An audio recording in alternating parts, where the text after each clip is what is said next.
रच कर आइएगा और आज की कथा का रस स्वादन कर अपने जीवन धन्य कृतार्थ करिए।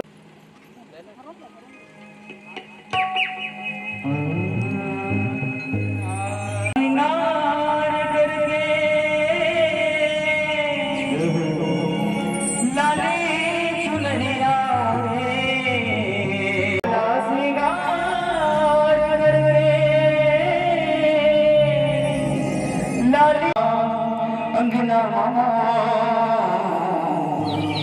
चले आवे भवानी अंगना मामा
प्रेम से बोलो श्रीमद् भागवत महापुराण की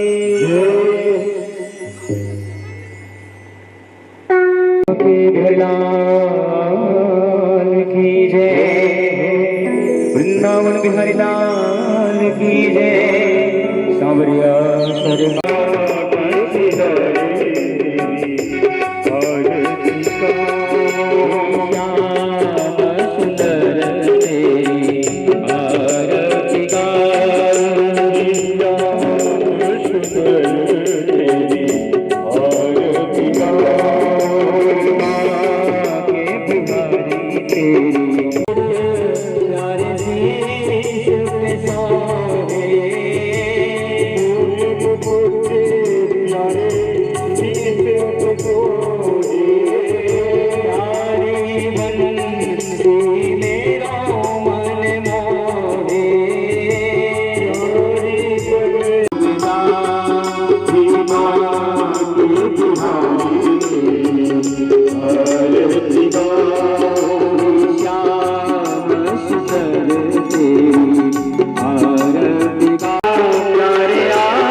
Hare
मेरे श्याम तरस रही नैना, मेरे श्याम तरस रही नैना, मेरे श्याम तरस रही नैना, मेरे श्याम तरस रही नैना, तरस रही नैना, तरस रही नैना, तरस रही नैना, तरस रही नैना, तरस रही नैना, तरस रही नैना, मेरे श्याम तरस रही नैना, श्याम तरस रही नैना, मेरे श्याम तरस रही नैना, मेरे श्याम तरस रही नैना। हरे राम राम राम हरे हरे, हरे राम राम हरे हरे, हरे कृष्णा कृष्ण कृष्ण हरे हरे, हरे कृष्णा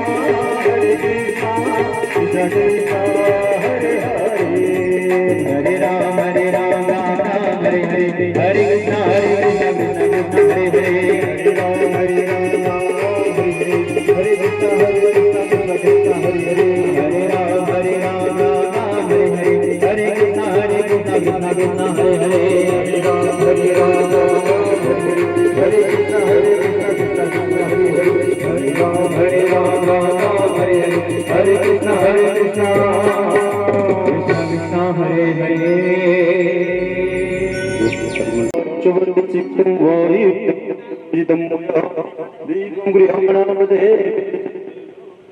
मार्ग परिक्रम कर ले गुण भाव के साथ में।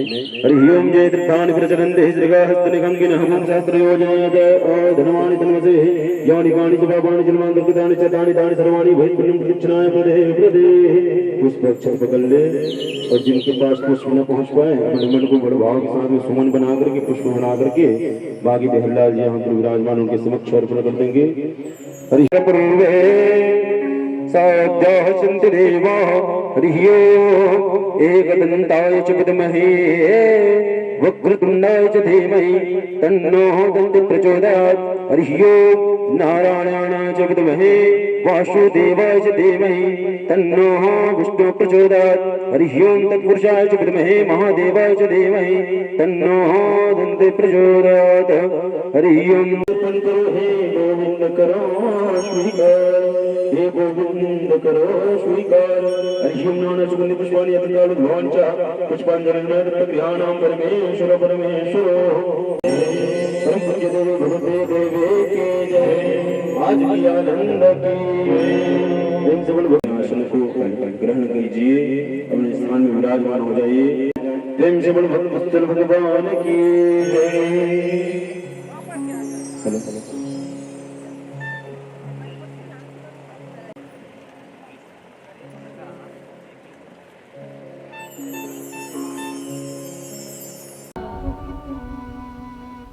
हरे परमात्मने प्रणतः क्लेशनाशाय गोविन्दाय नमो नमः।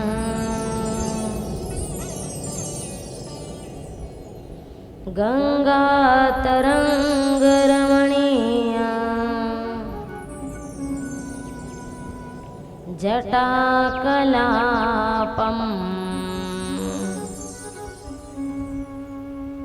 गौरी निरंतर विभूषित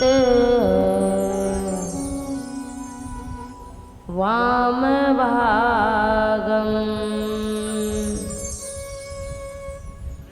नारायण प्रियं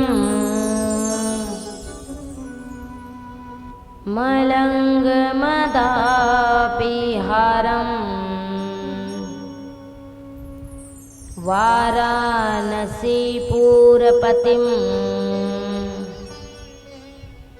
भज विश्वनाथम्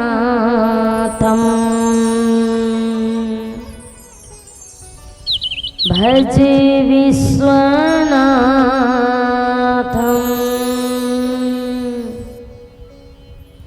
गोविंद बोलो हरि गोपाल बोलो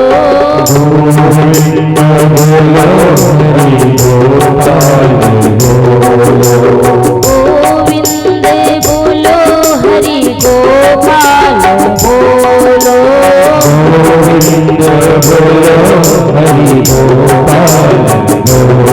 राधा रमन हरि गोविंद बोलो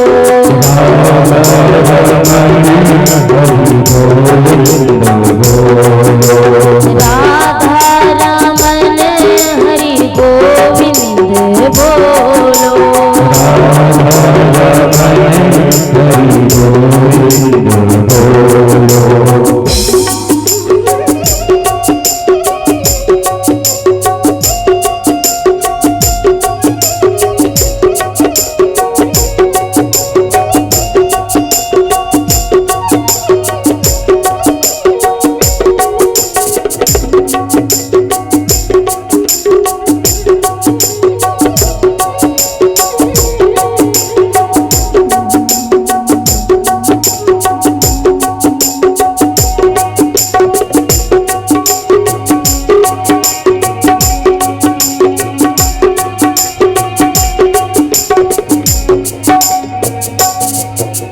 गोविंद बोलो हरि गोपाल बोलो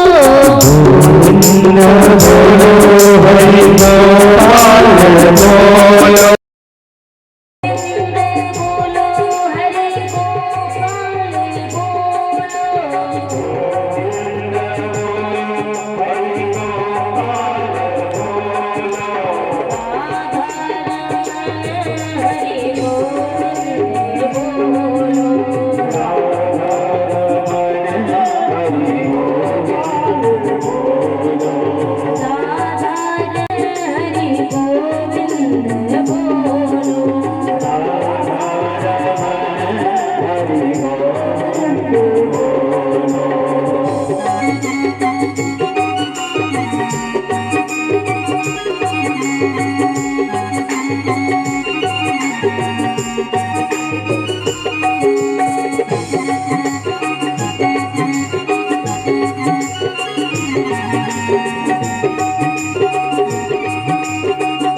पितृदेव महाराज की शीतला मैया की अनंत बलवंत हनुमान जी महाराज की नमः पार्वती पते बोलो हर हर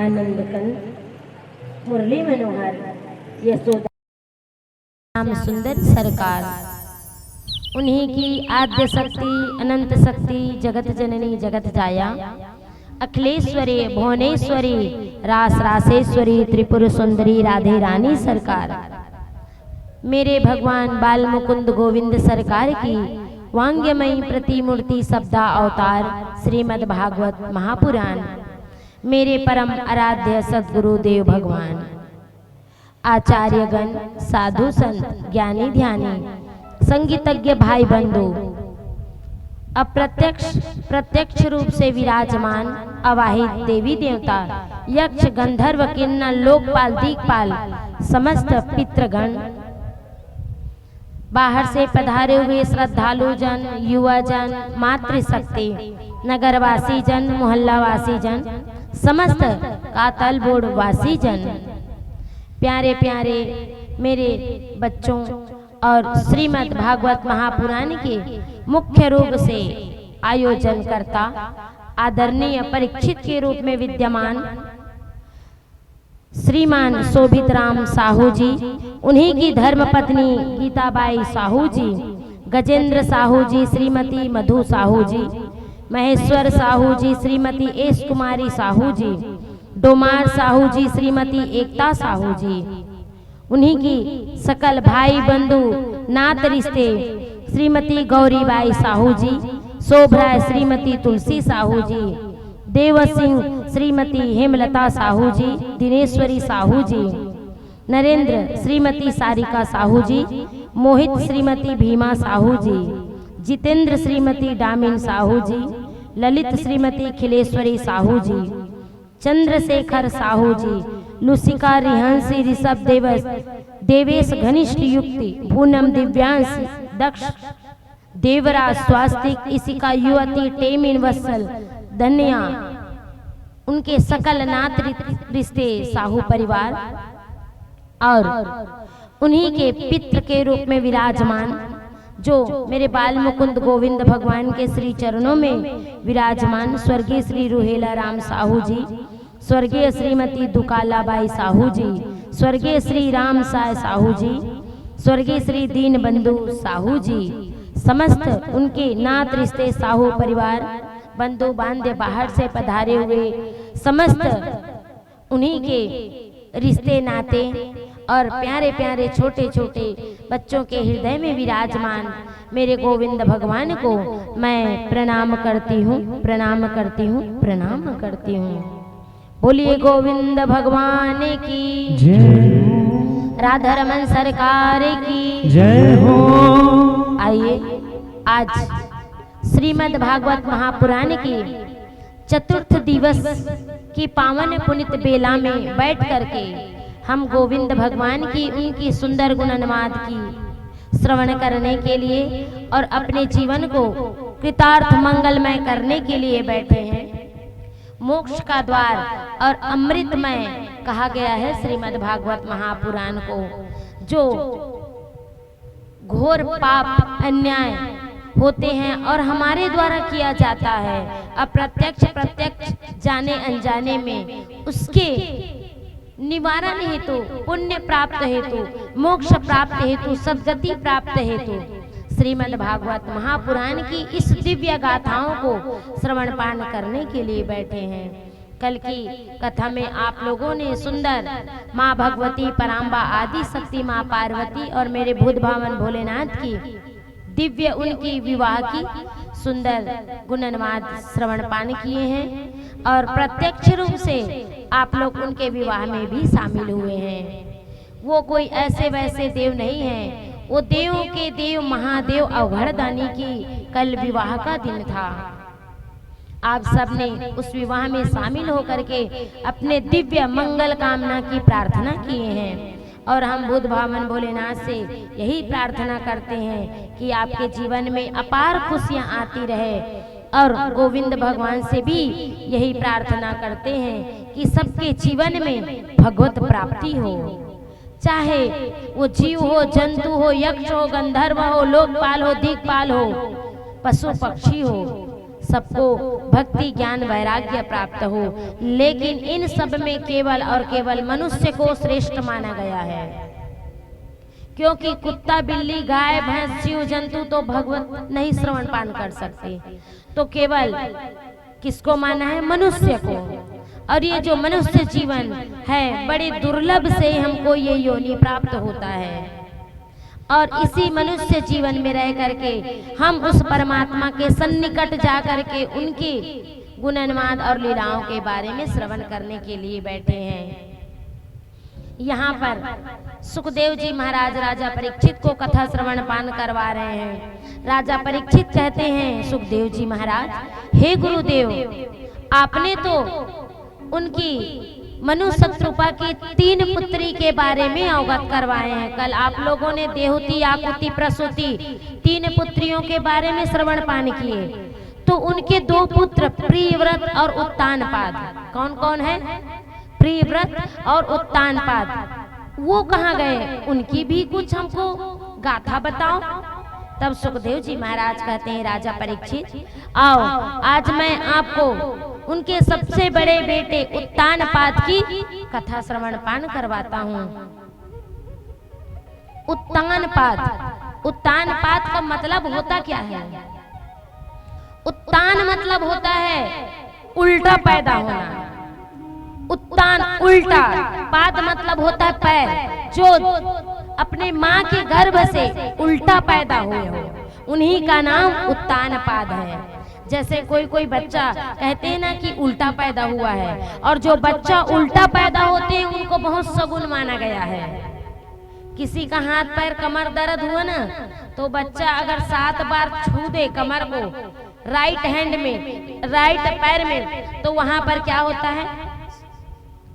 एक भेव माना जाता है कि कमर दर्द हो रहा है तो उस बच्चे को बुलाओ और उनके पैर से 7 बार छुआओ, तो वो कमर का दर्द ठीक हो जाता है। किसके यहाँ बच्चा उल्टा पैदा हुए हैं? सब सीधा वाला है ना? बाबूजी काबर शांत बैठ गए? गाज 4 बजे उठे ना? हाँ, सूतना नहीं, आगू में बैठे रहते हैं। हाँ, निसूतों का हाथी। बोलिए गोविंद भगवान की। जो भगवत प्रेमी होते हैं ना और भगवान की भक्ति में लीन हो जाते हैं, उसको भूख प्यास नहीं लगता है। जैसे हमारे शोभित बाबूजी हैं, उनको भूख प्यास नहीं, कल बता रहे थे, ना भूख लागे ना प्यास लागे, बस 1-2 बार खेत ला राउंड मार के आता। धन्य भैया, इतना सब कुछ होने के बाद वो अपने समय भी निकालते हैं, कितनी बड़ी बात है। कहा गया है गृहस्थ में रह करके, परिवार में रह करके भगवान की भक्ति चुपके करनी चाहिए। बड़ी अद्भुत मानी गई है भगवान की भक्ति को। जैसे हमारे शोभित बाबूजी आदरणीय, देखिए इतने बड़े गृहस्थ, इतना बड़ा परिवार, साहू परिवार, उस बीच में रह करके साक्षात उनको भगवत प्राप्ति हुए हैं, भगवत श्रवण पान करने को मिला है। हर किसी को ये सौभाग्य नहीं मिलता है। उनके साथ साथ में हम भी बड़े भागी हैं, पूरे नात रिश्ते और पूरे कातलपुरवासी भागी हैं। जब भगवान की कृपा होती है ना, तो प्रगाढ़ रूप से होती है। आज मनु शत्रुपा के उनके प्रथम जो पुत्र है, सबसे छोटा पुत्र उत्तानपाद, उनके विवाह की चर्चा आती है। तो आइए हम सब उनके उत्तानपाद की, उनके गृहस्थ जीवन के बारे में प्रवेश करते हैं। उत्तानपाद मतलब होता है उल्टा, जिसकी सोच गंभीर हो, उनका नाम है उत्तानपाद। उत्तानपाद पहले उनका विवाह किसके साथ में हुए हैं? सुनीति के साथ में। किसके साथ में? सुनीति के साथ। सुनीति का मतलब जानते हो? सु मतलब होता है अच्छा, नीति मतलब होता है अच्छा समझने वाला, अच्छा बोलने वाला, भजन कीर्तन करने वाले और अपने परिवार का लालन पालन करने वाले। सुनीति, उनके साथ विवाह हुआ, लेकिन उनकी कोई संतान नहीं थी। बड़े ध्यान से सुनना ये कथा। सुनीति जिसकी कोई संतान नहीं थी, तो उत्तानपाद ने सोचा मन ही मन में कि मेरा इतना बड़ा व्यापार है, इतना बड़ा व्यवसाय, इतना बड़ा घर द्वार राजमहल है, कुल का दीपक नहीं है। तो क्या किया, उत्तानपाद ने दूसरी विवाह कर लिए और उनका नाम था सुरुचि। क्या नाम थे? सुरुचि। सुरुचि का मतलब जानते हो? सु मतलब होता है अच्छा, रुचि मतलब होता है अच्छा अच्छा खाना, अच्छा अच्छा पहनना, अच्छा अच्छा ओढ़ना, अच्छा अच्छा क्या करना, मेला मड़ई जाना। उन्हीं का नाम सुरुचि है, जो रुचि रखने वाली। उनको भजन कीर्तन से कोई मतलब नहीं है। रात दिन वो क्या करना, सोना जागना, खाना पीना, उसी में मस्त रहते थे वो। उन्हीं का नाम सुरुचि थी। और जैसे ही सुरुचि आई तो कुछ क्षण बीता और उत्तानपाद ने सुनीति को घर से बाहर निकाल दिए।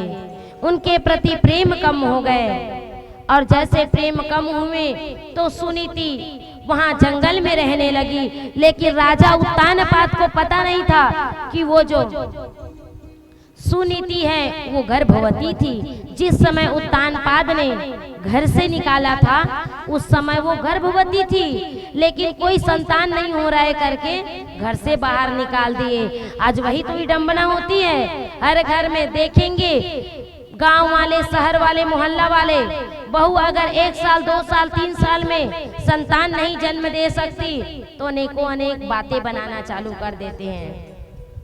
कहते हैं अरे उसके घर तो कोई संतान नहीं है, वो तो ऐसी है, वो तो वैसी है। तो भैया जीवन और मृत्यु आपके हाथ में है क्या? है हाथ में। तो कैसे बोल दिए कि उनकी कोई संतान नहीं है? हो सकता है आज नहीं तो कल आएंगे, दम तो धरो। लेकिन यहाँ नहीं, 1 साल देखेंगे, दूसरा साल में बोलना चालू कर देते हैं। घर वाले तो कम, पड़ोसी वाले को ज्यादा चिंता रहता है, आसपास वालों के लिए। अरे उसके घर में ऐसा है, उसके घर में ये है, वो है, उसकी बहू ऐसे करती है, उसकी बहू के भी कोई संतान नहीं आई है। तो भैया आपको काहे टेंशन हो रही है? आपकी पेट क्यों अनपचक हो रहा है? वो जाने ना उनके घर में। आप अपना देखिए। तो जब उत्तानपाद ने अपनी पहली पत्नी को घर से बाहर निकाली तो वो गर्भवती थी। अब इधर सुरुचि भी गर्भवती हो गई और दिन बीतते गए। सुरुचि से अत्यधिक स्नेह करने लगे उत्तानपाद और धीरे धीरे इधर सुरुचि और सुनीति के गर्भ से एक सुंदर से बालक का प्रादुर्भाव होता है। जंगल में वही सुनीति जो थी पूजा पाठ करने वाली, धर्म ध्यान करने वाली, उनके गर्भ से एक सुंदर से बालक का प्रादुर्भाव होता है, जिसको घर से बाहर निकाल दिए थे उत्तानपाद, ये मां नहीं बन सकती करके। और उधर उनकी जो दूसरी पत्नी थी सुरुचि, वो भी एक बालक को जन्म देते हैं। इधर उत्तानपाद अपने पहले बालक का नाम क्या रखते हैं? उत्तम। और उधर सुनीति जो है अपने बालक का नाम ध्रुव रखते हैं। बोलिए ध्रुव जी महाराज की। और जैसे जैसे बालक बढ़ने लगे तो एक बार ध्रुव महाराज जी जंगल में खेल रहे थे और जंगल में जैसे खेल रहे थे तो 4-5 बालक था। तो एक बालक कहता है अरे ध्रुव सुनना, इधर आना। तो बोले क्या है भाई? हमने आपके माता जी को ही बस देखे, आपके पिताजी कहाँ रहते हैं? आपके पिता इस जंगल में नहीं रहते, आपके माँ बस कुटिया बना के रहती है। तो आपके पिताजी कहाँ हैं, पापा कहाँ हैं? देखिए अगर कोई छोटे छोटे बच्चे रहेंगे ना तो छोटे छोटे बच्चे ऐसे शब्द बोलेंगे कि आपकी मति भी भ्रष्ट हो जाएंगे। जब वो प्रश्न करेंगे तो आप हिल जाएंगे, आप उत्तर नहीं दे पाओगे उसके प्रश्न का। तो वो बालक कहने लगा अरे ध्रुव आपके पिताजी कौन है? वो ध्रुव तो पहले 2 सेकंड के लिए शांत हो गया, फिर खेल रहा था, उसको छोड़ दिया और दौड़ करके अपनी माँ किसके पास गए? किसके पास गए? एक ढाले सुना था महाराज, दूसरा ढाले गर्मी के मारे दिमाग के नहीं घुस करते है, नहीं घुसा थे ना। सुनीति, सबके जीवन में 2 पत्नी होती है, याद रखना।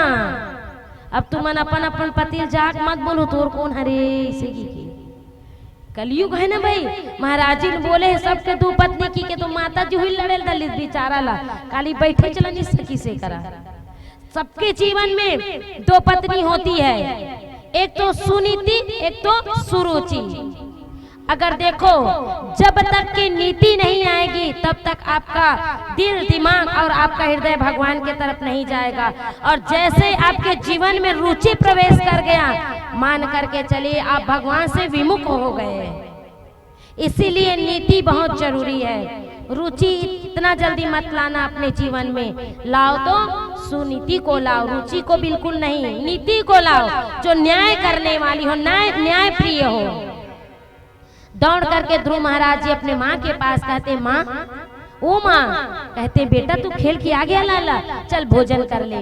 नहीं माँ, मैं भोजन नहीं करूँगा। क्यों लाला, क्या हो गया?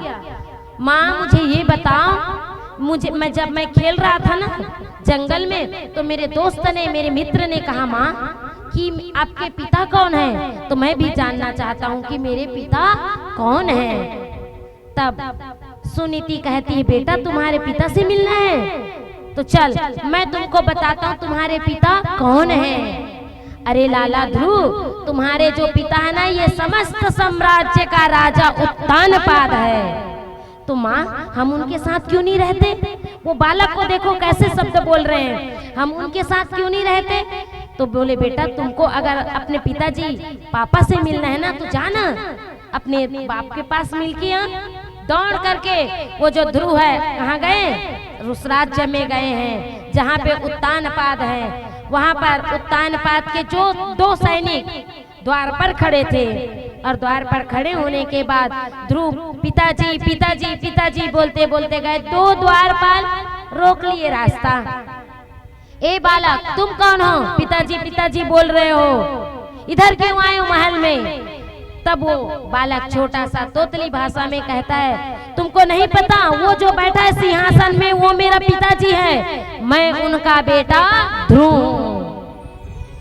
जैसे बोले मैं उनका बेटा ध्रुव करके, तो वहाँ के जो सैनिक हैं उनके द्वारपाल है हट गए वहाँ से, और दौड़ करके वो अपने पिताजी उत्तानपाद के पास चले गए। उत्तानपाद उच्च सिंहासन पे बैठे थे, बाजू में सुनीति सुरुचि बैठी हुई थी और बगल में उसका बेटा उत्तम बैठा हुआ था। दौड़ करके ध्रुव महाराज जाते हैं और जा करके अपने पिताजी के गोदी में बैठ जाते हैं। पिताजी पिताजी कह के उत्तानपाद भी, अरे लाला बैठ गोदी में। जैसे आप लोग माताएं दौड़ करके बच्चे आते हैं तो गोदी में उठाते हो ना, वैसे ही उत्तानपाद अपनी गोदी में बिठा लिए, उच्च आसन सिंहासन में बैठे हुए थे। जैसे गोदी में बिठाए तो उसको प्रेम करने लगा वो उनका पिताजी उत्तानपाद ध्रुव महाराज को। तो जब प्रेम करने लगे तो उसकी जो बाजू में बैठी हुई है छोटी माँ, जो आप लोग बोलते हैं सौतेली माँ, क्या है? सौतेली माँ कहलाएगी ना अपनी भाषा में। तो उनकी जो माँ देख रही थी, अरे ये तो ध्रुव को प्रेम कर रहे हैं और मेरा बेटा उत्तम को प्रेम नहीं कर रहे महाराज, और कुछ क्षण में वो अपनी माँ को भी ले आएंगे यहाँ महल में और हमारा कोई मोल नहीं रहेगा। तब मन ही मन में सोच करके वो जो सुरुचि है उठी है वहाँ सिंहासन से और उठ करके ध्रुव महाराज जी के हाथ को पकड़ के जमीन में पटक देती है। और जैसे ही जमीन में पटकती है तो ध्रुव महाराज रोने लगता है, माँ मुझे अपने पिताजी के गोदी में बैठना है, माँ मुझे क्यों उतारे नीचे में? वो छोटा सा 5 साल का बालक कहे, अरे ध्रुव अगर तुमको अपने पिताजी के गोदी में बैठना है तो जा, तुमको मरना पड़ेगा और मर करके मेरे गर्भ में आकर जन्म लेना पड़ेगा। क्या बोले हैं? तुम्हें मरना पड़ेगा और मर करके मेरे गर्भ में आकर के जब जन्म लोगे तब अपने पिताजी के गोदी में बैठना। वो ध्रुव कहता है, माँ फिर मैं कैसे मरूं? मुझे मारो ना। क्या बोला है 5 साल का बालक? माँ मुझे मरना नहीं आता माँ, तो मुझे मारो ना, फिर मैं मरूंगा ना तो आपके गोदी में आपके गर्भ में आऊंगा माँ, फिर गर्भ से बाहर निकलूंगा तब तो बैठाओगे ना पिताजी की गोदी में। बोले बेटा मरना है ना तो जाओ परमात्मा को बोलो, परमात्मा से बोल करके मरो। क्या बोल रही है वो माँ? देखो वह दौड़ करके कहे, जाओ अपनी माँ के पास में, वो आपकी माँ बताएंगी कि मरना क्या होता है। सौतेली माँ भेज दिए। वो जो 5 साल का ध्रुव बालक है रोते रोते रोते रोते जंगल किनारे में जाके गए अपनी माँ के पास, माँ माँ माँ करके। और जैसे ही उनकी माँ देखी है सुनी थी, कहती बेटा तू आ गया लाला, पिताजी के गोदी से बैठ करके आ गया। नहीं माँ, मेरी जो छोटी माँ है ना उन्होंने ना मेरी बाह को पकड़ करके जमीन में पटक दी है माँ, और जब जमीन में मैं गिरा ना तो मैं पूछा अपने पिताजी के गोदी में बैठना है, तो उन्होंने कहा माँ कि तुमको मरना पड़ेगा। तो माँ मुझे बताओ ना मैं कैसे मरूं? बताओ वो बालक क्या बोल रहे हैं, मैं कैसे मरूं माँ, मुझे मरना है और पिताजी के गोदी में बैठना है माँ। उस माँ के आंख से आंसू निकल गए। कहे बेटा तुमको पिताजी की गोदी में बैठना है ना, ध्यान से सुनना माताएं, क्या बोली है वो माँ, सुनी थी क्या बोली है, तुमको पिताजी की गोदी में बैठना है लाला, ठीक है तू एक काम कर बेटा, ये जो उत्तान पाद है ना वो संसारिक पिता है बेटा, अगर तुम्हें बैठना है वास्तव में तो आप जगत के पिता के गोदी में बैठ रहे लाला। ये संसार के पिता के गोदी में बैठ के क्या करेगा, वो तो नीचे उतार देंगे, लेकिन अगर तू जगत के पिता के गोदी में बैठेगा ना तो तुम्हारा कल्याण हो जाएगा। ध्रुव कहता है माँ वो जगत पिता कहाँ है, कैसे मिलेगा माँ, कहाँ पे है, कौन से गांव में है जगत पिता? तब कहे बेटा उस जगत पिता के अगर गोदी में जाना चाहता है ना, बैठना चाहता है तो जाओ, वो जगत पिता मधुवन में मिलेगा तुमको, मधुवन में मिलेगा। तो ये कहाँ है माँ, जाओ जंगल में जाओ और उस पिता के गोदी में बैठना बेटा। वो माँ ने कितनी सरल और सहज में जवाब दिए हैं वो माँ। और हमारी आजकल के कलयुग माँ होंगे तो क्या करेंगे, अगर किसी के बच्चे को ऐसे आंख भी दिखा दो और वो माँ बाजू में खड़े रहेगी तब क्या, चुपचाप रहेंगे और आप लोग को खीर ला के देंगे, अच्छा आंख दिखा रहे मेरे बेटे को करके। पहले तो वो डंडा लेके आएगी लड़ने के लिए, तुम कौन होते हो मेरे बेटे को आंख दिखाने वाले, लेकिन वो माँ ऐसे नहीं किए हैं। ये श्रीमद् भागवत महापुराण की महिमा यही दर्शाती है, आप लोग अपने बच्चे को कम प्रेम करो और दूसरे के बच्चे को अत्यधिक प्रेम करो। गोविंद भगवान कहते हैं कि जो व्यक्ति, जो नर नारी अपने बच्चे को कम प्रेम करके दूसरे के बच्चे को अत्यधिक प्रेम करते हैं तो मैं उनके बच्चे को प्रेम करता हूँ। याद रखिएगा, अपने बेटे को लाड से नहीं दूसरे के बेटे को लाड से रखिए, और हो सके जो जिस दूसरे की औलाद है, दूसरे के बेटी बेटियां हैं, उनके ऊपर प्रेम बरसाओ, आप सपोर्ट करो, और जिनके आगे पीछे कोई नहीं है उस भाई बहन के लिए भी आप सपोर्ट करो। याद रखिएगा, श्रीमद् भागवत महापुराण यही दर्शाती है। ये मत सोचो कि उसके माता नहीं है तो उसके पिता नहीं है तो उसका सहयोग नहीं करना है। अगर एक बार भी आपके मन में वो बात आ गई कि उस बच्चे का मुझे सपोर्ट करना है तो मान कर चलिए कि आपका एक पीढ़ी तर गया, और आपको देखने के लिए, आपके बच्चे को देखने के लिए वो गोविंद बैठा है ना। ऐसे ध्यान रखना है आप लोगों को, कभी भी दूसरे के बच्चे को धुतकारना नहीं है। और याद रखना, जिस भी बच्चे के माता पिता ना हो उनको अपशब्द और अभद्र जो वाणी होती है उसमें आप लगाम रखिए। कभी कभी हमारी सोच में आ जाता है अरे उसकी तो बाप नहीं है, उसकी तो माता नहीं है, उससे कौन विवाह करेगा। बात आती है, सच में आती है ना, अरे उनको कौन बहू देगा, वो कौन दामाद आएंगे, उनके घर में तो पिता ही नहीं है, माता ही नहीं है। तो भैया आप लोग कंफर्म टिकट करके आए हो क्या, परमानेंट रहना है आप लोग, आपकी जोड़ी बंधी रहेगी क्या, एक ना एक दिन तो सबको जाना है। क्या हुआ अगर उस बच्चे का माता पिता नहीं है लेकिन उसके जगत के पिता तो बैठा हुआ है उनकी बाह पकड़ करके, आज नहीं तो कल उनको देखने के लिए आएगा। याद रखिए, तो कभी भी ये छोटी बुद्धि, पशु वाली बुद्धि अपने दिमाग में मत लाइए। उस नात रिश्ते के लिए सपोर्ट करिए आप लोग, ये सबके लिए है, जितने भी मेरे भाई बहन माता पिता है। ये श्रीमद् भागवत महापुराण यही तो अवगत करवाती है, यही तो ज्ञान देती है हमको। अपनी बुद्धि को बड़ा रखिए, छोटी नहीं, बुद्धि ऐसी जगह लगाइए जिसमें किसी का कल्याण हो सके, और आगे से आगे उनके ऊपर सपोर्ट करो कि क्या चाहिए, क्या है, कुछ ठीक है ना, सब कुछ लगेगा तो नहीं, ये भाव रहना चाहिए। ऐसे विचार करते हुए अपने मन में भाव लाना चाहिए, कभी भी छोटी बुद्धि नहीं लगाना चाहिए। आज माता सुनीति ने अपने बेटे को वही बताया, जाओ बेटा मधुवन की ओर जा। मधुवन, मधु मतलब होता है अच्छा, वन मतलब होता है बन जाना, मतलब अच्छा बन जाना। वन का मतलब जानते हो क्या होता है? बनना मतलब क्या होता है? अपने जीवन को सार्थक करना। भगवान रामचंद्र जी के पास क्या कमी था? भगवान राम जी बन गए तब बन गए थे। इसी तरह से मधुवन में गए और मधुवन में वो 5 साल का बालक अब जगत पिता को ढूंढने लगा, इतना ढूंढने लगा, इतना ढूंढने लगा। और गोविंद भगवान देख रहे थे, अरे ये गुरु तो नंगे पैर मुझे ढूंढ रहे हैं। तो उन्होंने नारद जी को आदेश दिया और कहे, हे नारद जी जाओ और जा करके उन ध्रुव महाराज को आप गुरु मंत्र दो। क्या दो? क्या दो? गुरु मंत्र दो। जब तक कि आपके जीवन में गुरु नहीं आएगा तब तक भगवान नहीं मिल सकता, याद रखना। कौन कौन गुरु बनाए हैं? हाथ उठाइए। सब बनाए हैं ना? हाँ, जीवन में सबको गुरु बनाना है। और कैसे गुरु बनाना है? कैसे बनाना है गुरु? गुरु बनाओ, हाँ, और पानी पियो जोर से। गुरु बनाओ, पानी पियो छान के। ये गलत है।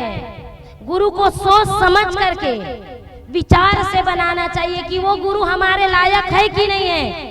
ऐसे गुरु, लालची गुरु मत बनाना कि आपके महल को देखकर, आपके घर द्वार को, आपके चकाचौंध को देख करके आप गुरु तो बना ले, रात दिन बोलेंगे हवन करा, अनुष्ठान करा, गीता करा, भागवत करा।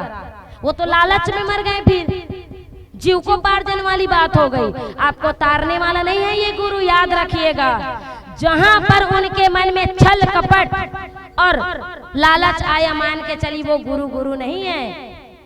मैं आप लोग की गुरु का बुराई नहीं कर रही हूँ, लेकिन गुरु की महत्व बता रही हूँ आपको। गुरु को सोच समझ करके बनाना चाहिए, आचार विचार के साथ में बनाना चाहिए। और गुरु आएगी हमारे जीवन में तब भगवान आएगा।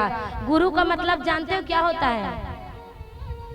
गुरु, गु मतलब होता है अंधकार, रु मतलब होता है प्रकाश। अंधकार से प्रकाश की ओर लेके जाना। और प्रकाश कौन है? गोविंद भगवान। जब तक के जीवन में गुरु नहीं आएगा तब तक के भगवान आने वाला नहीं है। आप लोगों ने बोले गुरु बनाओ जान के, पानी पियो छान के, तरिया पानी लान के पियाहू, 3 बार छान के पीहू तू मना। हाँ बोलो बोलो, मुश्किल है ना?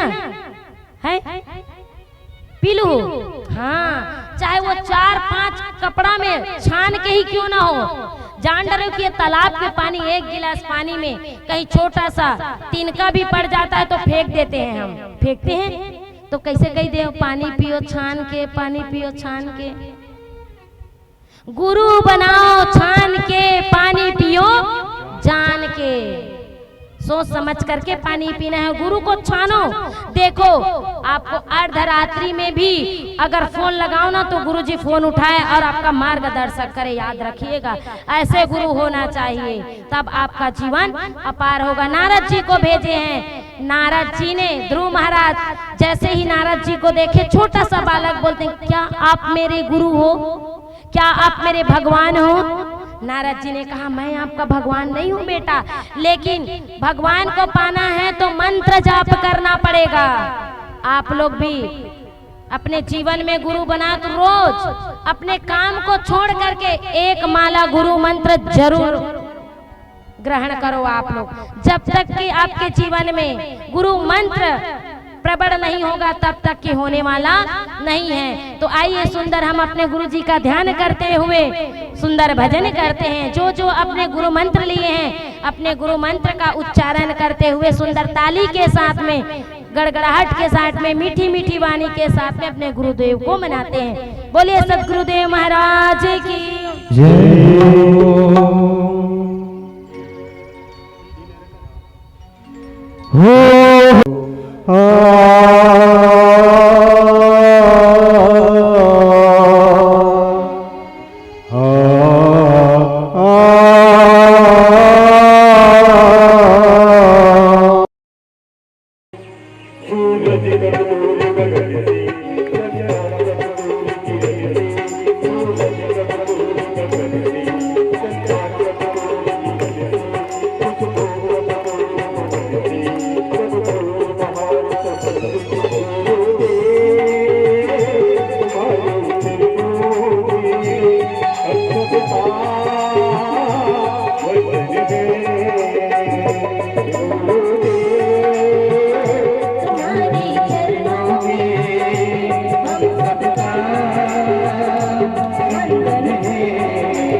वासुदेवा सतत चरणों में करती रहे भक्तिवा सदा तेरे चरणों में करती रहे हम सेवा फूल उठाकर माथे पर तिलक लगाए चरणों में फूल उठाकर माथे पर तिलक लगाए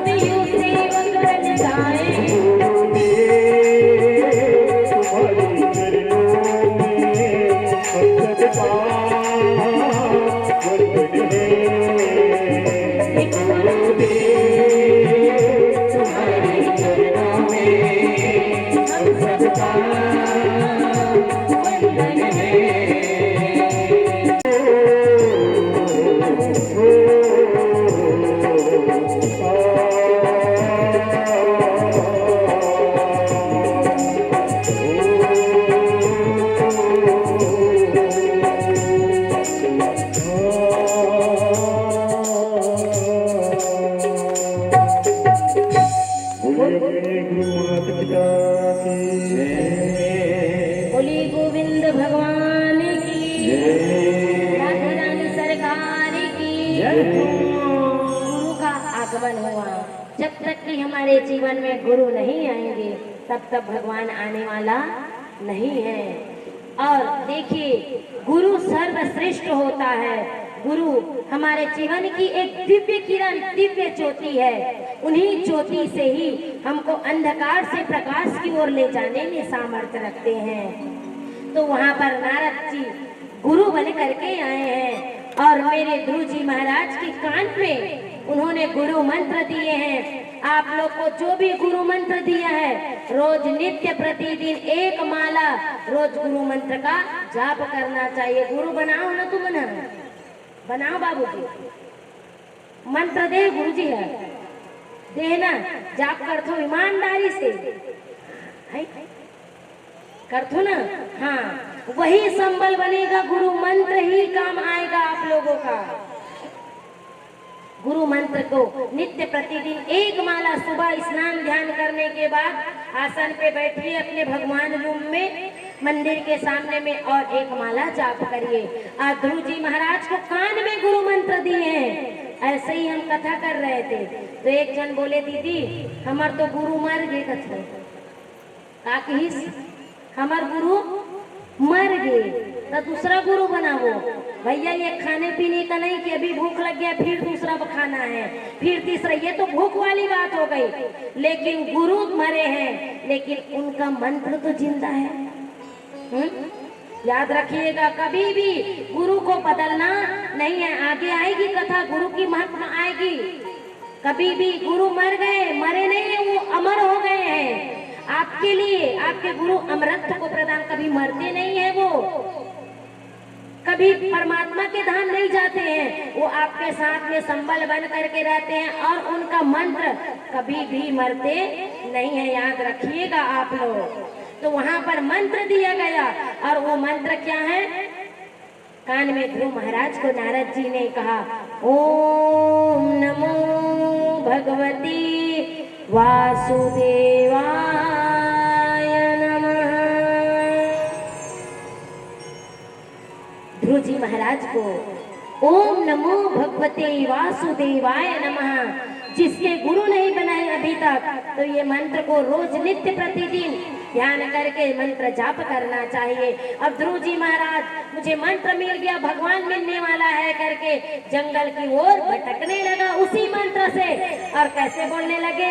ओम नमो भगवते वासुदेवाय नमः, ओम नमो भगवते वासुदेवाय नमः, ओम नमो भगवते वासुदेवाय नमः, ओम नमो भगवते वासुदेवाय नमः, ओम नमो भगवते वासुदेवाय नमः, ओम नमो भगवते वासुदेवाय नमः, ओम नमो भगवते वासुदेवाय नमः, ओम नमो भगवते वासुदेवाय नमः, ओम नमो भगवते वासुदेवाय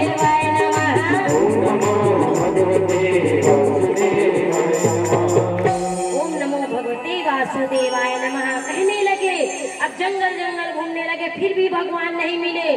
और ऐसे ऐसे करते करते वो ध्रुव जी महाराज दर दर में भटकने लगे, कहाँ है भगवान, कहाँ है भगवान, समझ में नहीं आया। अब उनकी जो क्षण थी, अब वो हारते गए। तब भगवान ऐसे में नहीं मिलने वाला है करके 2 टाइम भोजन करते थे ध्रुव जी महाराज। 1 टाइम भोजन करना प्रारंभ कर दिए। लक्ष्य देखिए, ध्रुव का मतलब होता है अडिग और विश्वास, अपने लक्ष्य पर अडिग रहना ही ध्रुव कहलाता है। और यहाँ कहाँ 1 दिन पूजा करी, 2 दिन पूजा करी, तब भगवान ही बदल देते है नहीं। अगर मान लीजिए कृष्ण भगवान आपकी मनोकामना पूरा नहीं कर रहे हैं तो तुरंत फिर 1 हफ्ता देखिए, हरे राम हरे कृष्ण हरे कृष्ण, दूसरा दिन जय बजरंग बली, तोड़ दे दुश्मन की यहाँ दे, है नहीं। हाँ, तोड़वाए पर तो ज्यादा दे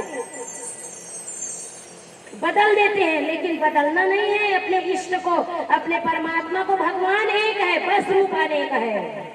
एक बार अपने में अडिग रहो ध्रुव महाराज जी के साथ में। वो 5 साल का बालक है, 6वां साल भी नहीं, 5.5 भी नहीं है वो।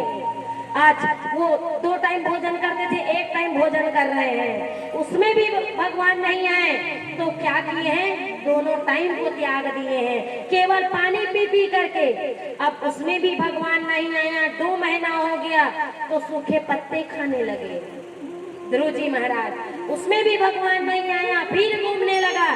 कैसे घूम रहे थे, जंगल जंगल झाड़ी झाड़ी खोजी सांवरिया ला, जंगल जंगल झाड़ी झाड़ी खोजो सांवरिया ला, जंगल जंगल झाड़ी झाड़ी खोजो सांवरिया ला, जंगल जंगल झाड़ी झाड़ी खोजो सांवरिया ला, जंगल जंगल झाड़ी झाड़ी खोजो सांवरिया ला, जंगल जंगल झाड़ी झाड़ी खोजो सांवरिया ला, जंगल जंगल झाड़ी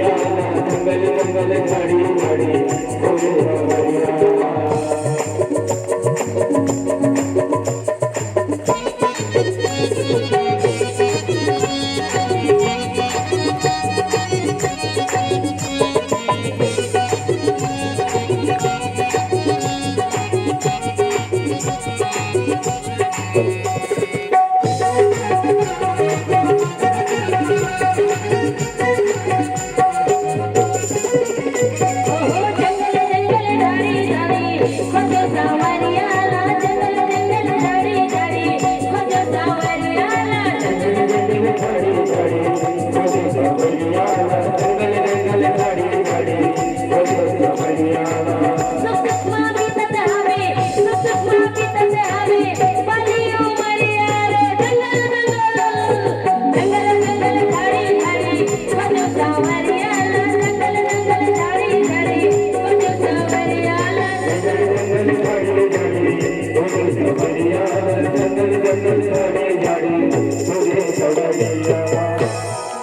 कातलगुड़ में नहीं खोजे हैं सांवरिया को, कहाँ खोजे हैं, जंगल जंगल में ढूंढे हैं ध्रुव जी महाराज।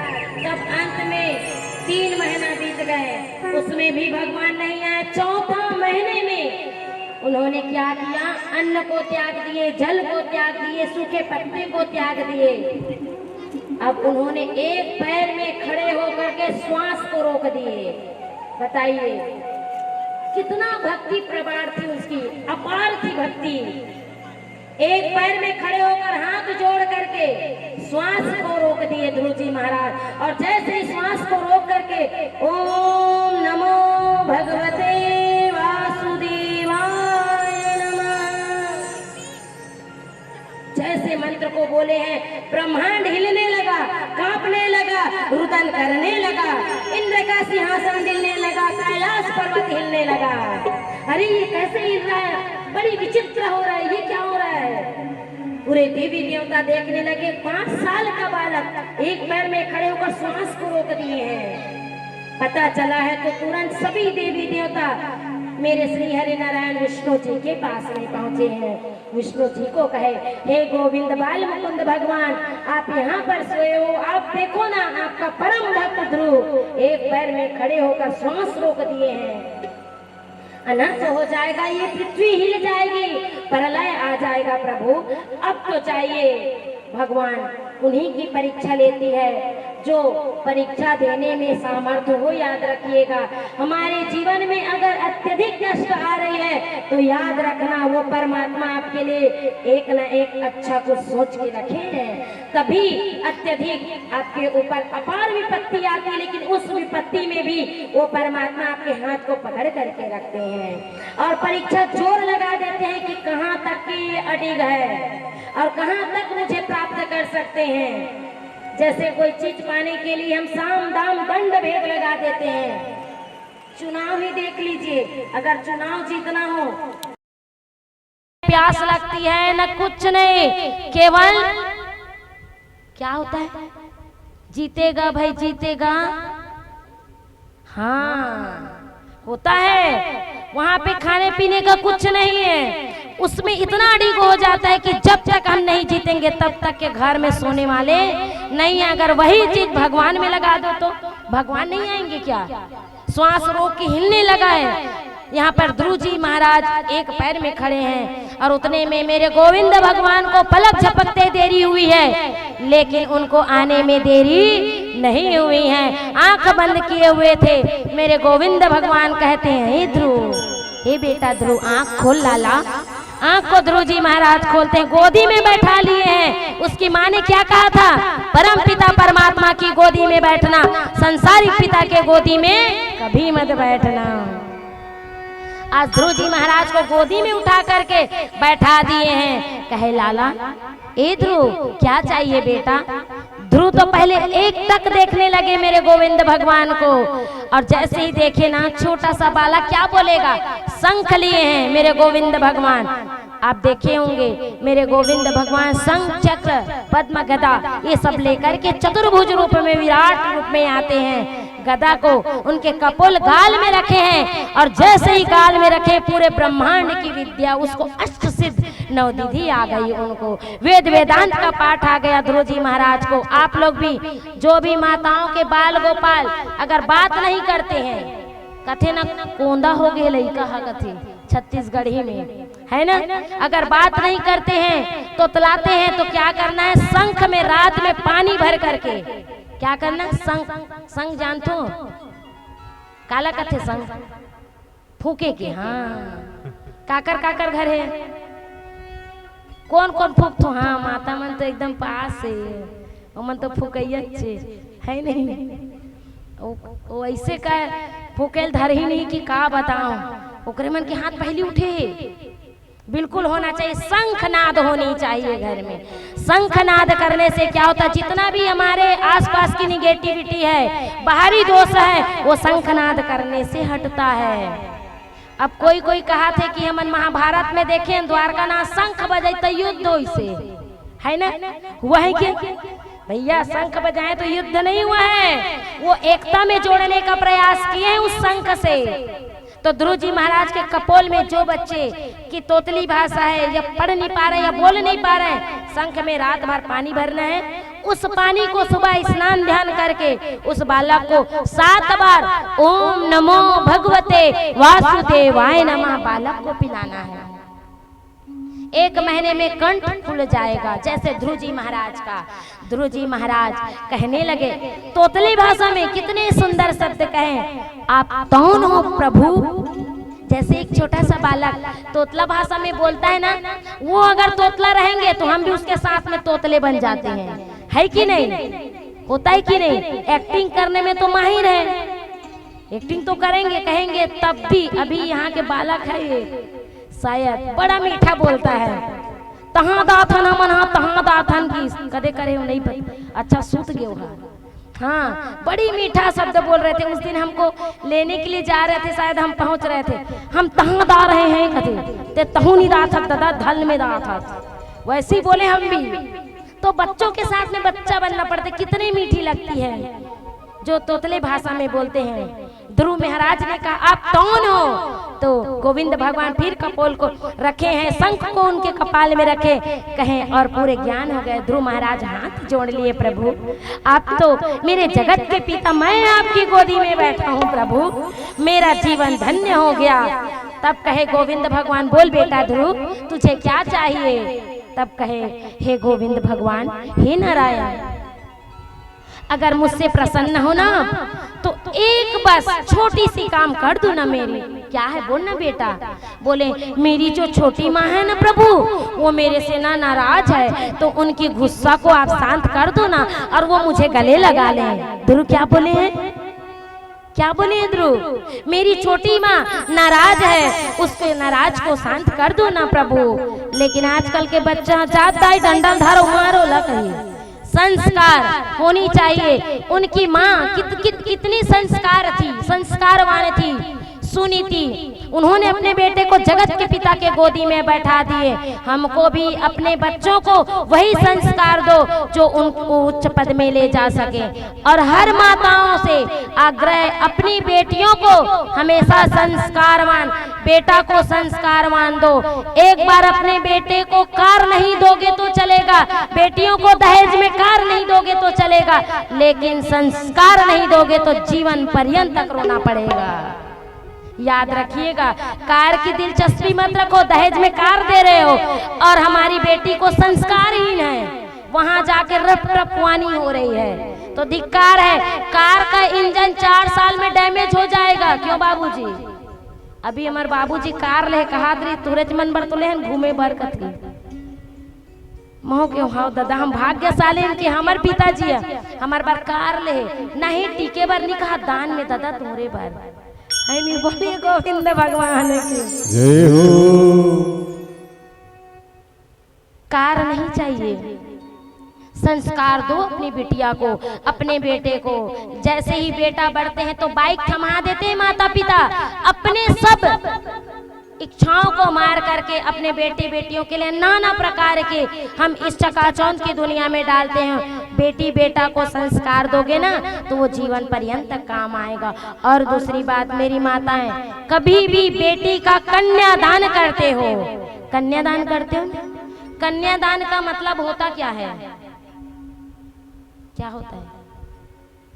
बोलो बोलो। कन्या मतलब पुत्री, दान मतलब हम अपनी पुत्री को दान कर दिए हैं। किसमें? दामाद को, उनके परिवार को दान कर दिए। दान वाला चीज मांगते हो क्या वापस? बाबूजी ते दान करबे ते 1 महीना के बाद आ जाबे कागा कूलर दे रहे हो दे महाराज जी के। बोलिए गोविंद भगवान की देवे हम मार गए दादा है नहीं। तो दान में जो दिया हुआ है उसको लालच मत करो, उनकी लालसा भूल जाओ। दान मतलब होता है भूलना। हम क्या दिए हैं क्या नहीं दिए भूल जाइए। बेटी को दान कर दिए, क्यों चिपके हो मोबाइल में? जो माता पिता अपनी बेटी के सुबह शाम के रसोई में कौन सी सब्जी बन रहा है जानकारी रखते हैं तो मान कर चलिए 4 महीने के अंदर में वो बेटी के घर में तलाक होना तय है। याद रखिएगा, ये गलत नहीं है, ये सत्य है। आज जैसे ही बेटी की विवाह कन्यादान हुए, बेटी गाड़ी में घर से नहीं पहुंची है, फोन आ जाते बेटी टोला परछन हो गए ते काय दान करे, क्यों दान आप नहीं ना। तो ये दान कहाँ से कहलाया? आप तो फिर अपने घर में बेटी बेटों का तोड़ करवा रहे हो। आजकल बड़ी विडंबना है, ध्यान रखिए। 3 महीना 4 महीने में रिश्ता खत्म हो रहा है। अब तो पिछले जमाना गया, जो पति कितनों भी मारते थे, कूटते थे, जितनों भी परेशान कर, लेकिन रोग आके वो माता भोजन बनाती थी। लेकिन आज जैसे आंख तो दिखा दो, तुरंत फोन से फिर वो कलेक्टर के पास कचहरी में तहन आजू बाजू खड़े करके तलाक तलाक तलाक, और ऊपर से वो पैसा मांगे 1 लाख दे पालन पोषण पर, तो लागत है। बोलिए गोविंद भगवान की। तो ये शोषण नहीं है तो क्या है बताइए? ये हम गलती करते हैं, हमारी बेटी गलती नहीं करती, वो हम कर रहे हैं। जो माता पिता बेटी की हर बात, बेटी की हर घर, उसके ससुर क्या कर रहे हैं, सास क्या कर रहे हैं, क्या सब्जी बनाई, ये जानकारी हुआ, मान कर चलिए कि वो जीवन सुखी नहीं है। तोड़वाने का काम हम स्वयं कर रहे हैं। याद रखिएगा, श्रीमद् भागवत महापुराण यही तो दर्शाती है, यही तो ज्ञान देती है हमको। लेकिन यहाँ तो विपरीत है। चला बेटी नी भात खास रान सकत हते हमार घर हमन तो लालन पालन करबो, याद रखना। वो बेटी कुंवारी है, जब तक के माँ बाप के हैं, वो बेटी की शादी नहीं हुई है, चाहे वो बूढ़ी भी क्यों ना हो जाए वो बेटी, तब तक माँ जीवन पर्यंत तक बेटी रखेगी। अगर वो बेटी की कहीं शादी हो गए तो वो माँ ज्यादा से ज्यादा 1 महीना 2 महीना 6 महीना 7वें महीने में माँ बाप तो कम पड़ोसी वाले बोलना चालू कर देंगे कि इसकी बेटी क्यों नहीं जा रही है। याद रखिएगा, मेरी बहनों से भी आग्रह है, आपका जो लालन पालन, आपका जो पति वही काम आएंगे, माता पिता नहीं है। माता पिता को यही कह के विदा करना है कि जाओ बेटी हमने आपका दान कर दिया है, हंसते खेलते आओगे तो हमारा जो दरवाजा है आपके लिए सदैव खुला है। जिस दिन आपके पति और आपके सास ससुर से लड़कर आए तो हमारे घर के दरवाजा आपके लिए बंद है। तब देखना उस दिन क्या होगा, नए सृजन चालू होगा। आप लोग गलत फहमी में मत रहना, भले थोड़ा सा कड़वी लगेगी मेरी बात, और मुझे पता है सबको कड़वी लगत, काबर सबके मुंह देखत का बताऊं रे 4 दिन हो गए हुच्चुल गोठिया है नहीं, मत बुलाहू भाई का करबो, और नहीं बुलाहू तब हो आबू, हम तो बेटी हरन काकर तुहरे हरन, तो बिन बुलाए भी आबो हम। हाँ, जहाँ सम्मान मिली वहाँ तो वहाँ नहीं आना है। तो कभी भी अपने घर में सोच समझ करके संस्कार देना है अपने बच्चों को। बाइक नहीं देना है, कार नहीं देना है, केवल ओनली फॉर संस्कार, ठीक है ना। बोलिए गोविंद भगवान की। महाराज को संस्कार मिला है, बोले छोटी माँ की गुस्सा शांत करो, तब कहे बेटा तनिक मुड़ के तो देख, तेरी छोटी माँ, तेरी बड़ी माँ और तुम्हारा पिता और तुम्हारा भाई तुझे लेने आ गए हैं। दौड़ करके सुनीति और सुरुचि गले लगा लेते हैं और हाथ जोड़ करके, सुरुचि जिसने धक्का मार के नीचे गिराए थे हाथ जोड़े, बेटा ध्रुव हे मेरी बहन मुझे क्षमा कर दो, मैंने इतना बड़ा अन्याय और पाप किया कि मेरे बेटे ध्रुव को मैंने जमीन पे पटक दिया। ध्रुव और सुनीति ने क्या कहा पता है आपको? बोले बहन आप हाथ मत जोड़ो, अगर आप ऐसा नहीं बोलते तो क्या मेरा बेटा उस परमात्मा के गोदी में बैठते क्या? नहीं ना, लड़ने झगड़ने में ही हो जाता। आपने ही उनको गोदी में बैठाए हो बहन, और आपके माध्यम से ही वो परमात्मा ये वैकुंठवासी हमें प्राप्त हुआ है। इस तरह से भगवान को प्रार्थना किए और ध्रुव जी महाराज को अचल शक्ति का वरदान दिए हैं, और ध्रुव जी महाराज को कहे हैं कि जाओ ध्रुव आप इतना राज्य करोगे अपने शासन पर और मृत्यु की सिर पर पैर रख करके आप आगे बढ़ोगे। अचल शक्ति का वरदान दिया है। ध्रुव जी महाराज 36 वर्ष तक के राज्य किया है और मृत्यु के पैर से आकाश में उड़े हैं। सप्त ऋषि उसकी परिक्रमा करते हैं ध्रुव जी महाराज की। ध्रुव तारा जानते हो? ध्रुव तारा कैसा होता है? ध्रुव तारा जैसे ध्रुव तारा एक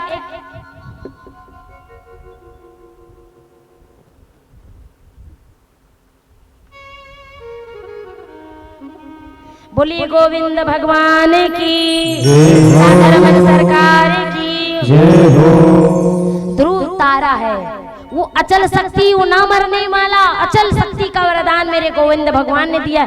इसलिए जब कोई तारा टूटता है ना, ध्रुव तारा, अरे अरे ध्रुव तारा है, आंखिक बिरोनी लैसे टोरही और विष मांगथो कि नहीं मानो, हमारे छोटे छोटे रहन ना ऐसे टोरे फट ले, अब ऐसे फूके अरे भगवान मोर 6वीं पढ़त के 7वीं पढ़ा दे, बिना पढ़े हो जब पास थे, मन माने पास करा दे कहा थे। तो उन्होंने अचल शक्ति का वरदान सप्त ऋषि परिक्रमा किए। उसी ध्रुव के वंशजों से उत्कल आए, उत्कल से अंग आए, अंग से बेन आए हैं। बेन दुराचारी राजा था, उन्होंने पूरे संपत्ति धन धान्य वस्तु पदार्थ को पृथ्वी के अंदर छुपा दिए थे। उनकी प्रजाओं ने उनकी हत्या करके मंथन किए थे। तो मंथन से ही राजा बेन के मंथन से ध्रुव के वंशावली से बेन से ही पृथु महाराज जी का आगमन हुआ। 24 अवतार में पृथु नारायण भगवान का भी अवतार आता है। बोले पृथु नारायण भगवान की। पूरे देव दुम्बी बजाने लगे, पुष्पों की वर्षा होने लगे और गोविंद भगवान की गुणनवाज करने लगे। बोले गोविंद भगवान की। मेरे दिल पर रख दो अपने दोनों हाथ,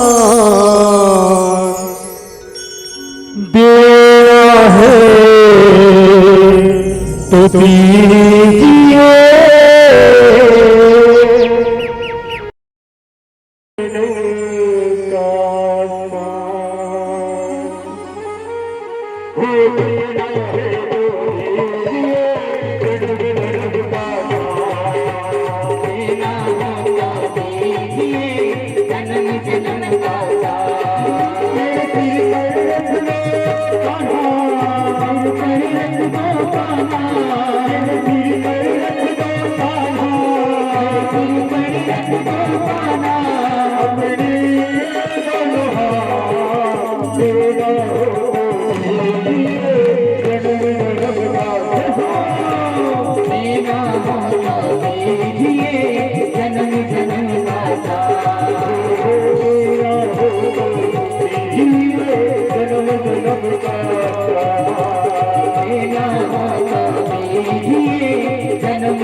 कभी हाथ उठाएंगे बोलिए कृष्ण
सुखदेव जी महाराज परीक्षित जी को कथा श्रवण पान करा रहे हैं। परीक्षित जी महाराज इतने व्याकुल हैं कथा सुनने के लिए।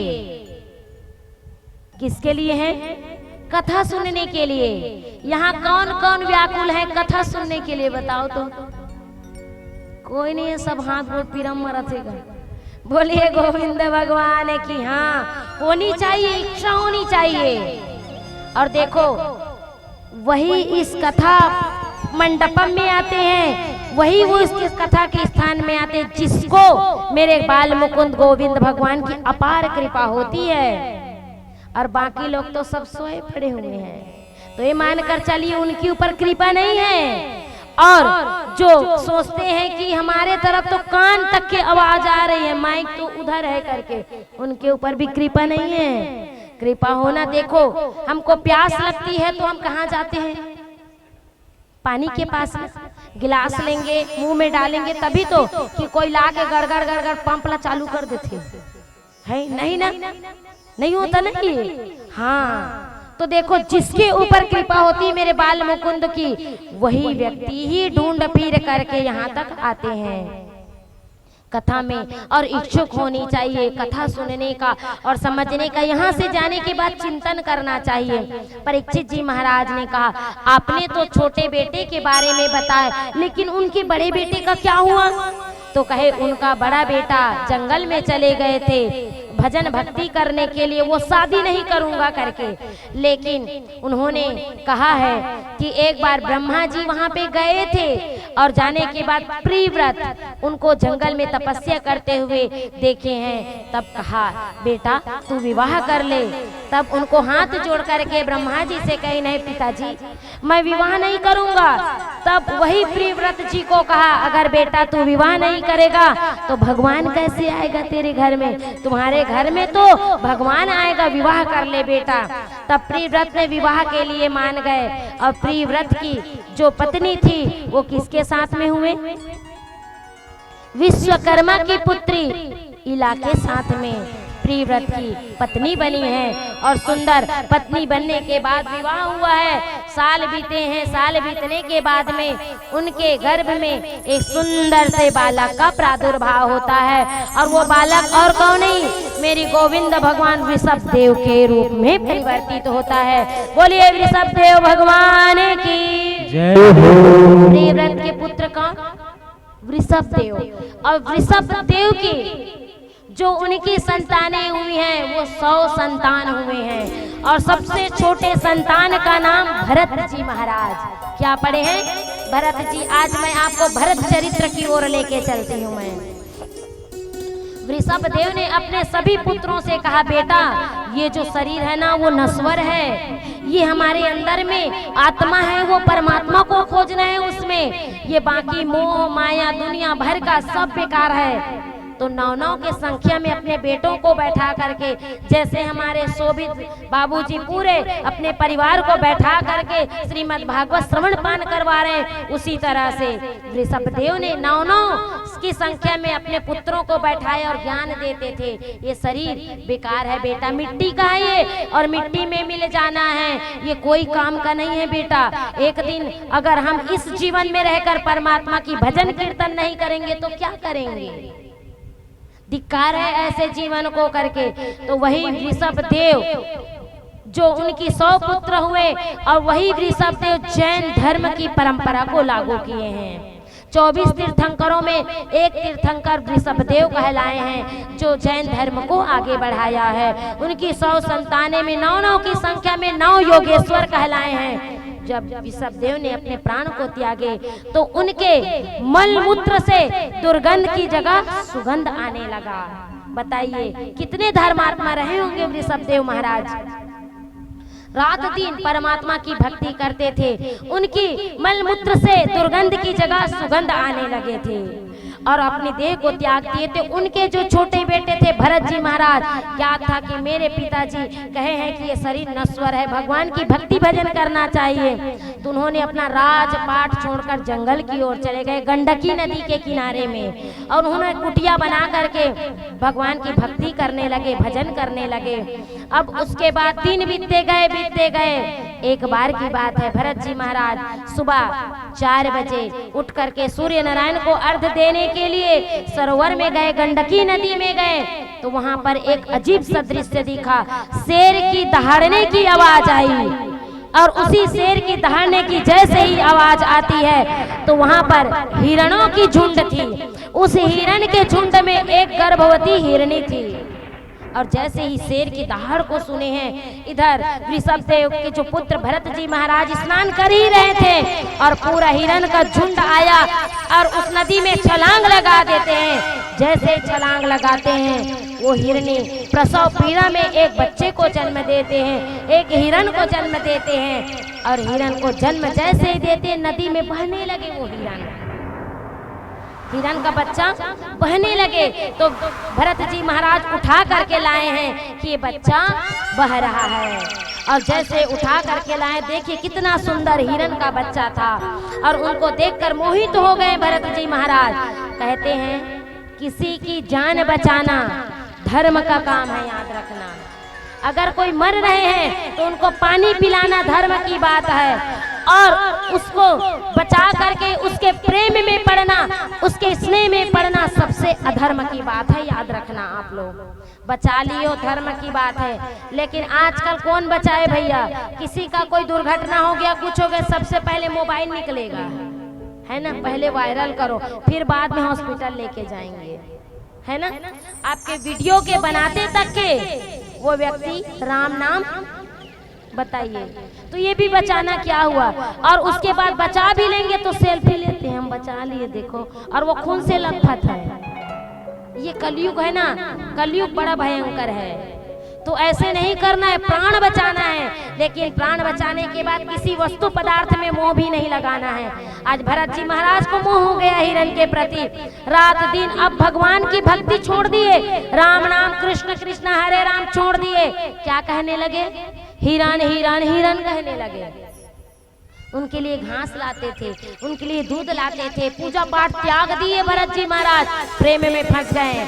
एक बार स्नान करने के लिए गए भरत जी महाराज, और उतने में ही उनकी कुटिया में हिरण का झुंड आया, और वो हिरनी का बच्चा बड़ा हो गया था, तो उसी हिरण के झुंड में वो हिरण का बच्चा भी चला गया।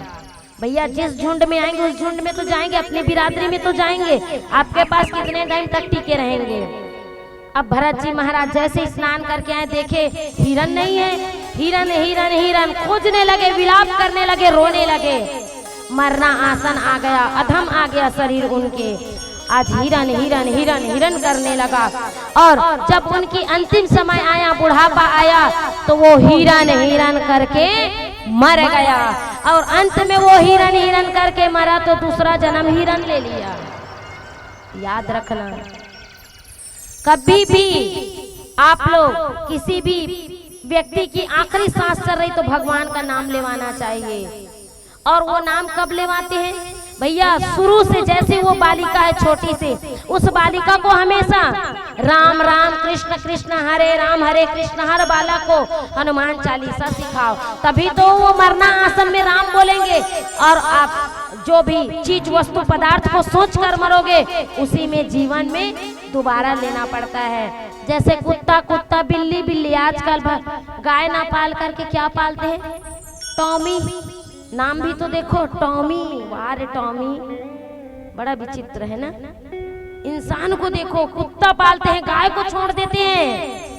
आगे कथा आएगी, बड़ी ही रोचक कथा रहेगी।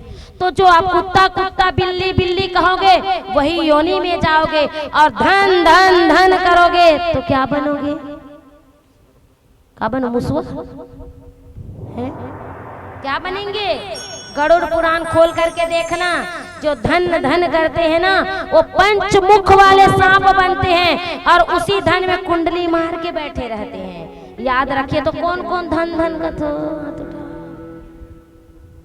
सावधानियों कातल बोल के मन लेन देखो, बोलिए गोविंद भगवान की जय हो।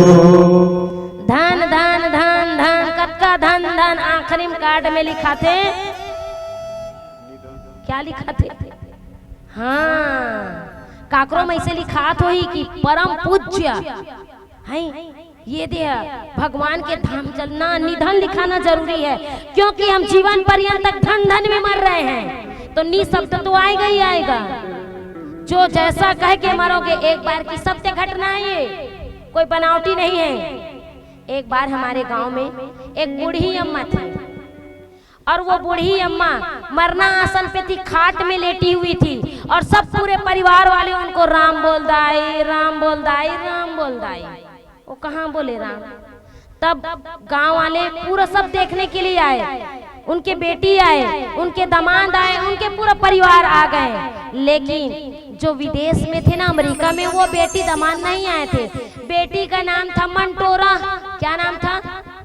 काकर काकर बेटी का नाम है मंटोरा है? नहीं नाम है ना? हाँ, मंटोरा रखना भी नहीं है। क्यों नहीं रखना है? मंटोरा जो जिसके मन को तोड़ते हैं उसी का नाम मंटोरा। भैया ऐसे नाम मत रखना कि रात दिन सबके दिल न दुखाए, है ना? उसी का नाम मंटोरा होता है। तो वो कहाँ थी? अमेरिका में। और उनके यहाँ के जो दामाद थे, उनके पति का नाम क्या था? राम प्रसाद। क्या नाम? राम। बोलो न, वो खा पी का हो कि नहीं हो? शोभित बाबूजी का साग रांधे सास? का साग? तो बढ़िया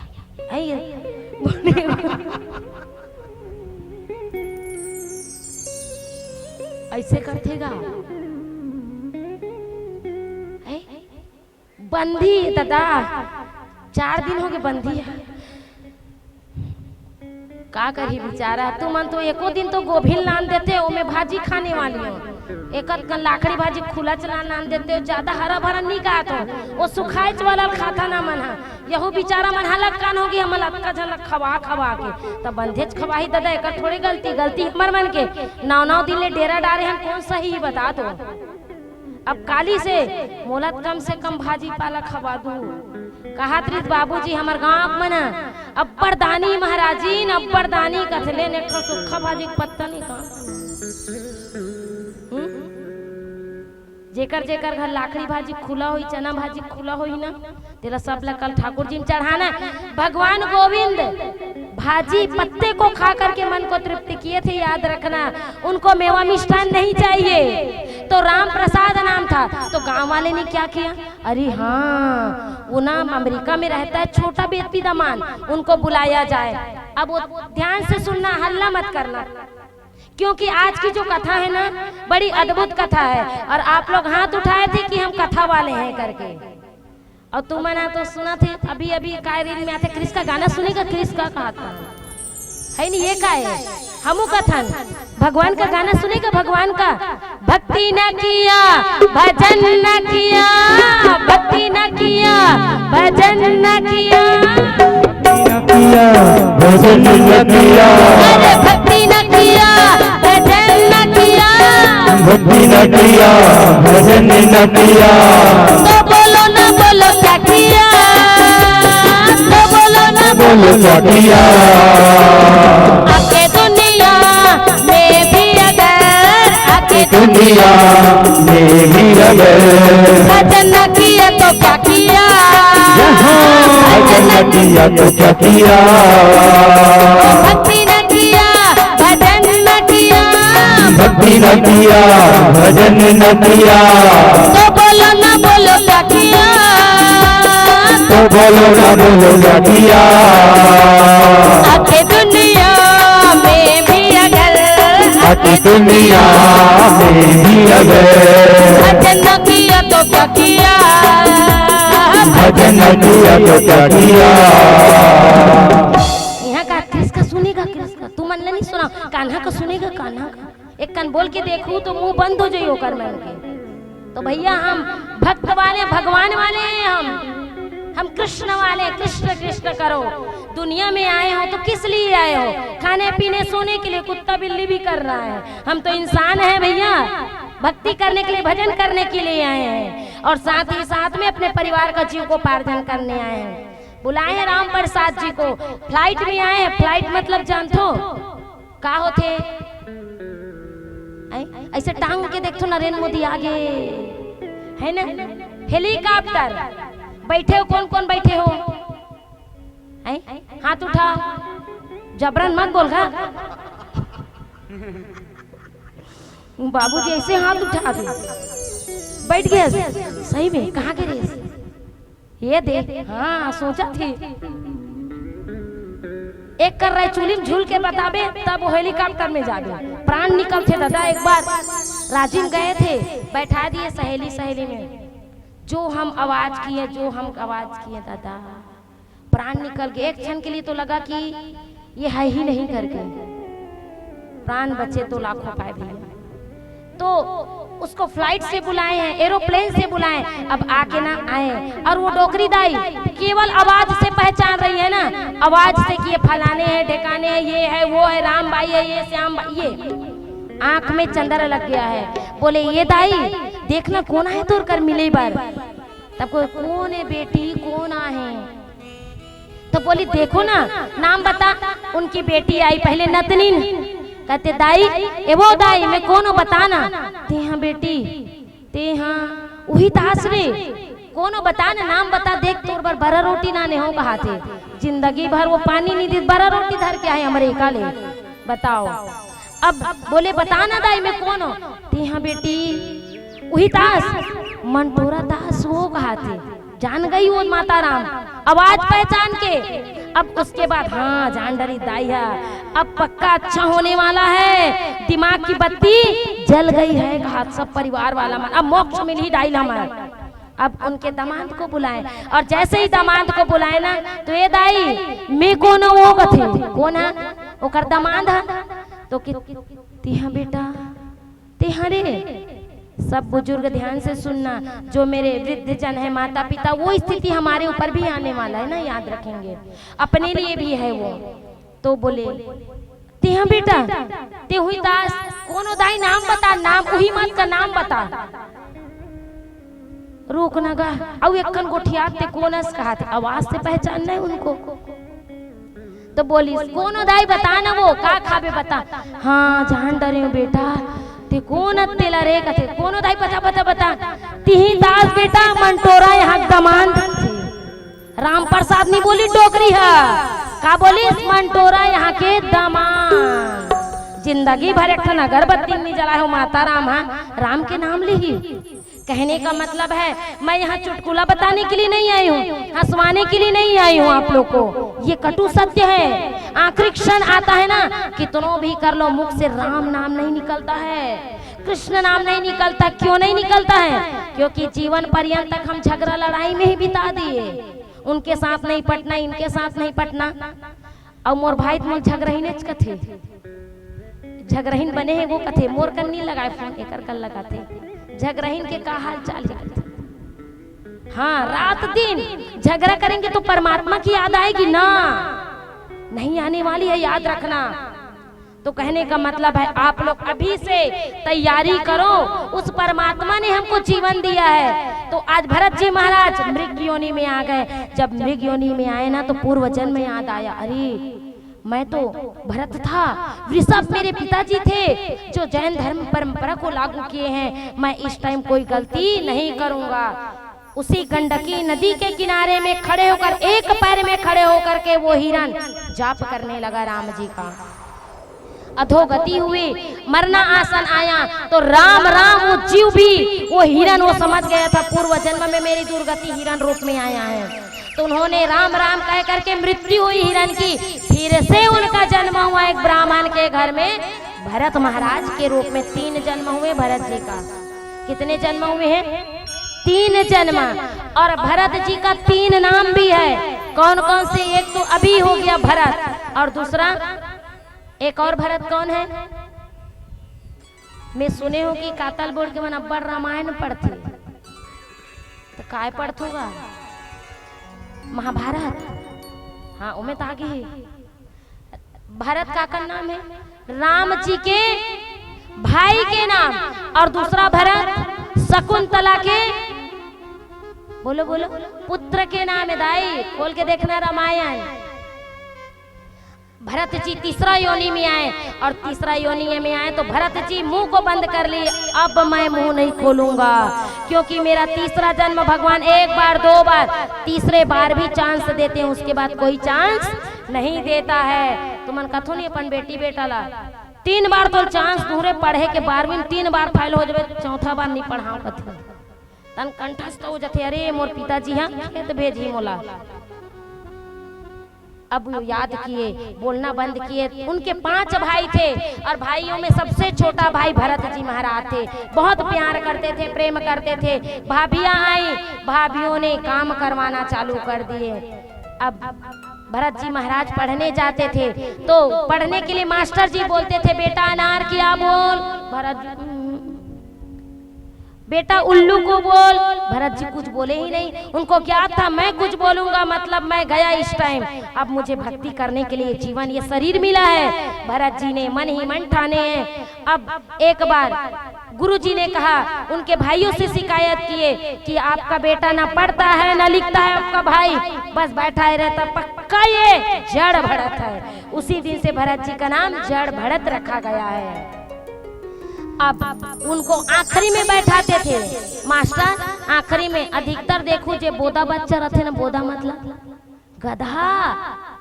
गधा बच्चा रही थे आखिरी में बैठा रही ते होती रहे। होशियार मन जे मन ऐसे हाथ ला उठाते नहीं घेरी बेरी तेला आगुम रखी और बोधा बच्चा आखिरी में बैठा थे, कौन माथा खपाए दादा कही तो आखिरी में बैठा है। अब स्कूल भी बंद हो गया भरत जी का, तो उनके भाभियों ने कहा ये घर का है, न कुछ भी करता नहीं है, न काम करता है, न पढ़ने जाता, जाओ खेत के पास भेजना इसको खेत देखने के लिए। उनके भाइयों ने कहा जा रे भरत खेत को देख के आना, पानी भरा है कि नहीं भरा है, और पानी अगर भरा होगा तो मेरे को अच्छा बांध देना, किसी दूसरे के पास पानी मत जाए। भरत जी गए वहां पे और पानी लबालब खेत में भरा हुआ था, मेड़ को फोड़ दिए, दूसरे के में डाल दिए भरत जी महाराज। याद रखना, जो बच्चा जो बेटी बेटा कमाने में कोला छत्तीसगढ़ी में का कथे इन्नी कमाए रे को कने कर हाथ गोड़ नहीं चले, का कथे बाबूजी कोढ़िया या हाँ भाई कोढ़िया रहते हैं ना, वो काम को बिगाड़ते हैं, बनाते नहीं है। वो समझ जाते हैं कि एक बार अगर अच्छा काम करूंगा तो बाबूजी मुझे दोबारा और काम में लगाएंगे, इसलिए वो काम को उल्टा ही करेंगे। भरत जी ने कहा मैं अगर सही करूंगा तो मेरा भाई काम काज में लगा देंगे और मैं भजन कीर्तन नहीं कर पाऊंगा।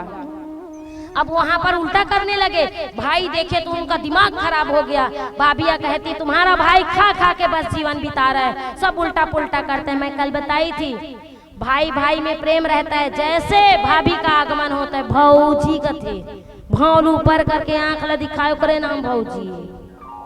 भौजी इस मतलब दाल गलने वाला नहीं है भैया, याद रखना। जिनका मिल गया सो मिल गया, वो पुण्य आत्मा होंगे जो भौजी और भाभी ननंद में प्रेम रहते हों भैया देवर में, नहीं तो यहाँ बड़ी विडंबना है। तो वहाँ बोले आपका जो भाई है कुछ काम नहीं करता, जाओ खेत भेजना, धान बड़े बड़े हो गए थे। और वहाँ पर वो एक कहे हे भरत आखिरी बार बोल रहा हूँ, यहाँ कोई चिड़िया मत आए, कोई गाय मत आए, कोई पशु मत आए, देखना वहाँ पे। और उसी समय में जितने भी गाय वाय चिड़िया विड़िया थे और भरत जी महाराज देखने के लिए बोले हैं करके खेत को देखे, कभी देखते चलते भैया एक जना अभी भी ऐसे करे एक जना तो खाए दाई। बोलिए गोविंद भगवान की जय हो। इधर नहीं देखना है, अभी असम गए थे हम लोग 14 फरवरी से 21 फरवरी तक असम में श्रीमद् भागवत महापुराण था। तो वहां पर हमारी जो कथा होती थी ना, शाम को 7 बजे से रात 10 बजे तक, कितने बजे तक 7 से 10, और वो बांग्लादेश बॉर्डर है ना आखिरी सबसे। और वहां पर हाँ कथा तो हो गई, 5 दिन 6वां दिन निपट गया। और वहां पर जितने भी माताएं थे ना, एक जन तो गोरी रतीसगा और भाई मन एक जन तो बने रतीसगा बैठल था ऐसे ऐसे कांपन। जय हनुमान ज्ञान गुण सागर, एक तो अता पता नहीं रहा है। दीदी ढल लागत करिया करिया कतको 2.5 लोजन लाइट ला रखे रही तबोर करिया, दांत भर दिखे सादा। यहाँ तक कि यहाँ थैली हथेली काले व्यक्ति का, भाई हम उसका वो नहीं कर रहे हैं, लेकिन वहाँ का वातावरण, वहाँ का पानी, दिन भर काम करने वाला, सुबह 8 बजे से लेकर शाम 4 बजे तक चाय पत्ती तोड़ते थे। उसी गार्डन पे हम कथा करके आए हैं। लाने हम 100 किलो चाय पत्ती। कौन कौन लागी हाथ उठाओ। मन कहा चना उड़द दाल मांग ली दादा, बदला में कहा थे। हाँ बड़ होशियार है ना, खाता बोल के मना ता नहीं मांग रहे भैया, चाय पत्ती लाए हैं ओरिजिनल आम। तो वहाँ ना हमको बोले 5वां दिन में दीदी किसी के यहाँ का पानी भी मत पीना। और हमको तो अलग से मिला हुआ था, हम पुलिस के उसमें अंडर में थे, हमको पुलिस लाते थे ले जाते थे, क्योंकि बांग्लादेश बॉर्डर था वहाँ पे। तो हमको लाना ले जाना, पानी का तो कोई बात ही नहीं है, हमको अलग से हमको रूम दिया हुआ था। तो वहाँ बोले दीदी एक चीज और बता रहे हैं, हमारा जो गांव है ना, हमारा जो शहर, क्योंकि असम क्या क्षेत्र है, माँ कामाख्या, जो 10 महाविद्याओं में प्रथम महाविद्या आती है माँ कामाख्या की, उसी प्रांगण में बैठ के कथा किए हैं। तो बोले यहाँ हमारे गांव को कौरू नगर कथी दीदी कथी थी दादा, कौरू नगर सुने थे माता पिता से, कौरू नगर होता है, कौरू नगर में केवल माता माता रहते, तई पिता मन खबर आए कि ते मन सब तंत्र मंत्र वाला है। और दीदी ते सावधान रख कथा करबे, काबर कक्का बेर तोल बैठ के फूक के बेंदरी बना दे, नित नाचत रहते थे। दूसरा दिन सोचेंगा जान की नहीं जाना, सच में ये सत्य घटना है, कोई गलत नहीं है। दोबारा है हमारी असम, अब 2027 में भी 26 है ना, 2027 में फिर से वही 14 जनवरी से 21 फरवरी शिव महापुराण का नारियल मिला, ये 3 बार हमारा होगा असम में। तो वहाँ हमको बोले, तो हम उन भाई को बोले देखो भैया आप लोग समस्त कौरव नगर वासी हो और आप लोग समस्त टोनहा वासी हो, तो हम कोई कम नहीं है, हम तो पूरे ब्रह्मांड के टोनहा सिखाने वाला जादूगर लधर के लेगा था वो आगू में, और जब का पांगना है पांग के देखा तो कौन कहा था, बोलिए गोविंद भगवान की जय हो। या वो तो पांग पांग ये क्या है, पांगना बोलते हैं। तो बोले भैया एक बार भूत प्रेत कर दोगे, लेकिन ये ऐसा जादूगर, ऐसा टोना है कि आपके शरीर को नहीं आपके चित्त को चुराने वाला है, और एक बार आपके चित्त को चुरा लेना तो खाने का भान न पीने का भान। और कहाँ वहाँ मोर बेंदरी बना बैठे है नहीं, मैं फोकट धर के लेगा तो मोर हिफाजत पर मोर से वार करे से पहले एला देखना पड़ेगी। मैं तो कहूँ भैया तेरा तुझको अर्पण, क्या लागे मेरा। आज भरत जी ने आज एक टक देखने लगे और पूरे गाय और चिड़िया पशु पक्षी को क्या बोलने लगे, बोलिए गोविंद भगवान की जय हो। राम जी की चिड़िया राम जी का खेत, चुगलो राम जी की चिड़िया राम जी का खेत, राम जी की चिड़िया राम जी की खेत, राम जी की चिड़िया राम जी का खेत, राम चिड़िया भर भर पे, तुलम चिड़िया भर भर पे, तुलम चिड़िया भर भर पे, तुलम चिड़िया भर भर पे, राम जी की चिड़िया राम जी का खेत, राम जी की चिड़िया राम जी का खेत, राम जी की चिड़िया राम जी का खेत, राम जी की चिड़िया राम जी का खेत, तुलम चिड़िया भर भर पे, तुलम चिड़िया भर भर पे, तुलम चिड़िया भर भर पे, तुलम चिड़िया भर भर पे।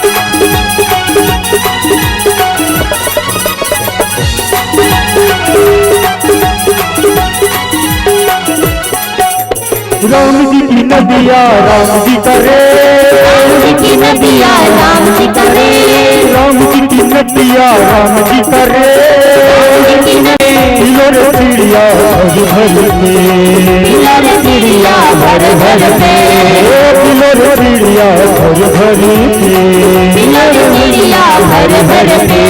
राम जी करे, राम जी की नदिया राम जी करे, राम जी की नदिया राम जी करे, राम जी की नदिया राम जी करे। पिलो रे चिड़िया भर भर के, पिलो रे चिड़िया भर भर के, पिलो रे चिड़िया भर भर के, पिलो रे चिड़िया भर भर के, पिलो रे चिड़िया भर भर के, पिलो रे चिड़िया भर भर के। बोलिए गोविंद भगवान की राधा रमन सरकार की। कहने लगा राम जी की चिड़िया राम जी का खेत, चुग लो रे चिड़िया भरे भरे पेट। तुम्हारे घर खेत में एक ठन गाय चल दी तक कनिहा नहीं बाँचे गाय के।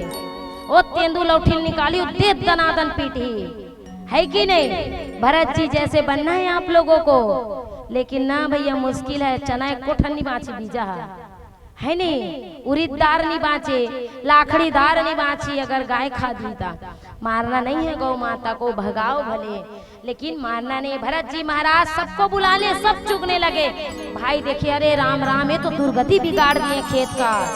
लाए खाना पीना बंद करवा दिए, खाना पीना नहीं देते थे भरत जी महाराज को, भूखे मरने लगे। अब धान बड़ा बड़ा हो गया, कटाई करके रखे हुए थे खरी गांच के, जैसे आप लोग सब अपने बाड़ी में रखते हो ना, वैसे खड़ी उसमें रख दिए इकट्ठा करके। और जैसे ही रखे ना तो भरत जी महाराज को कहे जाओ कोई चोरी मत करे, जितने भी करपा है उसको देखना खरही को, वहां पर कोई चोरी हारी मत करे। एक बार आखिरी बार मौका दे रहा हूँ। भरत बोले भाई मुंडी हिलाना है भरत को।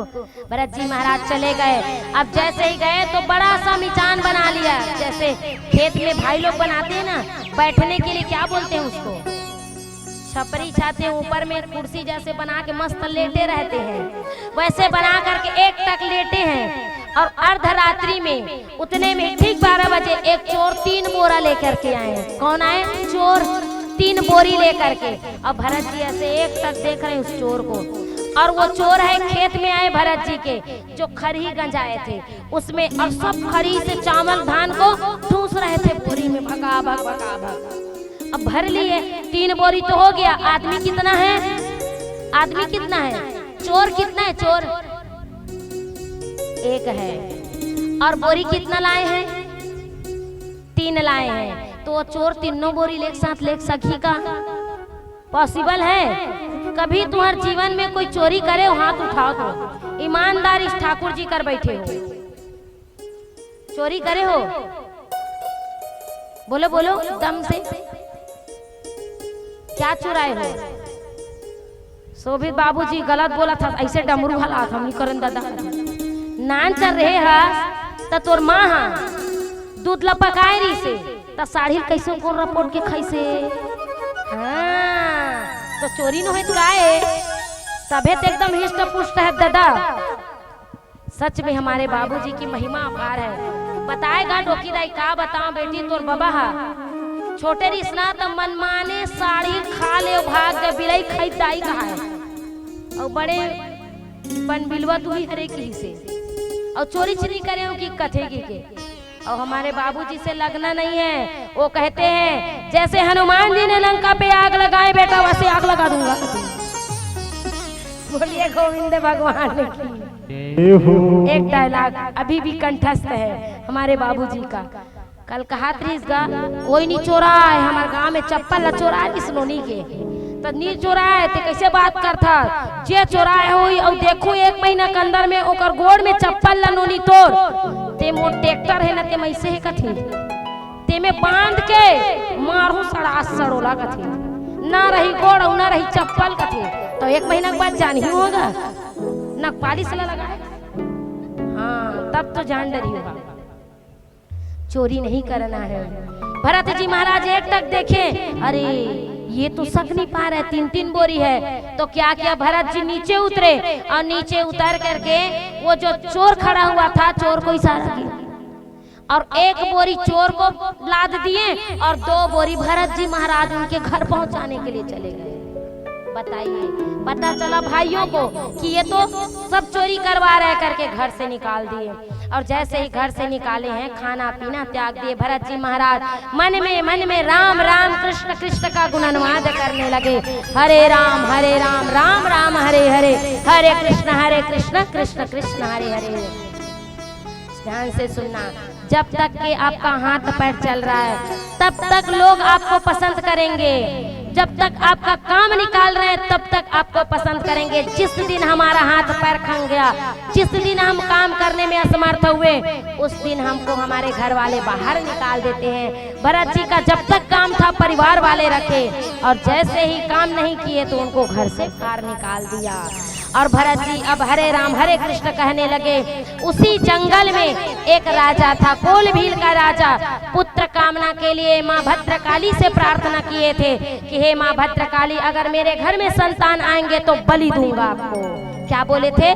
बलि। उनके घर में संतान के रूप में बालक आया और माता की बलि चढ़ानी थी, तो आसपास में कोलभील को बोले गए, जाओ रे एक मनुष्य को लेकर के आना, बलि चढ़ाएंगे। उसी जंगल में कोलभील के जो जितने भी उनके साथी थे सब जंगल में गए और व्यक्ति को खोज में तलाश करने लगे।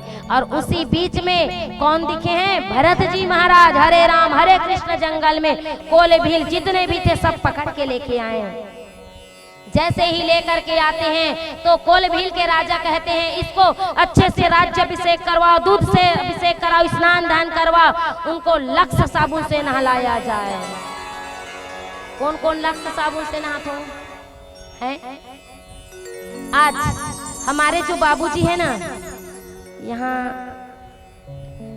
काम साहब बाबूजी, और वो हम नाम तो पता नहीं है, जो चश्मों वाले बाबूजी हमेशा मुस्कुराते रहते हैं। होना चाहिए हमेशा चेहरे में मुस्कुराहट रहनी चाहिए। क्यों रहनी चाहिए? कितना भी सुंदर मेकअप करे माता मन माने ब्यूटी पार्लर ये वो दुनिया भर के मेकअप लिपा पोती करे और कोहड़ा सनमूला बने दिखी बने, बताओ है ना? तो कब बने? एक तो वो मेकअप करे थे, कोहड़ा सन फुलो दे, और जो एकदम सिंपल सादगी में मुस्कुराहट है ना, कितना सुंदर दिखते। बताओ, मुस्कुराहट चेहरा भैया, मेकअप मत करो चलेगा, लेकिन चेहरे में मुस्कुराहट, किसी को भी देखो थोड़ा सा मुस्कुरा देना, क्या जाएगा? तो कोनो कथे मुंह मन पिराथे दीदी कथे तो दिन भर हा नहीं करे, कहा ठंडाई है ना? बिल्कुल नहीं। देखो 3 प्रकार का होता है हंसना, एक तो मुस्कुराना, एक तो हंसना, और तीसरा है ठहाका मार के हंसना। मुस्कुराना का मतलब क्या होता है? जो होंठ को थोड़ा सा फैला करके ऐसे करते, वो मुस्कुराना। हमारे बाबूजी मुस्कुराते रहते हैं और हमारे शोभित बाबूजी भी मुस्कुराते रहते हैं। हाथ मुस्कुराते हैं। हाँ हुचलत कहा दादा, मैं डर रहा हूँ। हुचलत कहा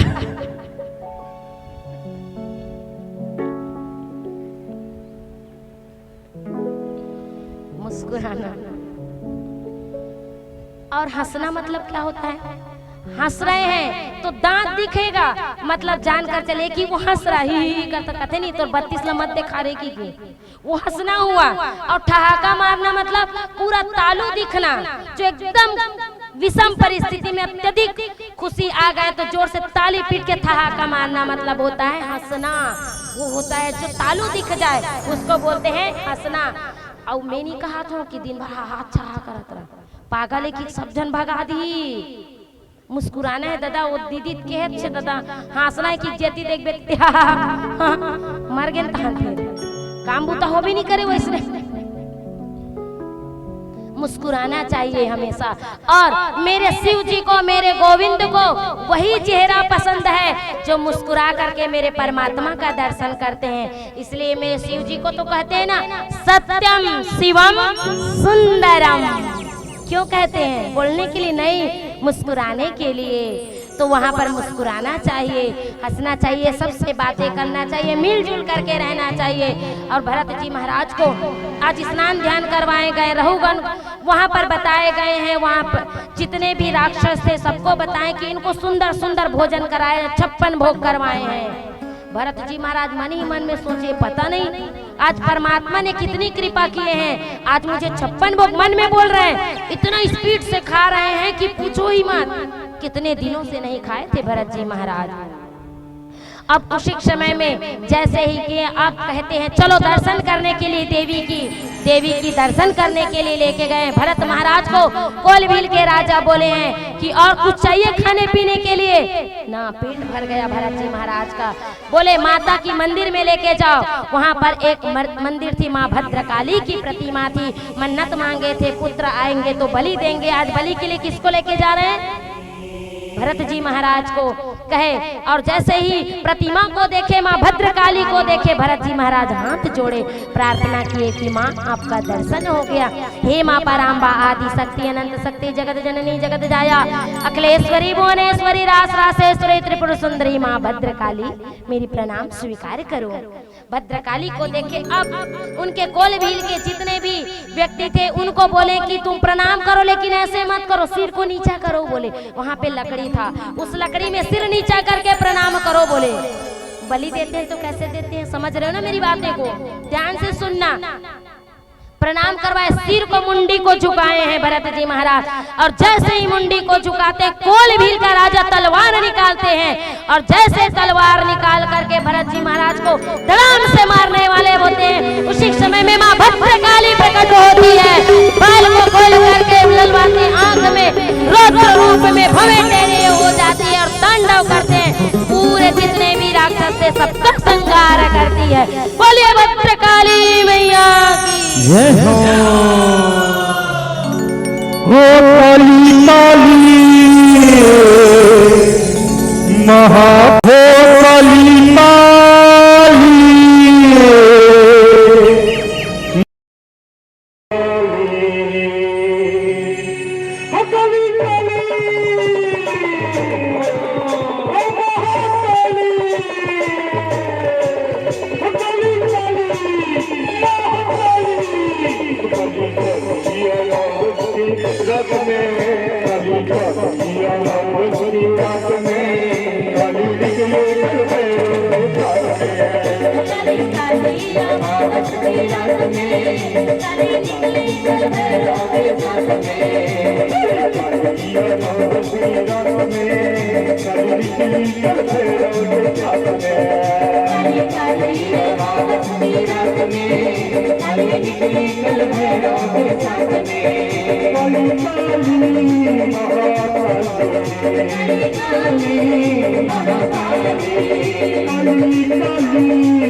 घूमने निकली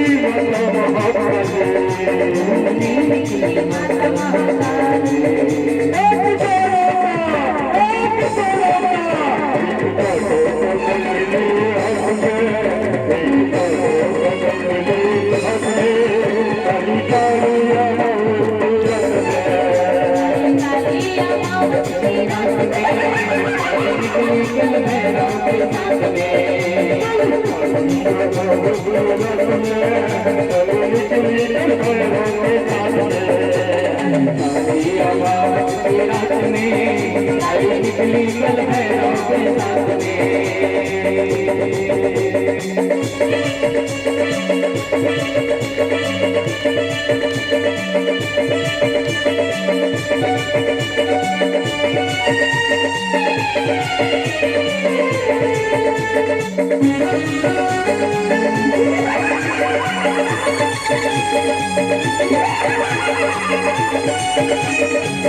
जय हो। माँ भद्रकाली प्रकट होती है, कहते हैं क्यों रे लाला तू कुछ बोलता क्यों नहीं है? जब तक तू नहीं बोलेगा ना तो ये संसार तुम्हें जीने नहीं देगा बेटा, कुछ तो बोलना पड़ेगा तुमको। यहाँ तक कि तुम्हारी बलि हो रही थी उसके बाद भी तुम शांत रहे बेटा।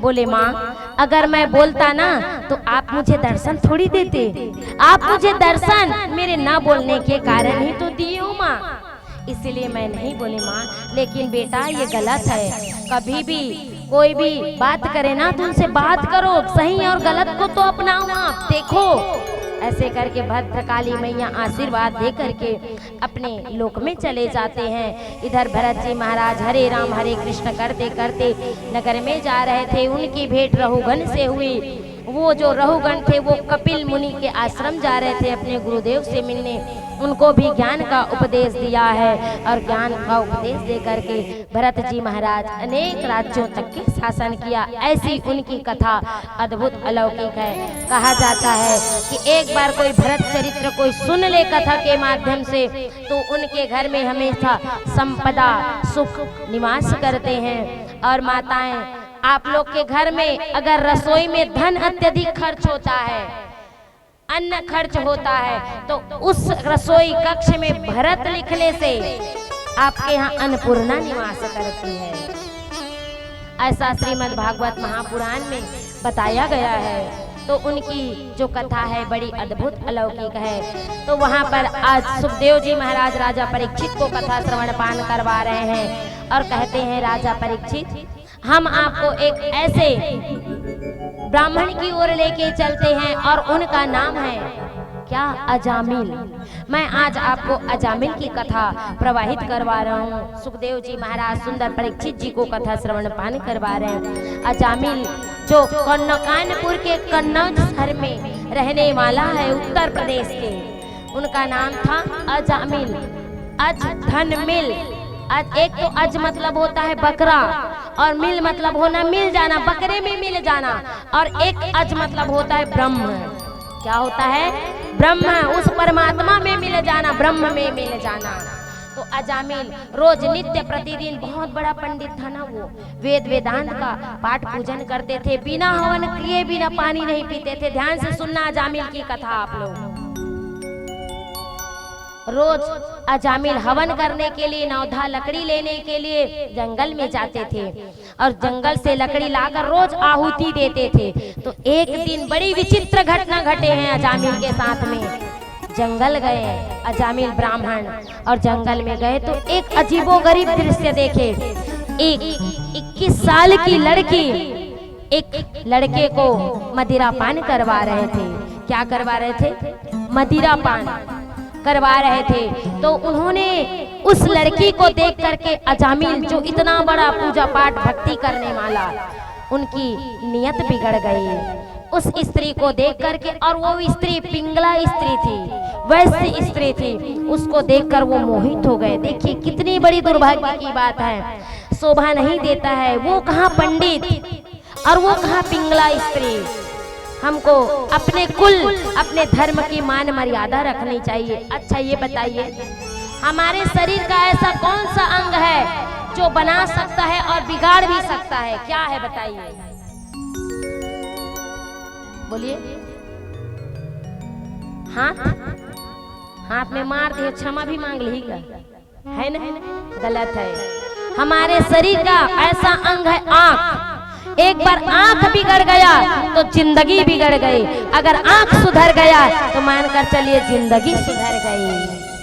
हाथ नहीं है, इसी से ही आई अट्रैक्शन से ही दुनिया बना हुआ है।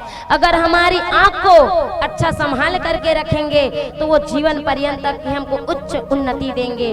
अगर एक बार कहीं हमारी नेत्र बिगड़ गई तो मानकर चलिए हमारी जिंदगी बिगड़ गई। याद रखिएगा, अजामिल की आंख बिगड़ गई। सुंदर उस स्त्री को देखे, पिंगला स्त्री को देख करके उन्होंने न लकड़ी तोड़े न कुछ भी नहीं। दूसरा दिन वो स्त्री स्नान कर रही थी, उनके पास में गए, देवी क्या तुम मुझसे विवाह करोगे? जबकि उस अजामिल की और भी पत्नी थे, उनके बाद भी वो पिंगला स्त्री से विवाह कर लिए। देखिए हमारे कुल का, हमारे धर्म का, किसी भी ब्राह्मण को कोई भी रहे, मदिरा पान सबसे खतरनाक होता है, याद रखिए।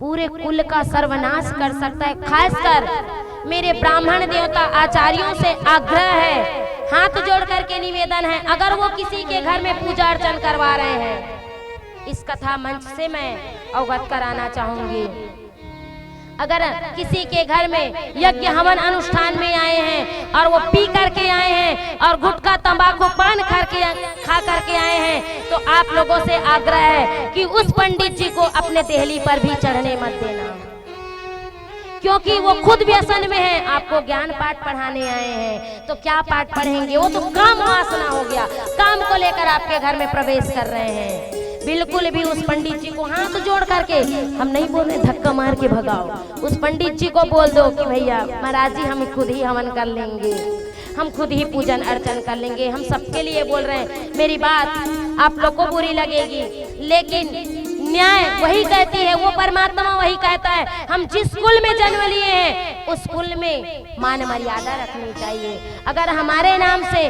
किसी को सदगति प्राप्त हो रही है और हमारे नाम से किसी को पुण्य मिल रहा है और हम ही गलत करना प्रारंभ कर देंगे, तो धिक्कार है हमारी ऐसे पूजा पाठ पर जो हम व्यसन के मार्ग में चल करके ज्ञान ठोक रहे हैं। ये अवलेबन नहीं करता है। आप सबसे भी, केवल पंडित ही नहीं, सब भाइयों से भी आग्रह है कि आप लोग अपनी जो नशा करते हैं उसको त्याग दीजिए। बहुत बर्बाद कर देती है, वो खुद तो बर्बाद होंगे, पूरा परिवार बच्चे भी रोड में आ जाते हैं। पूछिए उनके घर में जो नित्य प्रतिदिन शराब सेवन करके वो मुंह से पानी धोना तो छोड़ो, शराब से पानी धोते हैं, मुंह धोते हैं, उनसे पूछिए। बहुत दुर्गति हो जाती है, घर परिवार में बिलखते हैं बच्चे लोग, अन्न के लिए तरसते हैं। यहाँ पर आप लोग को ऐसा नहीं करना है। जो शराब पीते हैं ना, शराब कहाँ से निकला है पता है? कौन दे, कहाँ से निकला है? उत्पत्ति कहाँ से हुई है? कोई कहा थे मोदी सरकार हद है, शराब लभट्ठी खोल दे खाते है ना। शराब समुद्र मंथन से निकला हुआ है, कल की कथा में आएगी। समुद्र मंथन में शराब वहीं से निकला है। और शराब को किसने पिया है? देवताओं ने नहीं, इंसानों ने नहीं, वहां पर राक्षसों निशाचरों को दिया गया था शराब को। तो कौन कौन शराब पीते? हाथ उठाइए।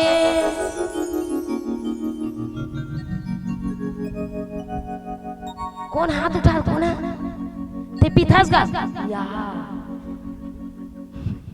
घर में नांग देवता और मन माने हाओ तबियत का कहूँ कारू दे थे कि ले बाबूजी एक खड़े हो, खड़े होंगे। प्रणाम दादा। के बाटल है? बाटल नहीं, कब?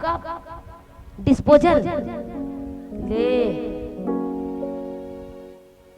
अब का बोलो, जवाब ही नहीं दादा। आप लोगों से, समस्त कातल बोर्ड वासियों से आग्रह है, कहते हैं अगर बेटी आती है तो बेटी को उनके ससुराल तक जाने के लिए माताएं दान देती है। विदा करथो ना बेटी मतलब का देथो? बड़ी बिजौरी रखिया ये वो दुनिया भर के पैसा देथो 500। तो मैं कौन हारो? कौन होगा? हाँ नी निकला थे मांग ली की नी मांगो दादा, नी मांगो। अब बनाई चले का हो जाही, अभी कही दे तो मांगी ली खात हुई। तो जैसे दान करते हो तो आप सबसे मेरा बारंबार विनती है इस व्यास गादी से कि मुझे अष्टम दिवस में चढ़ौतरी होती है, बोलते हैं श्रीमद् भागवत की चढ़ौतरी दान होता है। तो मुझे चढ़ौतरी में दान में और कुछ नहीं चाहिए, ते पीथा तिहिर चढ़ा दे मोर बाप। संकल्प के साथ में भले होती उंडत रहा। बोलिए गोविंद भगवान की जय हो। संकल्प लेना है बाबूजी। आप पता नहीं कौन से जन्म में क्या कर्म किए थे, परीक्षित के रूप में विद्यमान हैं आप। बताइए, आपके पितरों की हजारों पुण्य का एक साथ मिलन हुआ है, तो आज भाई भाई परीक्षित के रूप में विद्यमान हो आप लोग। तो ये जो क्षण मिलता है, ये जो समय मिलता है, बड़ी अद्भुत होती है। तो आपसे बारंबार विनती है बाबूजी, ते के बाटल एक दिन में पिथास वो कोच का तरी डाल मत बता ते का बार रोकता था वो मर गया दादा है निका है ना मजाक करा थे कहा थे नी पिए तो हम इसने मान ले तो महू डर रहा गए दाई अब चढ़ाए के हाथ नहीं पिए कथे बड़ी अच्छा है होना चाहिए कभी भी नहीं हाथ मत लगाओ दुर्गति होती है। भैया एक बार ना उस शराब के बोतल से थोड़ा सा जल निकाल करके रास्ते पे रखना और कुत्ते को वहां पर लेके जाना। भैया ये क्या चीज है पूछना कुत्ते को, वो सूंघना भी पसंद नहीं करते हैं, याद रखिएगा। इतना खतरनाक उसको राक्षस लोग पिए हैं, हम इंसान हैं, हम उस परमात्मा के औलाद हैं। आप लोग जितने भी व्यसन में गए हो जो भी हो चढ़ौतरी में वही दान कर देना उस परमात्मा के सम्मुख में, वो परमात्मा स्वीकार कर लेंगे। आज उस ब्राह्मण की नियति खराब हो गई। हम बताए हैं कभी भी वो ब्राह्मण जो वेद वेदांत का पाठ पढ़ते हैं, जो गीता का पाठ करते हैं, हवन करते हैं, अनुष्ठान करते हैं, दूसरों को ज्ञान की बात बताते हैं, अगर उसके मुख में तनिक भी पान का बिलरा आया तो मानकर चलिए कि वे व्यसन मार्ग में है। ऐसे पंडित को अपने घर में भी कदम मत रखने देना। हम तो और बहुत कट्टर है, सब कहते हैं ये मनोकरे से दिक्कत है, का नाम धरे हो लड़ंग झगड़हीन गति। क्यों झगड़हीन? क्योंकि मुझे वो व्यक्ति पसंद नहीं है जिनके मुख में गुटखा और तंबाकू खा करके और पान खा करके मेरे गोविंद भगवान की गाथा को खोले और पढ़े। भैया मुझे वो पसंद नहीं है। अगर परमात्मा की भक्ति करना है ना तो निर्मल मन से करना है, आप लोगों को स्वच्छ मन से, अपने मुंह में गुटखा तंबाकू नहीं, शराब सेवन नहीं करना है, तभी भगवान की भक्ति हो सकती है। इसलिए मेरे पास में कोई महाराज जी टिकते नहीं है। में कथों दो व्यक्ति ही डांट खाते हैं, गाली खाते हैं। कौन? एक तो हमारे भागवत भूषण शिव महापुराण के प्रख्यात आचार्य आदरणीय पंडित प्रदीप मिश्रा जी डांट खाते हैं, है ना। अच्छा भी कार्य कर रहे हैं फिर भी डांटते हैं लोग। और दूसरा पलक नरेश दुबे डांट खाते हैं, जबरन वो लोग गाली देते रही थी आदमी में एक रे से बोल दे तो करते थी। और तुमन गाली दे चाहे मारो भैया, अपना जो कर्म है वो तो करते जाना है, छोड़ेंगे नहीं, उसी के लिए तो कर रहे हैं। जब तक ज्ञान की बातें हमारे माइंड तक नहीं आएंगे तो नहीं चलेगा, याद रखिएगा। अजामिल विवाह कर लिए, परिवार वालों ने उनको निकाल दिए, माँ बाप से अलग हो गए। अजामिल की 5 पत्नियां थी और 5 पत्नियां एक साथ रहने लगी पिंगला स्त्री के साथ में। और वो जो दान पुण्य मांगते थे गांव में दान देना बंद कर दिए, दूसरे गांव में जाते थे वो पंडित मांगने के लिए। एक बार की बात है, एक जो ऋषि थे वहां आकर के आए, पंडित ब्राह्मण आए। वो ब्राह्मण अचानक गांव में प्रवेश करते हैं कन्नौज में। अब ब्राह्मण किसके घर में भोजन करते हैं? ब्राह्मणों के घर में, ज्यादा से ज्यादा यादव जी के हाथ से। अभी अभी वो प्रथा चालू हुई, नहीं तो पहले के ब्राह्मण बहुत अडिग रहते थे, अपने हाथ से भोजन पानी करते थे। तो ब्राह्मण देवता एकादशी का उपवास था, द्वादश को भोजन के लिए आए थे। तो गांव वाले को पूछे यहाँ कोई पंडित रहते हैं क्या? तब वही अजामिल का घर बताए जो दूर गांव में बसा हुआ था। पंडित लोग गए, उनकी पत्नियां बैठी हुई थी और पत्नियां जैसे ही बोले कि आपके पति कहाँ हैं करके साधुओं ने बोला, तो बोले महाराज जी हमारे पति बाहर गए। तो बोले देवी जी हमारे लिए भोजन प्रसादी की व्यवस्था करो, हम स्नान करके आते हैं। जैसे स्नान करने बोले वो पिंगला स्त्री सोचने लगे, हम ठहरे पिंगला स्त्री, अछूत स्त्री हैं, हमारे हाथ से पंडित जी को कैसे भोजन देंगे? अगर भोजन नहीं देंगे तो पंडित जी हमको श्राप दे देंगे। फिर भी उन्होंने डर डर के पंडितों के लिए 5 पंडितों के लिए भोजन तैयार किए।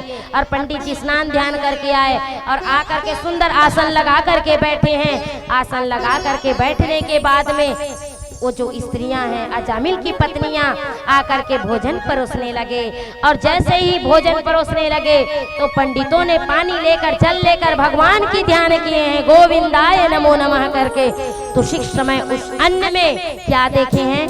पिंगला स्त्री का हाथ पड़ गया है। एक वैसे स्त्री ने भोजन बनाया है, लेकिन पंडितों ने जब भोजन प्रसादी लेना प्रारंभ किए थे और जल लिए परमात्मा का हवन के, तो उसी समय तुलसी का पत्ता उस थाली में डाल दिए थे। और जैसे ही देखे कि वैसे स्त्री ने भोजन बनाए, ये तो हमारे साथ बहुत अनर्थ कर दिए हैं, लेकिन आंख खोले तो तुलसी का पत्ता पड़ा हुआ था। साधुओं ने कहा ये तो हालांकि ये पिंगला स्त्री ने बनाए हैं, शूद्र स्त्री ने बनाए हैं, लेकिन यहाँ तुलसी का पत्ता पड़ने के बाद वो स्त्रियों का प्रसाद बन गया है, उनके हाथ का भोग प्रसाद बन गया है। कभी भी आप लोग भोजन करो तो अपने भोजन में तुलसी पत्ता डाल करके भोजन करना चाहिए। जैसे ही देखे हैं इनको फेंकेंगे तो हमें प्रभु आशीर्वाद नहीं देंगे, हमें प्रभु तिरस्कार कर देंगे। एक बार आप लोग सत्यनारायण की कथा में 5वें अध्याय में तुंगध्वज नाम का राजा की कथा आती है। अहिर के यहाँ से प्रसाद लेने के लिए मना कर दिया था, तो उसी क्षण में उनके 100 पुत्र मर गए थे। अरे तुम ठहरे अहिर और हम ठहरे राजा, तुम्हारा प्रसाद नहीं लेंगे। अहिर ने कहा था राजा जी हमारा नहीं, परमात्मा का प्रसाद है। नहीं लिया तो तुरंत उनके पुत्र खत्म हो गए थे, प्राण निकल गए थे, याद आया नहीं ये तुलसी पत्ता पड़ने के बाद ये भोग बन गया है करके, तो उसी समय भोग ग्रहण किए हैं। उधर से अजामिल आया। अजामिल जैसे ही, और याद रखना कभी भी हो आपके घर में कोई भी ब्राह्मण देवता भोजन के लिए आए या कोई दिव्य पुरुष आपके घर में भोजन निमंत्रण के लिए बुलाओ तो कुछ न कुछ दान दे करके विदा करना चाहिए, उनको खाली हाथ नहीं भेजना चाहिए। याद रखिएगा, क्योंकि वो ब्राह्मण देवता किस रूप में आया है, परमात्मा के रूप में भी आ सकते हैं, गुरु के रूप में भी। कुछ नहीं तो एक सिक्का, एक तुलसी का पत्ता और सिक्का लाके उनके हाथ में थमाना चाहिए। भोजन करे जाओ महाराज नहीं बोलना है, याद रखिएगा। हमें नहीं, हमारे बारे में नहीं, कोई भी आपके द्वार पर आए तो आपको उनको दक्षिणा देकर ही विदा करना चाहिए, शास्त्र में लिखा है, याद रखिए। अजामिल आया और उन्होंने साधुओं को देखा, प्रणाम किए, अजामिल को दक्षिणा मांगे, ए अजामिल मुझे दक्षिणा दो। अजामिल कहते हैं साधु जी मेरे पास तो कुछ नहीं है, मैं ठहरा गरीब ब्राह्मण। सोचने लगे साधु और कहे ए अजामिल मुझे दक्षिणा दो, मैं आपके घर भोजन किया हूँ, मैं बिना दक्षिणा का नहीं जाऊंगा। अजामिल कहने लगा मैं कहाँ से दक्षिणा दूं, मेरे पास तो कुछ है ही नहीं। उसी समय में साधु ने कहा एक बार और बोल रहा हूँ दक्षिणा दो। अजामिल गुस्से से लाल हो गए, क्या बात करते हो, मैं जब बोल रहा हूँ नहीं है करके तो नहीं मान रहे हो। तब साधु कहते हैं अजामिल मुझे रुपया धन दौलत नहीं, मुझे दक्षिणा में एक वचन दो, आपकी जो 5वें नंबर की जो पत्नी है वो गर्भवती है और ठीक 9 महीने के बाद आपके घर में पुत्र आएगा, उसका नाम आप भगवान के नाम में रखना, बस इतना ही वचन दे दो। क्या नाम रखे फिर, बस उसका नाम करना क्या, नारायण। क्या नाम रखना, नारायण रखना, बस इतना वचन दो दक्षिणा के रूप में। ठीक है, मेरी पत्नी की जो भी बाल गोपाल आए मैं नारायण रखूंगा। चले गए साधु। कुछ महीने बीते हैं, 9वें महीने में उसकी छोटी पत्नी से एक सुंदर से बालक का प्रादुर्भाव होता है। उस बालक का नाम रखते हैं नारायण। क्या रखते हैं, नारायण। और जैसे रखे नारायण बढ़ने लगा, सबसे छोटा बेटा था। अब दिन बीतते गए, सब से ज्यादा उस नारायण को प्रेम करने लगा। अजामिल पूजा पाठ भूल गया था, भगवान का नाम लेना भूल गया था। बड़ी ध्यान से सुनना ये कथा। और अंत समय में जब प्राण उड़ रहे थे अजामिल के, तो उसी समय अजामिल को हजारों बिच्छू का डंक लग रहा था, तो डंक से कहराने लगा, दर्द से रुदन करने लगा। तब उस अजामिल ने उस दर्द में अपने छोटे बेटे का नाम लेकर के पुकारे, हे बेटा नारायण, ए बेटा नारायण। जैसे नारायण बोले हैं, क्षीर सागर में माता लक्ष्मी चरण दबा रही थी और वहां पर वैकुंठवासी गोविंद भगवान अपने गरुड़ को, खड़ाऊ को छोड़ करके दौड़ करके अपने नंद और सुनंद पार्षद को भेजे हैं। कहाँ पे, उस अजामिल के पास में, जाओ देख करके आना, मेरा भक्त मुझे पुकार रहा है। यमराज सोटा मार रहे हैं उसको, अजामिल को, उसके कर्म को। और देख करके नंद सुनंद उस रस्सी को पकड़ लेते हैं, कहते हैं आप लोग इसको मत मारो, ये हमारे गुरु का है, हमारे प्रभु के पास जाएगा। मेरे परमात्मा वैकुंठवासी आ जाते हैं और वार्तालाप हो रहा है धर्मराज में, यमराज में और वैकुंठवासी से। कहे प्रभु ये तो जीवन पर्यंत तक के आपका नाम नहीं लिए, नाम ले रहा था वो भी बंद कर दिया, लेकिन अब ये अचानक ये तो यमराज जाना चाहिए, लेकिन बैकुंठ जा रहे हैं। उनकी आत्मा देख रही है, अजामिल की वार्तालाप हो रहा है यमराज और गोविंद भगवान में। और जैसे देखिए नहीं यमराज जी, इन्होंने आखिरी समय में मेरा नाम लिया है। यमराज कहते हैं भैया आखिरी समय में आपका नाम नहीं लिया है, वो तो अपने छोटे बेटे का नारायण करके, और वो नारायण गांव में बाटी खेल रहे थे, उनका छोटा बेटा, लेकिन वो नारायण उसका बेटा नहीं सुना, बैकुंठवासी नारायण छोड़ करके आए हैं अपने द्वार को। कहे ये तो आपका नाम लिया। तब मेरे गोविंद भगवान कहे हे धर्मराज, भले वो व्यक्ति जन्म पर्यंत तक मेरा नाम ना लिया हो, लेकिन मरने के समय में चाहे वो अपने बेटे को याद करके मरे, उनका नाम लेकर, मेरा नाम तो आया ना, मेरा नाम लेकर के उनकी आखिरी प्राण निकल रही थी, इसलिए मैं लेने के लिए आया हूँ, मैं उसको लेकर अपने बैकुंठ जाऊंगा। अजामिल देख करके रोने लगे, प्रभु मैंने आपकी इतनी भक्ति तो नहीं की, फिर भी मुझे सदगति प्रदान कर रहे हो। प्रार्थना करके स्तुति करने लगे, वंदन करने लगे, अभिनंदन करने लगे। बोलिए गोविंद भगवान की। हम भी गोविंद भगवान से प्रार्थना करते हैं, जिस तरह अजामिल को मुक्त किए उसी तरह हमको भी मुक्त करना। ऐसे भाव के साथ में सुंदर मीठी मीठी ताली के साथ गोविंद भगवान को मनाते हैं। बोलिए राधे रानी सरकार की जय हो। करते हो तुम कन्हैया मेरा नाम हो रहा है, करते हो तुम कन्हैया मेरा नाम हो रहा है, करते हो तुम कन्हैया मेरा नाम हो रहा है, तेरे नाम ही के कारण सब काम हो रहा है, तेरे नाम ही के कारण सब काम हो रहा है, करते हो तुम कन्हैया।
सरकार ही मैं कुछ भी, सरकार ही मैं कुछ भी, सब काम हो रहा है तेरे नाम ही के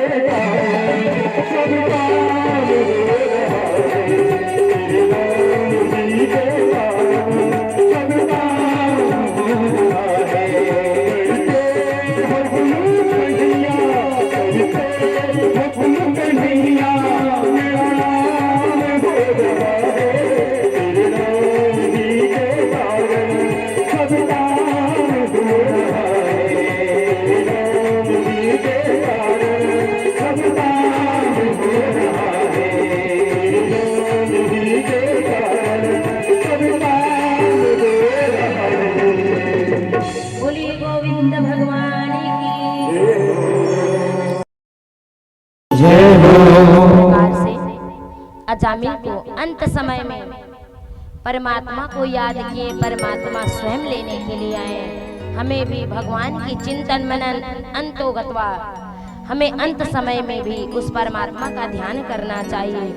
इस प्रकार से अजामिल की कथा आगे सुखदेव जी महाराज परीक्षित जी को कहते हैं, विश्व रूप ने बृहस्पति को छोड़ करके किसको गुरु बनाए हैं?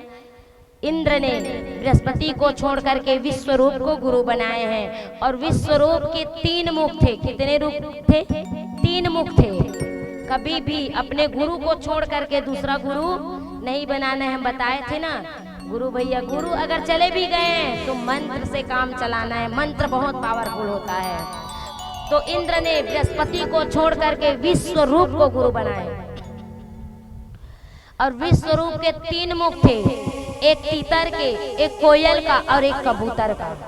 3 मुख थे। एक में भोजन करते थे, एक में सुरापान करते थे, एक में सोमपान करते थे। 3 मुख से 3 अलग अलग पान करते थे। तो एक बार इंद्र ने बहुत बड़ा नारायण यज्ञ करवाया। तो उस नारायण यज्ञ में अपने गुरु विश्वरूप को कहा कि तुम आहुति देना गोविंद भगवान की यज्ञ हो रहे आचार्य के रूप में। तो उन्होंने विश्वरूप ने क्या किया? अपने निशाचरों की आहुति देना रह गए, क्योंकि उनका ननिहाल क्या था? निशाचर था। तो वो निशाचरों में आहुति देने लगे। इधर इंद्र ने बार बार समझाया कि हे विश्वरूप, मैं बार बार बोल रहा हूँ कि आप यज्ञ नारायण में आहुति दो, लेकिन आप तो अपने ननिहाल निशाचरों की आहुति कर रहे हो। आप बार बार समझाए और नहीं माने तो अंत में इंद्र ने अपने तलवार से विश्वरूप के मुंडी को खंडित कर दिया, उनके धड़ को अलग कर दिया। और उनके धड़ को अलग करते ही ब्रह्म हत्या दौड़ाने लगा। कभी भी किसी ब्राह्मण को गौ माता की हत्या मारपीट नहीं करना चाहिए।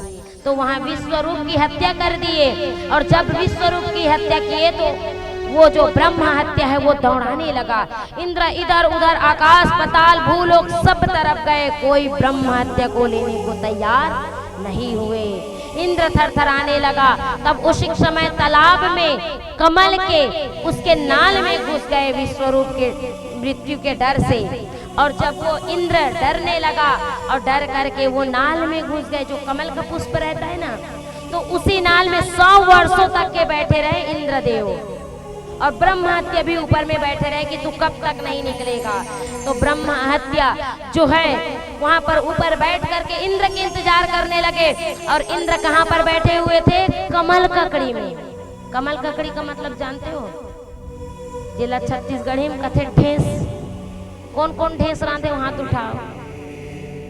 रांधेस ढेस ढेस तरियम रथे तेला नहीं रांधे हो, टपले उठा दी दादा। बोलिए गोविंद भगवान की। नहीं खाना चाहिए। ढेस ब्रह्म हत्या है। और वो ब्रह्म हत्या किसको लगे हुए थे? इंद्र को। इंद्र वही चुप कर बैठा हुआ था। कभी भी ढेस को नहीं खाना चाहिए, ब्रह्म हत्या का पाप लगता है। यहाँ कहाँ सस्ता साग है, जाओ चुभरुम चुभरुम गोर के ढेस ना निकालो खा है नहीं। चनक दाल में रांधा बड़ मीठा थे दीदी का आता है, कभी भी नहीं खाना चाहिए। तब ब्रह्म हत्या ने कहा, हे इंद्र, अगर तुम्हें इस ब्रह्म हत्या से बचना है तो अपनी जो ब्रह्म हत्या है किसी को दे दो। वो लेने को तैयार नहीं। तब 4 ऐसे लोग वहां पर आए और उस ब्रह्म हत्या को लेने को तैयार हुए। पहले तो आए वृक्ष, दूसरा जल, तीसरा धरती और चौथा है स्त्री।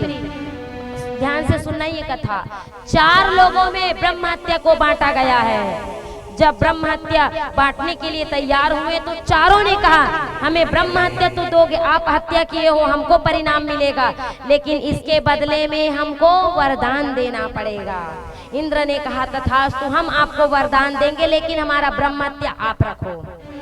तब वहां पर पेड़ को पहले बार ब्रह्म हत्या दिया है तो पेड़ ने भी वरदान मांगे। और ब्रह्म हत्या क्या है? जब पेड़ ने कहा कि अगर कोई हमको काटे तो हम फिर से तरुण हो जाएं, फिर से डारा शाखा फेंकना चालू कर दें, हम पुनरावृत्ति हो जाएं। आप लोग मुनगा के पेड़ को काट के देखना, होता है जब मुनगा का पेड़ कटेगा तो आजू बाजू और उल होते पाना मन है। वो क्या है? वरदान मिला है उनको। और ब्रह्म हत्या क्या है? गोंद लाशा। बबूल के पेड़ में जाना, लाशा निकलता है इतना बड़ा बड़ा, काट दोगे ना तो लाशा निकलेगा, तो ब्रह्म हत्या है। और हमन हुई लाशल धर के गबा गब खाथन बने चिप चिप लागत दाई की, वो ब्रह्म हत्या है, कभी नहीं खाना चाहिए उसको। और शहर में क्या करते हैं, उसी लाशा गोंद से लड्डू बना करके खाते हैं ताकि हमारे शरीर में ठंड के समय में गर्मी आए करके। नहीं खाना चाहिए। ब्रह्म हत्या लाशा है और वरदान है तरुण होना, फिर से हम लोग हरा भरा हो जाएं। और दूसरा है पानी, पानी को दिया गया है। और पानी को जब दिए तो उसने भी वरदान मांगा और वरदान के रूप में कहा जो भी हमको मिक्स करे हम उसमें घुल जाएं। और खासकर वो पानी फायदा कौन ला हो से याद हो भैया, 1 लीटर दूध और 3 लीटर यहक मल्लनी कहा तो धमतरी में बिकट होते भैया।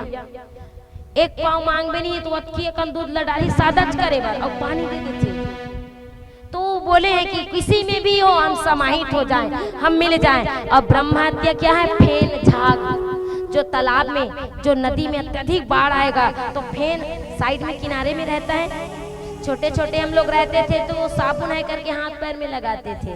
वो ब्रह्म हत्या कभी भी उसको छूना नहीं है। और आपके घर में कोई मेहमान आए और गिलास में कोई कहते ताजा पानी गर्मी के दिन बोलना चालू करो, पानी भर के दे गिलास में, जब तक कि उस गिलास का पानी झाग न मिट जाए तब तक पानी को नहीं पीना है। वो झाग जब तक रहेगा वो ब्रह्म हत्या है, याद रखिएगा। क्योंकि जब पानी निकलता है तो बुलबुला होता है ना, ताजा ताजा बोर से भरोगे तो झाग फेंकता है, तो झाग शांत हो जाए तभी पानी पीना है आप लोगों को, वो ब्रह्म हत्या है। और तीसरा है पृथ्वी, धरती महारानी, उसने भी वरदान मांगे हैं। पहले उनको श्राप दिया गया है। ब्रह्म हत्या वही बंजर भूमि जिस भूमि में एक बीज का कण भी प्रादुर्भाव नहीं होता है, कितनों उसमें पानी डालो, कितनों खाद डालो, कितनों दवाई डालो, उस जमीन में एक घास का तिनका भी नहीं उगता है। तो मान कर चलिए वो ब्रह्म हत्या बंजर भूमि कहलाया है। और वरदान के रूप में भूमि ने कहा हमें ब्रह्म हत्या दे रहे हो, उसके बदले में वरदान दो, कोई भी हमको गड्ढा खोदे तो हम बराबर प्लेन हो जाए। आप मन माता मन है अपन बेटी बेटा बिहाव करथो तो चुरमाटी जाथो कि नहीं जाथो, गड्ढा खनथो और 1 महीना के बाद जाग देखो जगह प्लेन हो जाए रही है। नदी में बाढ़ भी आएंगे ना तो गड्ढा के जगह में रेत भरा जाता है, होता है, वो वरदान मांगे हैं। और चौथा है स्त्री, तो स्त्री को बुलाएं तो स्त्री कहने लगी स्त्री तो बहुत चंचल है ना, चतुर होते हैं। तो उसने कहा ते पाप कर बे, हम तो पाप ला धरो, नहीं भैया नहीं चाहिए। वो मामले में तो आगे हुई कई दिन वरदान देवो कि सब आगे हो जाती। तो उन्होंने कहा हमको भी वरदान दो, तो उसने उसको भी वरदान दिया है। ब्रह्म हत्या स्त्री को, माताओं को मिला है मासिक धर्म के रूप में, जो 5 दिन तक के भगवान का पूजा अर्चन पाठ पूजा देव स्थान पे नहीं जाना चाहिए। उस माताओं को 6वें 7वें दिन में बाल धो करके स्नान ध्यान करके निमृत हो करके उस ग्रंथ को पकड़ना चाहिए, पूजा अर्चन करना चाहिए। 6 दिन तक के परमात्मा के मंदिर नहीं जाना चाहिए। ये ब्रह्म हत्या है, ब्रह्म के द्वारा दिया गया उनका श्राप है जो माताओं को दिया हुआ है। और वो जो वरदान है वो क्या है? माताओं ने कहा कि हमें भी वरदान दो, तब वो ब्रह्म हत्या ने कहा हम तुमको वरदान देते हैं, जितने भी चराचर के माता है वो संतान उत्पन्न करेंगे। आज वरदान उसी का है जो माताएं संतान उत्पन्न करते हैं, श्राप मासिक धर्म के रूप में माना गया है। अब जैसे जैसे हुए हैं, इधर जैसे ही विश्वरूप की मृत्यु पता चलागा तो विश्वरूप के जो पिता है तुष्टा, क्या नाम है? तुष्टा, तो जैसे पता चला मेरे बेटे की हत्या हो गई है तो उन्होंने क्या किया? यज्ञ करवाए और बड़े बड़े ऋषि मुनि को बुलाए और ऋषि मुनि को बुला करके आहुति दिलवाए। क्या आहुति दिलवाए? एक ऐसे पुत्र, बलिष्ठ पुत्र पैदा हो जो इंद्र को मारने वाला हो। क्या हो? देखना शब्द कैसे आता है। उस तुष्टा ने आचार्यों को, पंडितों को, साधुओं को बुलाए, बोले आहुति देना, और वो आहुति में क्या बोलना? इंद्र को मारने वाला। तो आचार्यों ने आहुति दिया, इंद्र से मरने वाला बालक पैदा हो, स्वाहा। को और से में अंतर है, याद रखना। वो बोले कि मुझे ऐसा पुत्र उस अग्नि से प्रकट करवाओ जो इंद्र को मारने वाला हो, लेकिन पंडितों ने से मरने वाला हो। क्या? से मरने वाला हो, इंद्र से मरने वाला हो। प्रकट हुए हैं, नाम हुआ वृत्तासुर। वृत्तासुर का मतलब जानते हो? जो उनकी आवृत्ति असुरों जैसा हो, न किसी की बात समझते हो, न वाणी समझते हो, हमेशा गाली गलौज करता हो, उनका नाम है वृत्तासुर। वृत्तासुर के अत्याचार बड़े। वृत्तासुर ने तपस्या किए। क्या तपस्या किए हैं? कि मैं किसी के हाथों न मरूं। किसी के यहाँ तो ब्रह्मा ने कहा मरना पड़ेगा बेटा। तब वृत्तासुर ने वरदान मांगा कि मुझे ऐसे वरदान दो ब्रह्मादेव जो स्वप्न में भी हिंसा न किया हो, मैं उसी के हाथों मरूं। तथास्तु बोले। अत्याचार बढ़ गया। तब उनके अत्याचार को देखकर समस्त देवी देवता नारायण के पास में गए। नारायण ने कहा वृत्तासुर की मृत्यु निश्चित है। और वो कहा जाओ आप दधीची ऋषि के पास। दधीची ऋषि के पास ही क्यों गए? क्यों गए? क्योंकि दधीची ऋषि एक ऐसे ऋषि हैं जो स्वप्न में भी एक कीड़े को नहीं मारे हैं। उन्होंने वरदान मांगे थे स्वप्न में भी किसी की हिंसा ना किया हो, किसी की मृत्यु ना किया, किसी को मारे ना हो, ऐसे व्यक्ति से मैं मरूं। तो दधीची ऋषि के पास गए पूरे देवतागण। दधीची ऋषि के पास जाने के बाद में दधीची ऋषि ने अपने शरीर का दान कर दिया। किसका दान किया? शरीर का दान हो तो दधीची ऋषि जैसे। यहाँ तो एक गिलास पानी मांग बेटार दई उसका धुले ओट के नाने कौन दी है ना, होता है, नहीं दे पाते हैं। देखो दान कैसे दिए दधीची ऋषि ने, अपने शरीर का दान। जब वो अपने प्राण को त्यागे ना तो इंद्र ने क्या किए? उनके शरीर को जंगल में ले जाके फेंक दिए।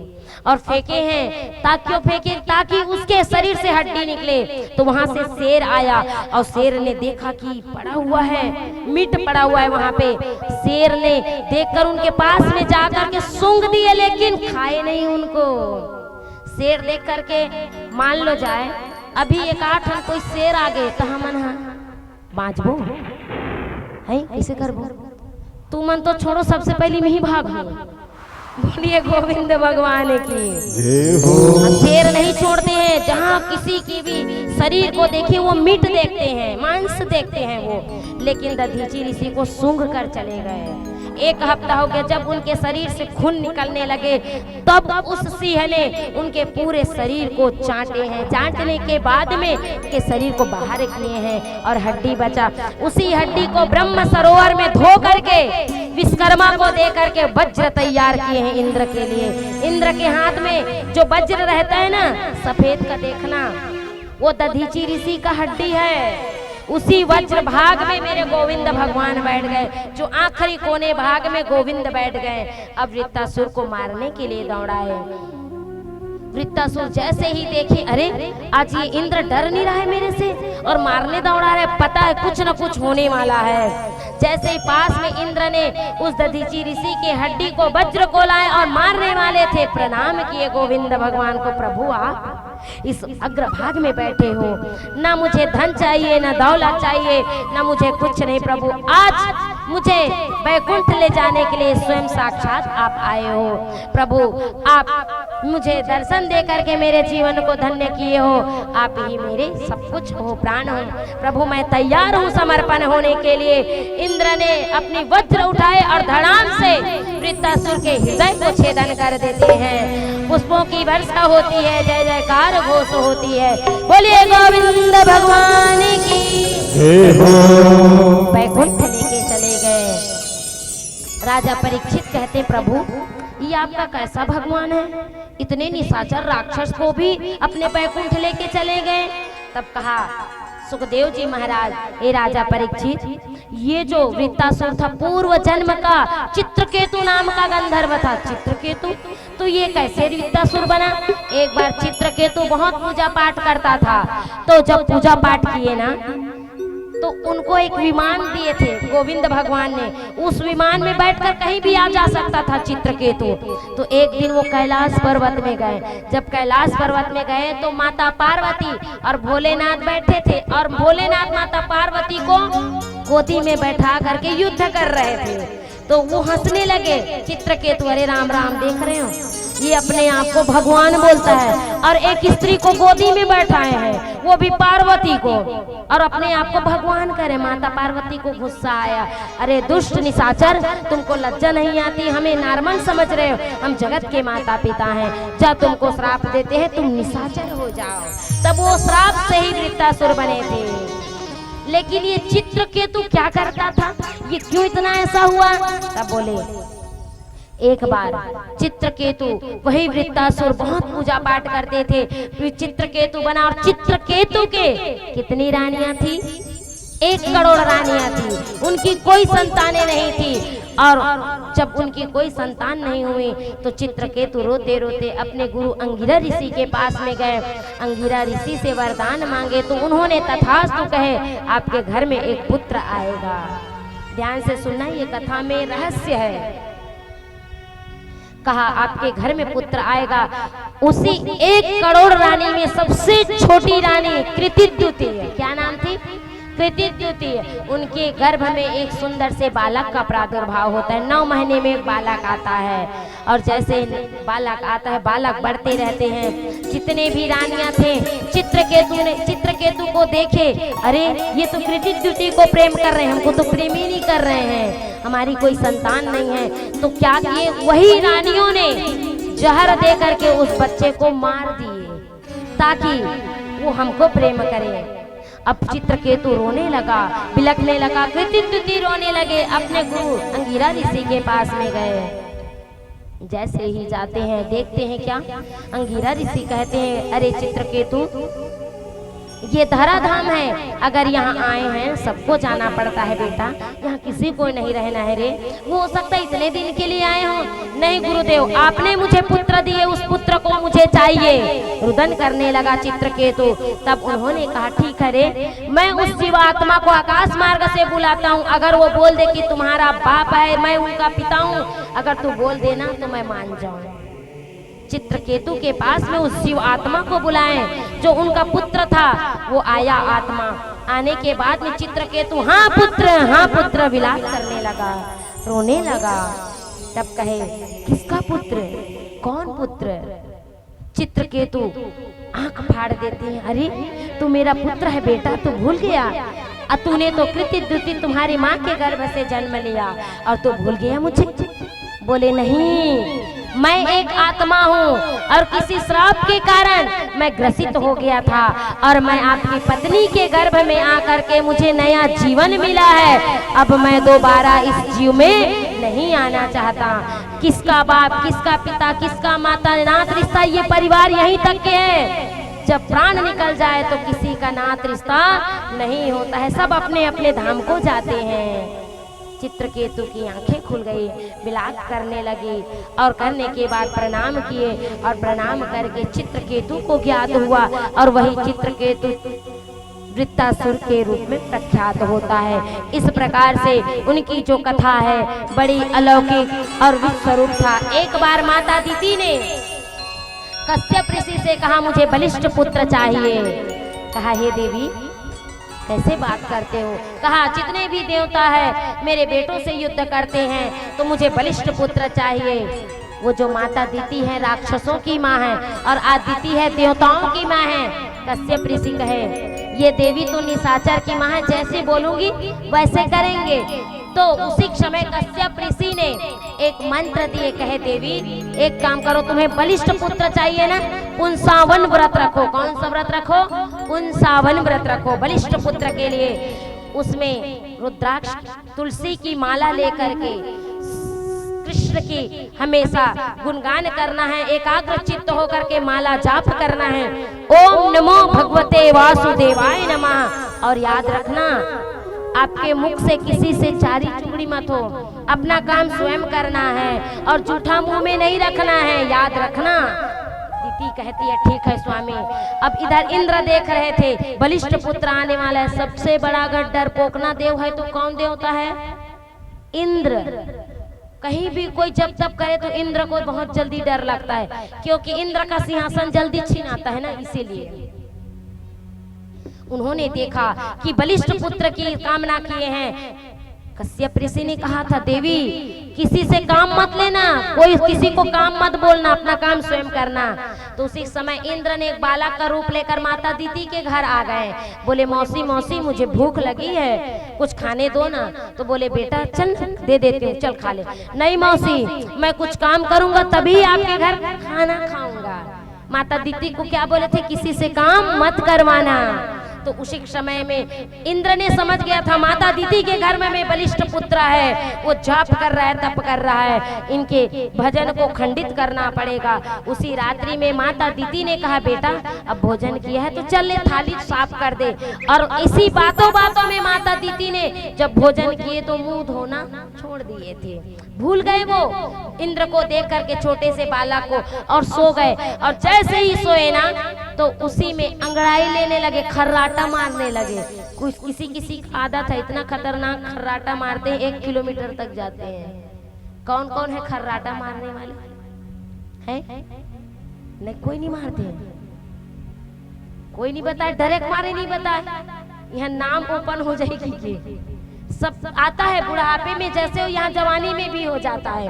तो खर्राटा लिए ना तो मुंह खुला था। तो उसी समय इंद्र छोटे से रूप धारण करके माता दीति के गर्भ में चले गए। और जैसे दीति के गर्भ में गए तो उसी गर्भ में बालक जन्म ले रहे थे, तो उस बालक का टुकड़ा टुकड़ा करने लगे।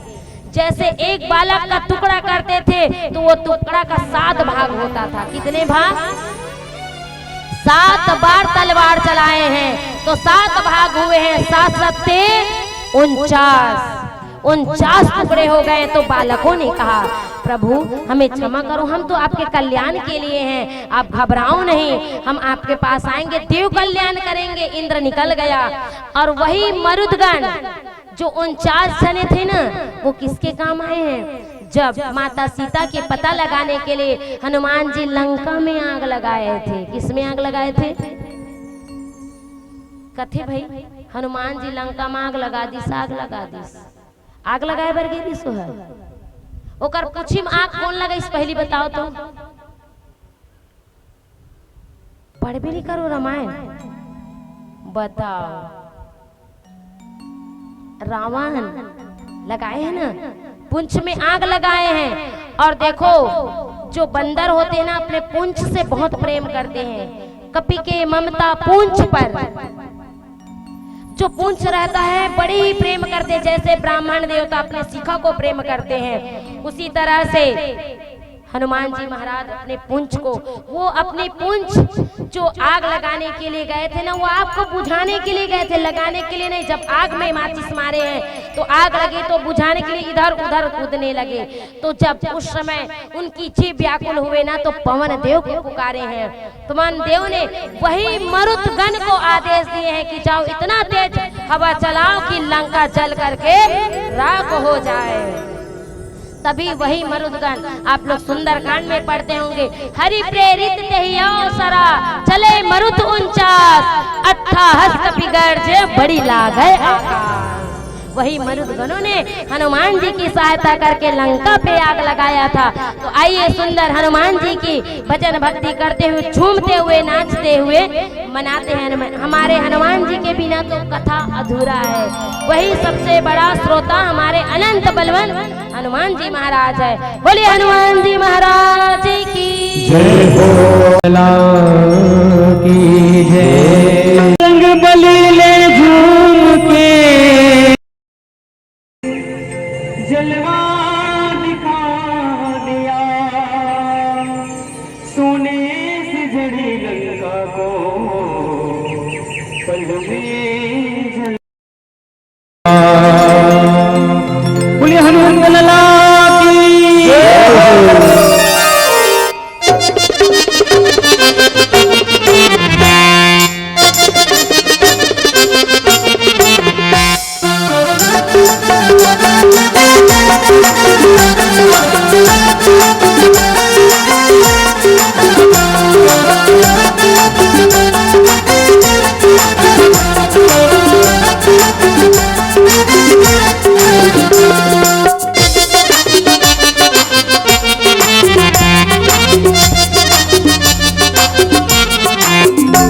बजरंग बली गली गली मनाम है। बजरंग बली गली गली मनाम है। बजरंग बली गली गली मनाम है। बजरंग बली गली गली मनाम।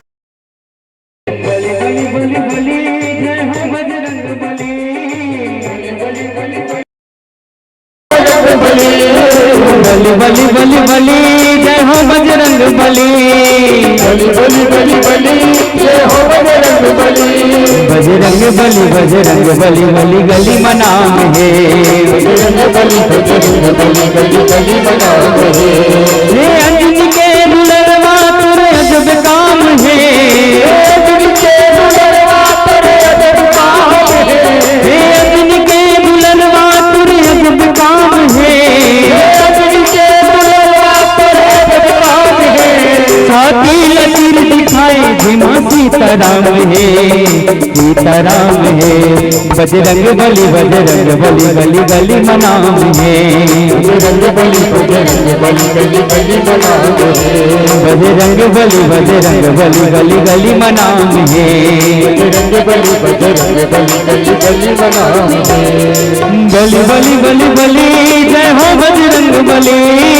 बली जय हो बजरंग बली। बली जय हो बजरंग बली।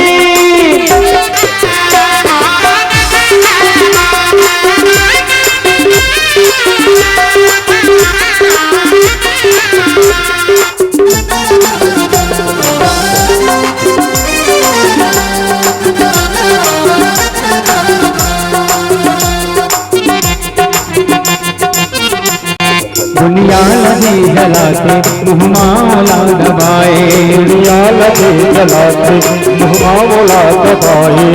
काहे तोर सकती कुन पार नहीं तो पाए। काहे तोर सकती कुन पार नहीं तो पाए। दुनिया लगे जलाते मुहमाला दबाए। दुनिया लगे जलाते मुहमाला दबाए। काहे तोर सकती कुन पार नहीं तो पाए। काहे तोर सकती को न पार नहीं तो पाए। और धरे वानर के पूछ लाम है। लूट धरे वानर के पूछ लाम है। और धरे वानर के पूछ लाम है। लूट धरे वानर के पूछ लाम है। साथी लकीर दिखाई धीमा सीताराम है। सीताराम है। बजरंग बली गली गली मनाम है। बजरंग बली गली गली मनाम है। बजरंग बली गली गली मनाम है। बजरंग बली गली गली मनाम है। बली जय हो बजरंग बली। बली जय हो बजरंग बली। बली जय हो बजरंग बली।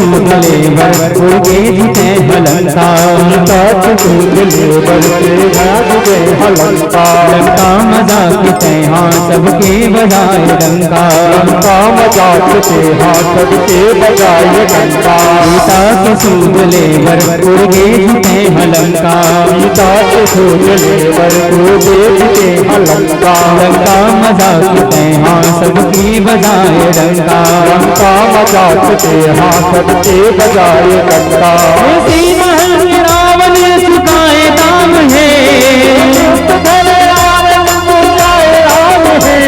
उसी तहर रावण चुकाए दाम है साथी लचील दिखाए जिमा सीताराम है ओ सीताराम है बजरंग बली गली गली मनाम है बजरंग बली गली गली मनाम है बजरंग बली गली गली मनाम है बजरंग बली गली गली मनाम है बजरंग बली गली गली मनाम है बजरंग बली गली मनाम है हे अंजलि के दुलरवा कर अदब काम है अंजलि के दुलरवा कर अदब काम है हे अंजलि के दुलरवा कर अदब काम है अंजलि के दुलरवा कर अदब काम है साथी लचील दिखाए जिमा सीताराम है बजरंग बली गली गली मनाम है बजरंग बली गली गली मनाम है बजरंग बली गली गली मनाम है बजरंग बली गली गली मनाम है बजरंग बली गली गली मनाम है बजरंग बली गली बोली हनुमंत लला की बोलिए सियावर रामचंद्र भगवान की जय हो। इस प्रकार से अगर भक्तों में सबसे परम भक्त मेरे हनुमान जी महाराज है, जो राम जी के काज संवारे हैं, माता सीता की पता लगाए हैं, उन्होंने मरुद गणों ने सहयोग किए हैं। उस मरुद गण ने आकर के धू धू करते हुए हवा में पूरे लंका में आग लगा दी है। आइए मैं आपको सप्तम स्कंद की ओर प्रवेश कर रही हूँ। सप्तम स्कंद में प्रहलाद चरित्र की ओर मैं आप सबको लेके चलती हूँ। सुखदेव जी महाराज राजा परीक्षित को कथा श्रवण पान करवा रहे, कहते हैं हे राजा परीक्षित, आओ मैं आपको एक ऐसे परम भक्त प्रहलाद चरित्र की ओर लेके चलता हूँ। और आप सबको एक सूचना, कल मेरे बाल मुकुंद गोविंद भगवान का उत्सव है। कल सरकार का आगमन का दिन है। कल कृष्ण उत्सव मनाए जाएंगे इस प्रांगण में। तो जितने भी मेरे माता है, पिता है, भाई बंधु नात रिश्ते हैं, सबको पीला वस्त्र पहन के आना है। तुम तो पहने छो है नहीं, अब ओकर मन बर सबको, एक अकेली के लिए कथा नहीं है। ऐसे मत सोचना कि केवल साहू परिवार में, हम सब के लिए ये कथा प्रवाहित हो रही। हमारे बाल मुकुंद गोविंद भगवान सबके लिए है, एक अकेले के लिए नहीं है। तो सब माताएं और भाई सब पीला वस्त्र धारण करके, अगर ना हो तो कुर्ता पजामा भी चल सकता है। आप लोग कल सुंदर 1 बजे आकर के गोविंद भगवान के आगमन का इंतजार करेंगे। कल कृष्ण उत्सव मनाए जाएंगे। और दूसरी बात, कल काके चाय घलो पियाई ना बाबूजी, सही थे का? काके चाय मतलब जानते हो का होते? गांव पीथो कि नहीं पियो काके चाय? पीथो ना, काला कथे का डार थो, हल्दी मिर्चा नमक धनिया का डार थो, तिल्ली और गुड़ और कपूर,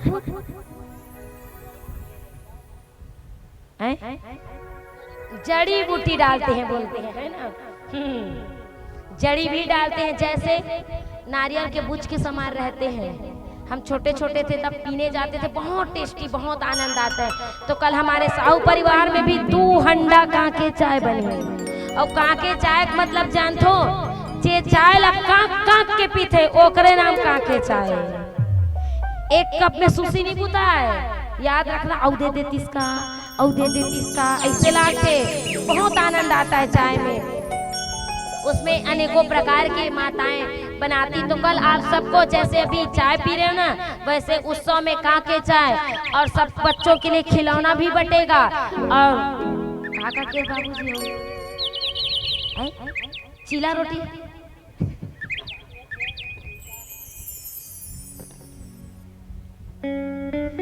लड्डू, हाँ हाँ सोट के लड्डू कहा थे, और तिलिक लड्डू है ना बाबूजी। हाँ, इतना सारा हमारे साहू परिवार, आदरणीय शोभित साहू जी और उनके समस्त साहू परिवार नात रिश्ते आप सबके ओकरेज में के ठेका नहीं है। ठाकुर जिला कहूँ मन भोग लगाए बल्लानू, अब ये मत कहो कि और मुंह बोली से नहीं दादा, भगवान सबका है। अगर आप लोगों से बन पड़े तो सब उस परमात्मा में आपसे जो बन पड़ेगा प्रसाद लेकर के उसमें अर्पण करना है। आप सबको आखिरी में वितरण कराए जाएंगे विराम के समय में। तो सब अपने से जिस किसी को भी जिसके घर में बाल गोपाल नहीं है, मेरे गोविंद भगवान के लिए भोग है, खिलौना है, जो भी अर्पण अपने तरफ से करना चाहते हैं वो कर सकते हैं। बाकी तो हमारे बाबूजी लोग तो सब खड़े हैं। आपकी श्रद्धा भक्ति, इसमें कोई जोर जबरदस्ती दबाव नहीं है। जो आप लोग करेंगे आप लोगों के लिए उचित होगा। तो कल का दिन बहुत ही अलग और अद्भुत दुर्लभ होगा।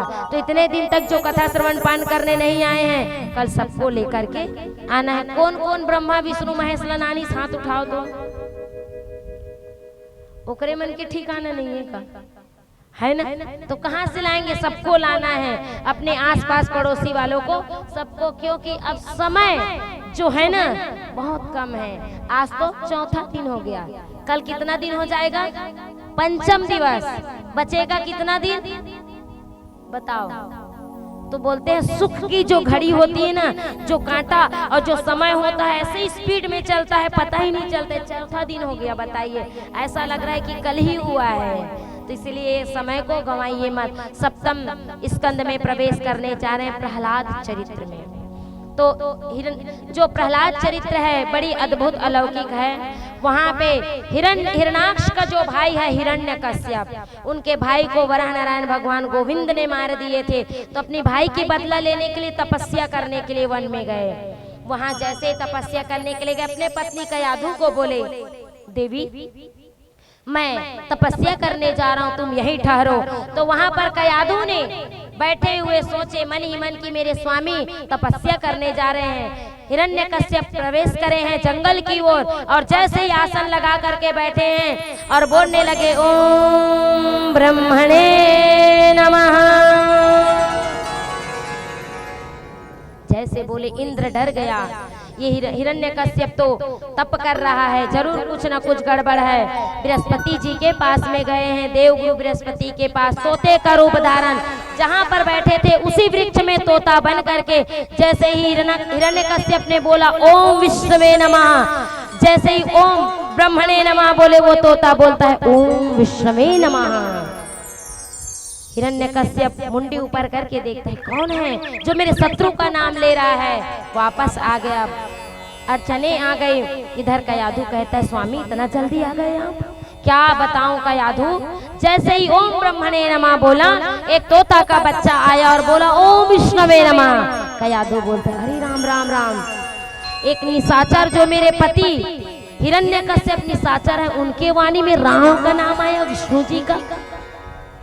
मैं तो इनको 100 बार विष्णु जी का नाम बुलवा कर ही रहूंगा, चाहे कुछ भी हो जाए। माताएं कुछ भी कर सकती है, वो कयाधु मैया ने ठान लिए कि मैं अपने पति के मुख से 100 बार विष्णुवे नमः बुलवा के रहूंगी। पहले दिन में उन्होंने सुंदर अपने पति को बिठाए। देखिए माताएं, अगर पति को खुश करना है ना तो क्या करना पड़ी, बड़ा भजिया समोसा बनाना है, मस्त पकोड़ा बनाना है और चिरपिट्टी टमाटर ला पीस के चटनी खाना है, तभे पति है खुश होई। और ओकर में से तुम्हारा गहना निकालना है ना तो सेवा करना पड़ी पति के, बिना सेवा के मेवा नहीं मिलने वाला है। आज कयाधु मैया ठान लिए कि मैं अपने पति से बुलवा के रहूंगी। कयाधु ने कहा स्वामी सुंदर पकोड़ा बनाए, चटनी बनाए, टमाटर चटनी देते देते गरम गरम बोले स्वामी एक तोता का बच्चा बोलता है ओम विष्णुवे नमः। हाँ कयाधु बोले हैं क्या बताऊं? क्या बोले स्वामी? ओम विष्णुवे नमः 50 बार हो गया। अब कयाधु सुंदर भोजन बना करके वहां लेके गए हैं और जैसे कक्ष में गए हैं, अब कयाधु ने दिमाग लगाया 50 बार तो हो गया, मैं 100 बार की ठानी हूँ। तो कयाधु अपने पति के पैर दबाने के लिए, मालिश करने के लिए सरसों तेल कड़काए हैं। क्या कड़काए हैं? सरसों तेल। और वो में 2 कड़ी लहसुन ला डाल दी और खुश सोही की खुश करना है ना पति को, तो उन्होंने कड़का के सरसों तेल की मालिश कर रहे हैं कयाधु मैया। बोले स्वामी क्या विष्णु बोल सकते हैं? हाँ कयाधु बोले हैं। क्या बोले स्वामी? कितनी बार कहूँ मैं ओम विष्णुवे नमः, ओम विष्णुवे, ओम विष्णुवे नमः? तो बोले हैं। और क्या बोलेंगे? हो गया कितने बार? 98 बार। अब वैसे बोले। फिर अर्धरात्रि में जैसे ही सोने के लिए जा रहे थे, कयाधु मन ही मन में विचार करने लगे, अब फिर बोलवाना 2 बार और बचा है प्रभु, 2 बार और बोल दो बस। कयाधु सुंदर दूध लेकर आए हैं कांच की गिलास में, और उसमें केसर डाले हैं मस्त, और मलाई मार के दूध लेके गए हैं हिरण्यकश्यप के पास। स्वामी मुझे समझ में नहीं आ रहा है कि एक तोता बोल सकता है। क्या बोले होंगे स्वामी? दे न कयाधु, मैं पी के सोऊंगा, मुझे तप करने जाना है सुबह। नहीं स्वामी फिर भी एक बार तो बता दो। बोले हैं ना कयाधु विष्णुवे नमः, तो बोले हैं। और क्या बोलेंगे? हो गया कितना? 99 बार। अब कयाधु गिलास को पकड़े छे। क्या बोले स्वामी? स्पीड में बोले तो आपकी वाणी में लड़खड़ाहट हो गई, समझ में नहीं आया। दे रही हूँ कि नहीं दे रही हूँ दूध को? दूंगी स्वामी, लेकिन बताओ तो सही कि क्या बोले हैं उसने, तोते ने? क्या बताऊं कयाधु कितने बार बोलूं? दे दूध को गिलास को ला। बोले तो है ओम विष्णुवे नमः। कितने बार हो गए? 100 बार हो गए। कयाधु बोले हो गया मेरा काम, अब भैया तप करने जाओ, दूध पियो चाहे मत पियो, सो चाहे जगो। उसी रात्रि में कयाधु के गर्भ से बालक का प्रादुर्भाव होता है। जैसे जैसे दिन बीतते गए, अब वो तपस्या करने के लिए गए। ब्रह्मदेव को तपस्या जैसे ही करते हैं, ब्रह्मदेव प्रसन्न हो जाते हैं और कहा ब्रह्मदेव वरदान मांगो बेटा। बोले मुझे कोई ना मार पाए ऐसी तपस्या करो। तो उसी समय में उस परमात्मा ने कहा कि बताओ क्या चाहिए? तो बोले मुझे एक चराचर जगत में कोई ना मार पाए। तब उन्होंने कहा बेटा तुम्हें मरना पड़ेगा। तब कहे ठीक है कोई दूसरा वरदान मांगो। तब हिरण्यकश्यप ने कहा कि मैं दिन में न मरूं, न मैं रात में न मरूं, मैं दिन में न रात में न मरूं, और मैं किसी अस्त्र से न मरूं, न मैं किसी शस्त्र से न मरूं, और न मैं अंदर मरूं न बाहर मरूं, न मैं पशु से मरूं न नर से मरूं, और आपके बनाए हुए 12 महीने के कौन से किसी भी महीने में न मरूं। तो तथास्तु बोल दिए। इधर कयाधु को चुरा कर लेके गए थे नारद जी, लाए हैं नारद जी के यहाँ पर नारायण नारायण की वाणी हुई है। जैसे ही पता चला उनके गर्भ में बालक है करके कयाधु को लेकर आए। ठीक 9 महीने के बाद में प्रहलाद जी का जन्म होता है, और जैसे ही प्रहलाद का जन्म होता है उनको भक्त के रूप में पुकारा जाता है। प्रहलाद 4 भाई थे, आहलाद, अनुलाद, सहलाद और प्रहलाद। ध्यान से सुनो ना कथल, बस थोड़ा सा बचा है, ज्यादा नहीं है। अब विराम की ओर आ रहे हैं। बालक का जैसे जैसे बड़े होते हैं, हिरण्यकश्यप कहता है बेटा मैं ही सब कुछ हूँ, तेरा भगवान मैं हूँ। क्या बोलते हैं? तुम्हारा भगवान मैं हूँ, मारने वाला भी मैं, बचाने वाला, सबके ऊपर कल्याण करने वाला ही मैं ही हूँ। प्रहलाद मान गए, मेरे पिताजी ने कहा। तो उसी समय छोटा सा प्रहलाद आया और वो गांव भ्रमण के लिए गए। कुम्हार कुम्हारिन क्या कर रहे थे? घड़ा पका रहे थे। उसी घड़े में बिल्ली का बच्चा घुस गया था। तो कुम्हार कुम्हारी रो रहे थे, हे राम, हे भगवान, मेरे बिल्ली के बच्चे को बचाओ। भगवान रोने लगे। तो प्रहलाद कहता है राम थोड़ी आएंगे बचाने के लिए, मेरे पिताजी आएंगे बचाने के लिए, मेरे पिताजी का नाम लो। तो उसी समय में नाम नहीं, कुम्हार कुम्हारिन कहते नहीं लाला, तुम्हारे पिताजी नहीं, मारने वाला भी राम है और बचाने वाला भी राम है। तो कुम्हार कुम्हारिन को कहे देखते हैं तुम्हारा राम भगवान तुम्हारे बिल्ली के बच्चे को बचाते हैं कि नहीं बचाते हैं। तो उसी समय कुम्हार कुम्हारिन ने भगवान राम का स्थापना की और भगवान राम के नाम को लेकर के भजन करने लगे। बोलिए श्रीयावर रामचंद्र भगवान की जय हो। राम नाम साचा बिलई बिला बाचा, राम नाम साचा बिलई बिला बाचा, राम नाम साचा बिलई बिला बाचा, राम नाम साचा बिलई बिला बाचा। सुन ले मामा सुन ले भाचा, सुन ले मामा सुन ले भाचा, सुन ले मामा सुन ले भाचा, सुन ले मामा सुन ले भाचा। राम साचा बिलई बिला बाचा, राम नाम साचा बिलई बिला बाचा, राम नाम साचा बिलई बिला बाचा, राम नाम साचा बिलई बिला बाचा। राम नाम साचा बिलई बिला बाचा। राम नाम ही सत्य है। जैसे ही बोले हैं तो जैसे निकाले घड़े से तो उसी घड़े में दो बिल्ली का बच्चा म्याऊं म्याऊं करते हुए कुम्हार कुम्हारिन के गोदी में आ गए। अब प्रहलाद को समझ में आ गया कि राम जी ही सर्वश्रेष्ठ है, हमारे परमात्मा है, वही सब। अब उसी दिन से राम राम कहने लगा। अब इधर प्रहलाद आया और प्रहलाद ने क्या किया, संडा मरका को बुलाए हैं। उनके जो पिता है हिरण्यकश्यप, संडा मरका को बुला करके प्रहलाद को निशाचर विद्या सिखाए हैं। विद्या और अविद्या में अंतर है। विद्या का मतलब है अनार क्या, आम क्या, इमली की, ईख के, है ना। विद्या है ना, विद्या ग्रहण करो। और अविद्या क्या है?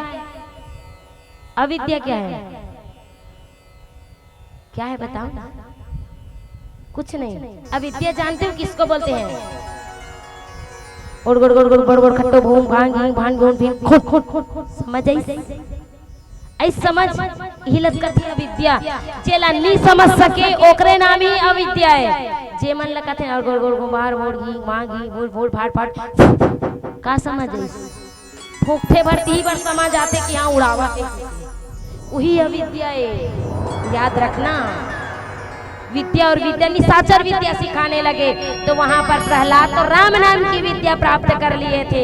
संडा और मरका को भी हरा दिए। अब संडा और मरका भी नृत्य करने लगे, हरे राम राम राम हरे हरे। देखिए हिरण्यकश्यप अत्याचार बढ़ रहा था। उन्होंने प्रहलाद को देखा ये तो मेरे शत्रु का नाम ले रहा है, तो उनके ऊपर अनेकों अनेक अत्याचार करने लगे, पहाड़ से गिराने लगे, उनके ऊपर विपत्ति आने लगी। और दूसरी बात, जो सांपों का झुंड था उस झुंड में प्रहलाद को डाल दिए और सांप के झुंड में डालने के बाद प्रहलाद को डाले और कहने लगे सांप के डसने से इसकी मृत्यु हो जाएगी। लेकिन प्रहलाद ने भी उस सांप में उस परमात्मा को देखे हैं और कैसे भक्ति करने लगे। श्रीमन नारायण नारायण नारायण, श्रीमन नारायण नारायण नारायण, श्रीमन नारायण नारायण नारायण, श्रीमन नारायण नारायण नारायण, स्वामी नारायण नारायण नारायण, स्वामी नारायण नारायण नारायण, पिपी नारायण नारायण नारायण, पिपी नारायण नारायण नारायण, भोलिया नारायण नारायण नारायण, भोलिया नारायण नारायण नारायण, भोलिया नारायण नारायण नारायण, भोलिया नारायण नारायण नारायण, अजगर नारायण नारायण नारायण, नारायण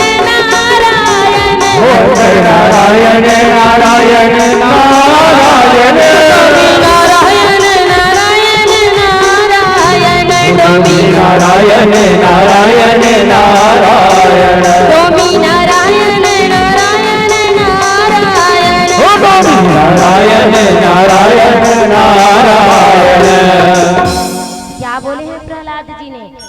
डोमी नारायण नारायण, असोरिया नारायण नारायण, पिटपिटी नारायण नारायण, अजगर नारायण नारायण। अब उसने सांप ने कहा अरे हमको भगवान की उपाधि मिल रही, ना इसको नहीं डसना है। शांत पड़ गए सांप लोग। आप लोग भी किसी भी जीव को देखो तो हर जीव में शिव है और शिव में जीव है। हर उस आत्मा में परमात्मा निवास कर रहे हैं। पता चला अभी भी नहीं मर रहे हैं, तो उसके बाद उनको बैठा करके समझा रहे हैं, अरे प्रहलाद हम ही तुम्हारा सब कुछ है। तो उतने में उनकी बुआ कौन आई? होलिका। प्रहलाद की बुआ कौन है? होलिका बुआ को छत्तीसगढ़ी में का कथो हाय हाय हाँ काबर कथो फुफुक मतलब जानतो का होते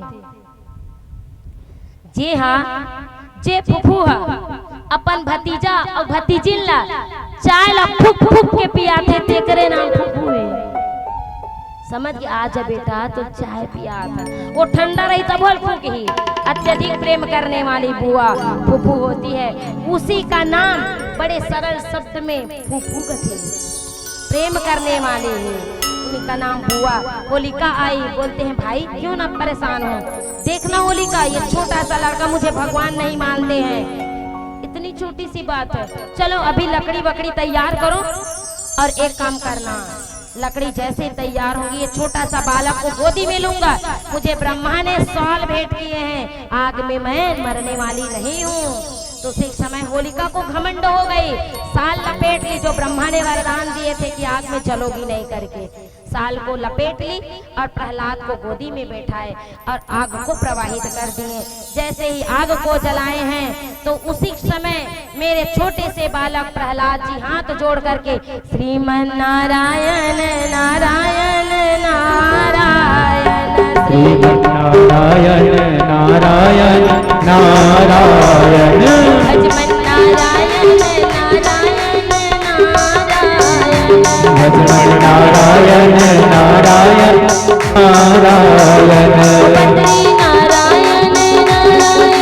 नारायण बद्री नारायण नारायण बद्री नारायण नारायण श्रीमन नारायण नारायण नारायण नारायण जैसे नारायण नारायण सुने हैं क्षीर सागर में नारायण सोए थे पवन वेग को आदेश दिए जाओ पवन वेग इतना हवा करना कि होलिका का दुपट्टा गिर करके प्रहलाद में आ जाए। उसी समय पवन वेग आते हैं और दू दू करके हवा चलती है और वो आग की लपेटे इधर उधर बहने लगी है और हवा की वेग से होलिका की दुपट्टा है वो प्रहलाद में आकर के समाहित हो जाती है। होलिका भभाग करके धू धू करके जल करके राख हो जाती है और प्रहलाद नारायण नारायण करते हुए वही आग में बैठे रहते हैं। देवदुदुम्बी बजाने लगती है पुष्पों की वर्षा होने लगती है जय जय घोष होने लगती है बोले गोविंद भगवान की। उसी समय बोले कि बुराई की हमेशा हार ही होती है और धर्म की हमेशा जीत होती है। वहाँ के लोगों ने होलिका जल गई करके उसी के याद में आप लोग फाल्गुन में होलिका जलाते हो और होली मनाते हो आप लोग। वहाँ के लोगों ने वो राख से एक दूसरे में उड़ेलने लगे होलिका जल गई रंग गुलाल नहीं था राख से ही होली खेलने लगे उसी के याद में होली मनाया जाता है। अब जैसे बालक को देखे तो प्रहलाद की आंखें लाल हो गई अपनी गोदी में बिठाया है बता तेरा भगवान कहाँ है। बोले पिताजी मेरा भगवान कहाँ नहीं है मेरा भगवान तो यत्र तत्र सर्वदा हर जगह है पिताजी। फिर भी बोल रहा हूँ रे छोटा सा बालक क्या तेरा भगवान इधर है। बोले पिताजी मेरा भगवान इधर नहीं है मेरा भगवान तो चारों दिशाओं में विद्यमान है। आखिरी बार बोल रहा हूँ क्या तुम्हारा भगवान अभी भी यहाँ मौजूद है। हाँ पिताजी मेरा भगवान तो हर जगह मौजूद है तुझ में भी मेरा भगवान मुझ में भी मेरा भगवान आकाश में भगवान पाताल में भगवान यत्र सर्वदा भगवान ही भगवान है जिधर देखो उधर भगवान है। हिरण्यकश्यप कहता है आखिरी बार बोल रहा हूँ बेटा याद रख नहीं तो मुझसे बुरा कोई नहीं होगा। क्या तुम्हारा भगवान इस खंबे में है। प्रहलाद कहता है पिताजी हाँ मेरा जो भगवान है ना हमारा आपका हम सब का भगवान इस खंभे में विराजमान है पिताजी। छोटा सा 5 साल का बालक बोल रहा है। प्रहलाद को जमीन में पटक देते हैं हिरण्यकश्यप और अपनी गदा उठाते हैं और जैसे ही गदा उठाते हैं धड़ाम से उस खंभे में वार करते हैं और जैसे ही वार करते हैं धड़धड़ा हैं। बोलिए नरसिंह नारायण भगवान की। चिंगारते हुए दहाड़ते हुए रोत्र करते हुए नरसिंह नारायण बौखला करके प्रकट होते हैं। देवदुदुम्बी बजाने लगते हैं, पुष्पों की वर्षा होने लगती है, जय जयकार होने लगती है और चिंगार मार करके नरसिंह नारायण भगवान हिरण्यकश्यप को उठा करके गोदी में पटक देते हैं। और गोदी में पटकने के बाद में हिरण्यकश्यप को कहता है, अरे दुष्ट, बता अभी दिन है कि रात है? अभी दिन है कि रात है? अभी संध्या कालीन है, न दिन है ना रात है। कहे, हे परमात्मा, न भी दिन है न भी रात है, अभी तो शाम गोधूली बेला है। अरे मूर्ख, बता क्या मेरे पास में अस्त्र है कि शस्त्र है? प्रभु, ना आपके पास अस्त्र है ना आपके पास शस्त्र है परमात्मा, आपके पास तो बड़ा बड़ा नाखून है। बोले, बता तू अभी अंदर है कि बाहर है? ना मैं अंदर हूँ ना मैं बाहर हूँ प्रभु, मैं तो दिल्ली पे हूँ। और बता तू ऊपर में है कि नीचे में है? ना मैं ऊपर में हूँ न नीचे में हूँ प्रभु, मैं तो आपके गोदी में लेटा हुआ हूँ। क्या बता, मैं नर हूँ कि पशु हूँ, क्या हूँ बताओ? बोले, ना आप नर हो ना आप पशु हो, आप तो साक्षात नरसिंह नारायण भगवान हो। बताओ अभी 12 महीने के कौन सा महीना चल रहा है? बोले, प्रभु 12 महीने का अभी कोई सा भी महीना नहीं चल रहा है, अभी तो 12वां महीना का 13वां महीना मल मास चल रहा है। मल मास चल रहा है और उस मल मास भगवान ने जो उत्पत्ति की है वो हम सबके कल्याण के लिए 12वां महीने में एक महीना 13वां महीना भी बनाया हुआ, अधिक मास जिसको बोलते हैं, मेरे गोविंद का मास होता है। जैसे ही बोले 12वां महीने में कोई भी महीना नहीं है, नरसिंह नारायण चिंगार मारते हुए अपने नाखूनों को बड़ा करके उस हिरण्यकश्यप के पेट को फाड़ देते हैं और जैसे पेट को फाड़ते हैं उसके अतरी को निकाल करके माला पहन देते हैं और हिरण्यकश्यप की प्राण पखेरु उड़ जाता है। देवदुदुम्बी बजाने लगते हैं, पुष्पों की वर्षा होने लगती है, जय जयकार घोष होने लगती है, आकाश में नृत्य करने लगते हैं और नरसिंह नारायण भगवान इतना चिंगार रहे हैं, उनकी रौद्र का ठिकाना नहीं है, शांत नहीं हो रहे हैं नरसिंह नारायण भगवान।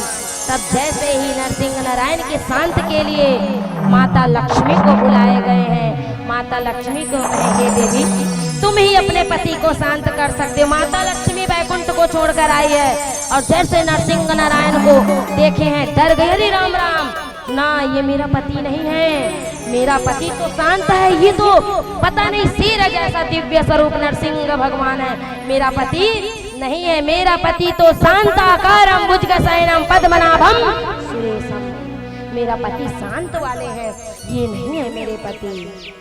जैसे ही लौटे हैं सब देवी देवता उस छोटे से बालक को लेकर के गए। याद रखना, घर में कोई बड़े बुजुर्ग अत्यधिक क्रोध में हो और वहां पर उनकी धर्म पत्नी को भेज दोगे ना क्रोध शांत करने के लिए, क्रोध शांत नहीं होता है, डबल टिबल हो जाता है। देखो हटबे कि नहीं हटा, अब आगू मां खड़े हो गए, तेज हो जाता है, सत्य है वो, और देख के बौखला जाते हैं। पत्नियों को तो कभी मत भेजना कि जा तो पति समझा करके, नहीं तो बिफड़ जाएंगे।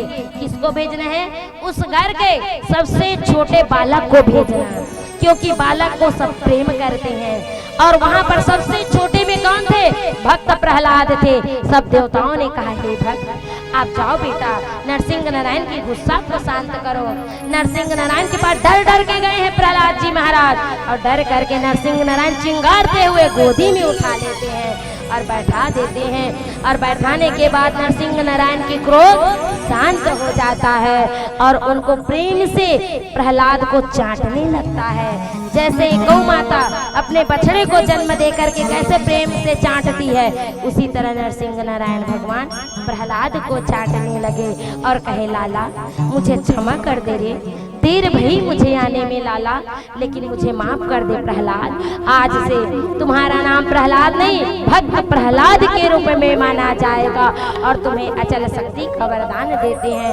भक्त प्रहलाद की भक्ति को देख करके देव दुदुम्बी बजाने लगे, पुष्पों की वर्षा होने लगी, जय जयकार घोष होने लगी।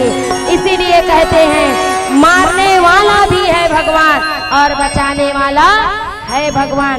तो आइए सुंदर विराम की ओर चलते हुए भजन के साथ में भगवान नरसिंह नारायण को प्रार्थना करते हैं। जिस तरह प्रहलाद की लाज बचाने के लिए आए प्रभु, उसी तरह हमारी भी लाज बचाना। भक्त और भगवान की जीवन में हमेशा प्रेम बढ़ते रहे। इसीलिए आइए सुंदर भक्ति में झूमते हुए भजन की गुणगान करते हैं। बोलिए भक्त और भगवान की नरसिंह नारायण भगवान की, राधा रानी सरकार की। जगत के लोगों अपने दीनानाथ में लाभ हानि जीवन और मृत्यु सब कुछ उनके हाथ में। मारने वाला है भगवान, बचाने वाला है भगवान। मारने वाला है भगवान, बचाने वाला है भगवान। मारने वाला है भगवान, बचाने वाला है भगवान। मारने वाला है भगवान, बचाने वाला है भगवान। मारने वाला है भगवान, बचाने वाला है भगवान। बाल नवाता होगा उनका हो, बाल नवाता होगा उनका रक्षक दयालुदान। मारने वाला है भगवान, बचाने वाला है भगवान। मारने वाला है भगवान, बचाने वाला है भगवान। मारने वाला है भगवान, बचाने वाला है भगवान। मारने वाला है भगवान, बचाने वाला है भगवान।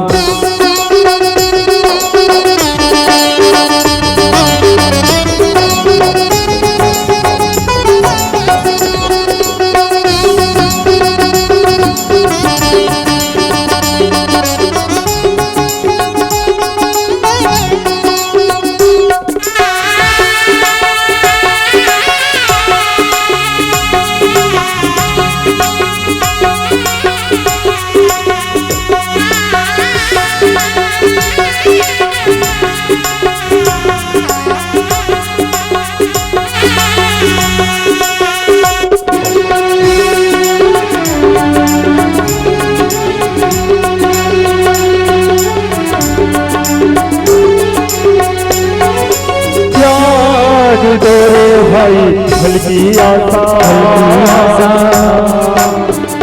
और बिना दिल कर से त्याग दो भाई हल्की आशा और बिना प्रीत जोड़ो। क्या होगी उसकी चिंता जगत पिता पर छोड़ो। क्या होनी जान होनी है हो,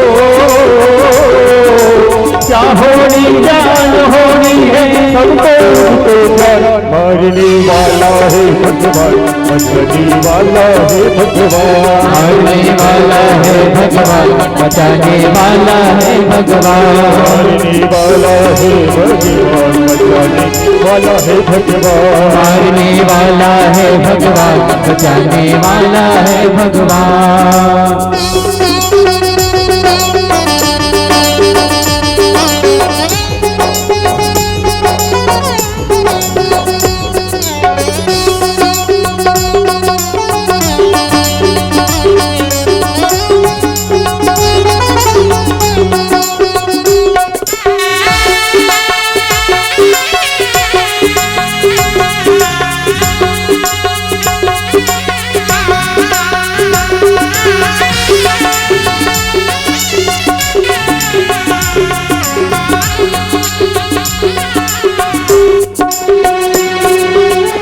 स्थल अगल आकाश पवन पर केवल उनकी सत्ता, केवल उनकी सत्ता, केवल उनकी सत्ता। प्रभु इच्छा के बिना यहाँ पर हिल न सका एक पत्ता, हिल न सका एक पत्ता, हिल न सका एक पत्ता। इसी का सोचा यहाँ पे होता हो, इसी का सोचा यहाँ पे होता। इसकी शक्ति अपार, मारने वाला है भगवान, बचाने वाला है भगवान, मारने वाला है भगवान, बचाने वाला है भगवान, मारने वाला है भगवान, बचाने वाला है भगवान, मारने वाला है भगवान, बचाने वाला है भगवान। पालन वाला होगा उसका हो, पालन वाला होता जिसका, रक्षक दया निधान। मारने वाला है भगवान, बचाने वाला है भगवान, मारने वाला है भगवान, बचाने वाला है भगवान, मारने वाला है भगवान, बचाने वाला है भगवान, मारने वाला है भगवान, बचाने वाला है भगवान। मेरे गोविंद भगवान किसी न किसी रूप में आते हैं। कल की जो कथा होगी, गजग्राह की कथा, समुद्र मंथन, राम जन्म, कृष्ण जन्म की कथा होगी। कल बड़ी दुर्लभ और अलौकिक आनंद से परमानंद की ओर आएंगे। कल की कथा कहते हैं कि भक्ति का कोई उम्र नहीं होता है, भक्ति का कोई समय नहीं होता। अब इस कथा के माध्यम से समझ जाइए। 5 साल का ध्रुव और 5 साल का प्रहलाद। बताइए, प्रहलाद का मतलब जानते क्या होता है? क्या होता है? प्रहलाद का मतलब होता है भगवान की भक्ति में समर्पण होना। हमेशा राधे राधे हमारे सतगुरुदेव महाराज जी कहते हैं कि राधे राधे कहने से नहीं होगा। भगवान ने जो आपके लिए कार्य सौंपे हैं और भगवान आपको चाहे सुख दे चाहे दुख दे, उनकी निवृत्ति को, उनके आवृत्ति को मानना ही प्रहलाद कहलाता है। आज प्रहलाद ने मान गया केवल भगवान ही सब कुछ है। और भगवान, उनके पास कितनी विपत्तियां हैं, प्रहलाद को पहाड़ से गिराए, सांप में डाले, आग में चलाए, फिर भी वो अपने उसमें अडिग रहे हैं। हमारे गुरु जी कहते चिंता क्यों करते हो? आपको राधे राधे कहने से, कृष्ण कृष्ण कहने से भक्ति नहीं होती है। आपको अपने लक्ष्य पर एकाग्र होना है, एकाग्र चित्त होना है और उनको स्वीकारना पड़ेगा कि वो परमात्मा ने आपके लिए दुख बनाए हैं तो सुख भी लाएंगे। वो हमको यही सीख देते हैं। कभी कभी जीव तो है, मनुष्य तो है, दुख आती है तो रो देते हैं। किसी के पास नहीं, केवल गुरु जी के पास। डांट भी खाते हैं, बहुत डांट खाते हैं। और हमारे जो गुरु जी है ना, वो मानकर चलिए कि दुर्वासा ऋषि है। क्या है? दुर्वासा ऋषि। दुर्वासा ऋषि जो ऋषियों में सबसे क्रोधी ऋषि दुर्वासा, वैसे ही हमारे गुरुजी हैं। एक बार कहीं 19-20 हो गया, हमको सच्चिदानंद रूपाय विश्वोत्पत्त्यादि हेतवे तापत्रय विनाशाय श्री कृष्णाय वयम नमः।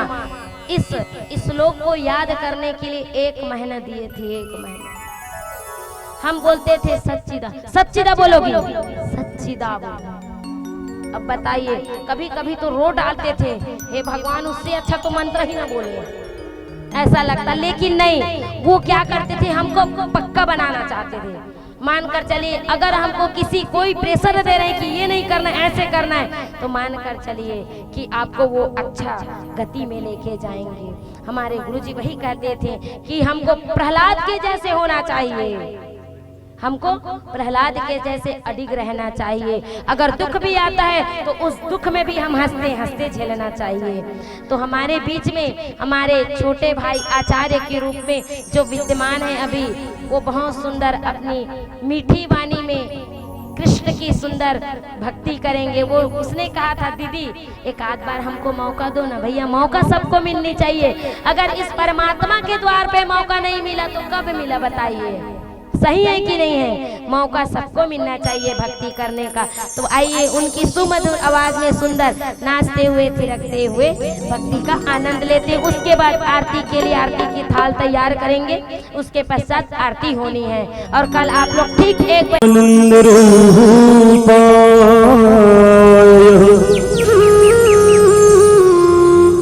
सच्चिदानंद रूपाय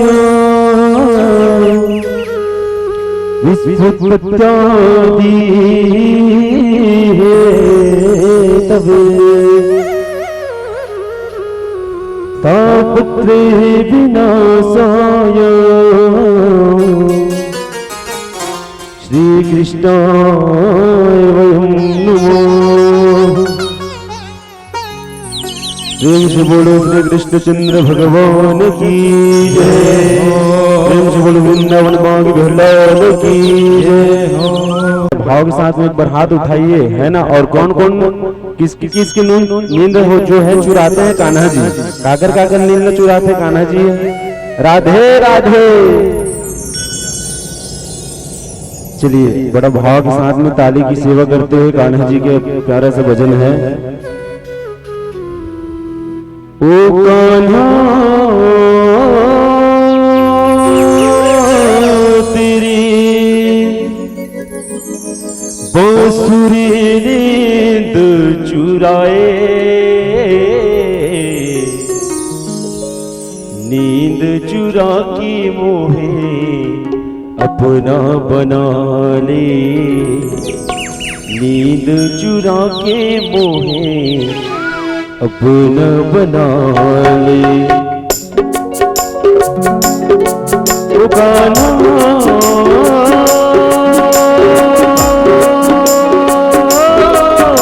तेरी बांसुरी नींद चुराए, नींद चुरा के मोहे अपना बना ले, नींद चुरा के मोहे अपना बना ले।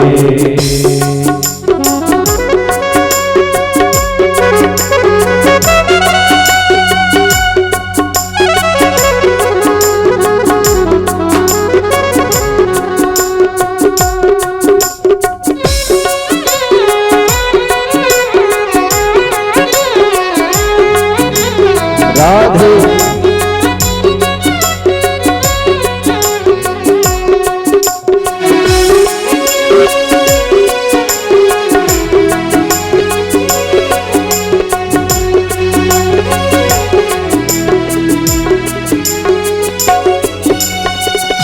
चुप चुप रहो कान्हा दुनिया से चोरी, तू बन जाए मेरी प्रीत की डोरी। चुप चुप रहो कान्हा दुनिया से चोरी, तू बन जाए मेरी प्रीत की डोरी। नैना भर भर आए रे एक पल चैन ना बोले, नैना भर भर आए एक पल चैन ना बोले। ओ कान्हा तेरी बांसुरी नींद चुराए, नींद चुरा के मोहे अपना बना ले, नींद चुरा के अपना बना ले।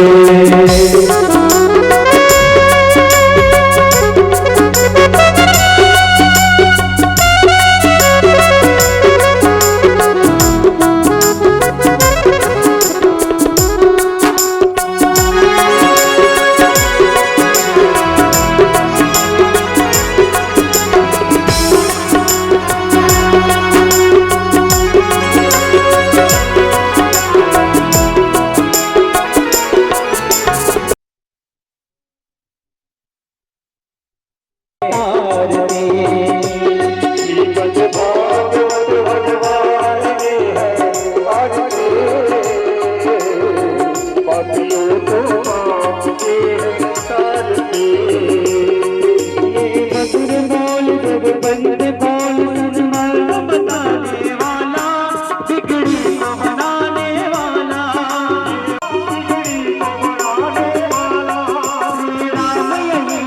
घनश्याम यही राम यही घनश्याम यही राम यही घनश्याम यही राम यही घनश्याम यही भागवत भगवान आरती पापियों को माफ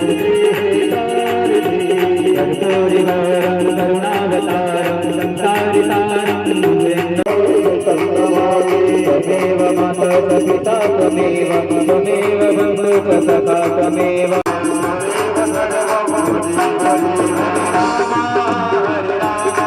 राम राम हरे हरे हरे राम हरे कृष्ण कृष्ण हरे हरे हरे कृष्ण हरे कृष्ण कृष्ण कृष्ण हरे हरे हरे राम राम हरे हरे हरे कृष्ण कृष्ण हरे हरे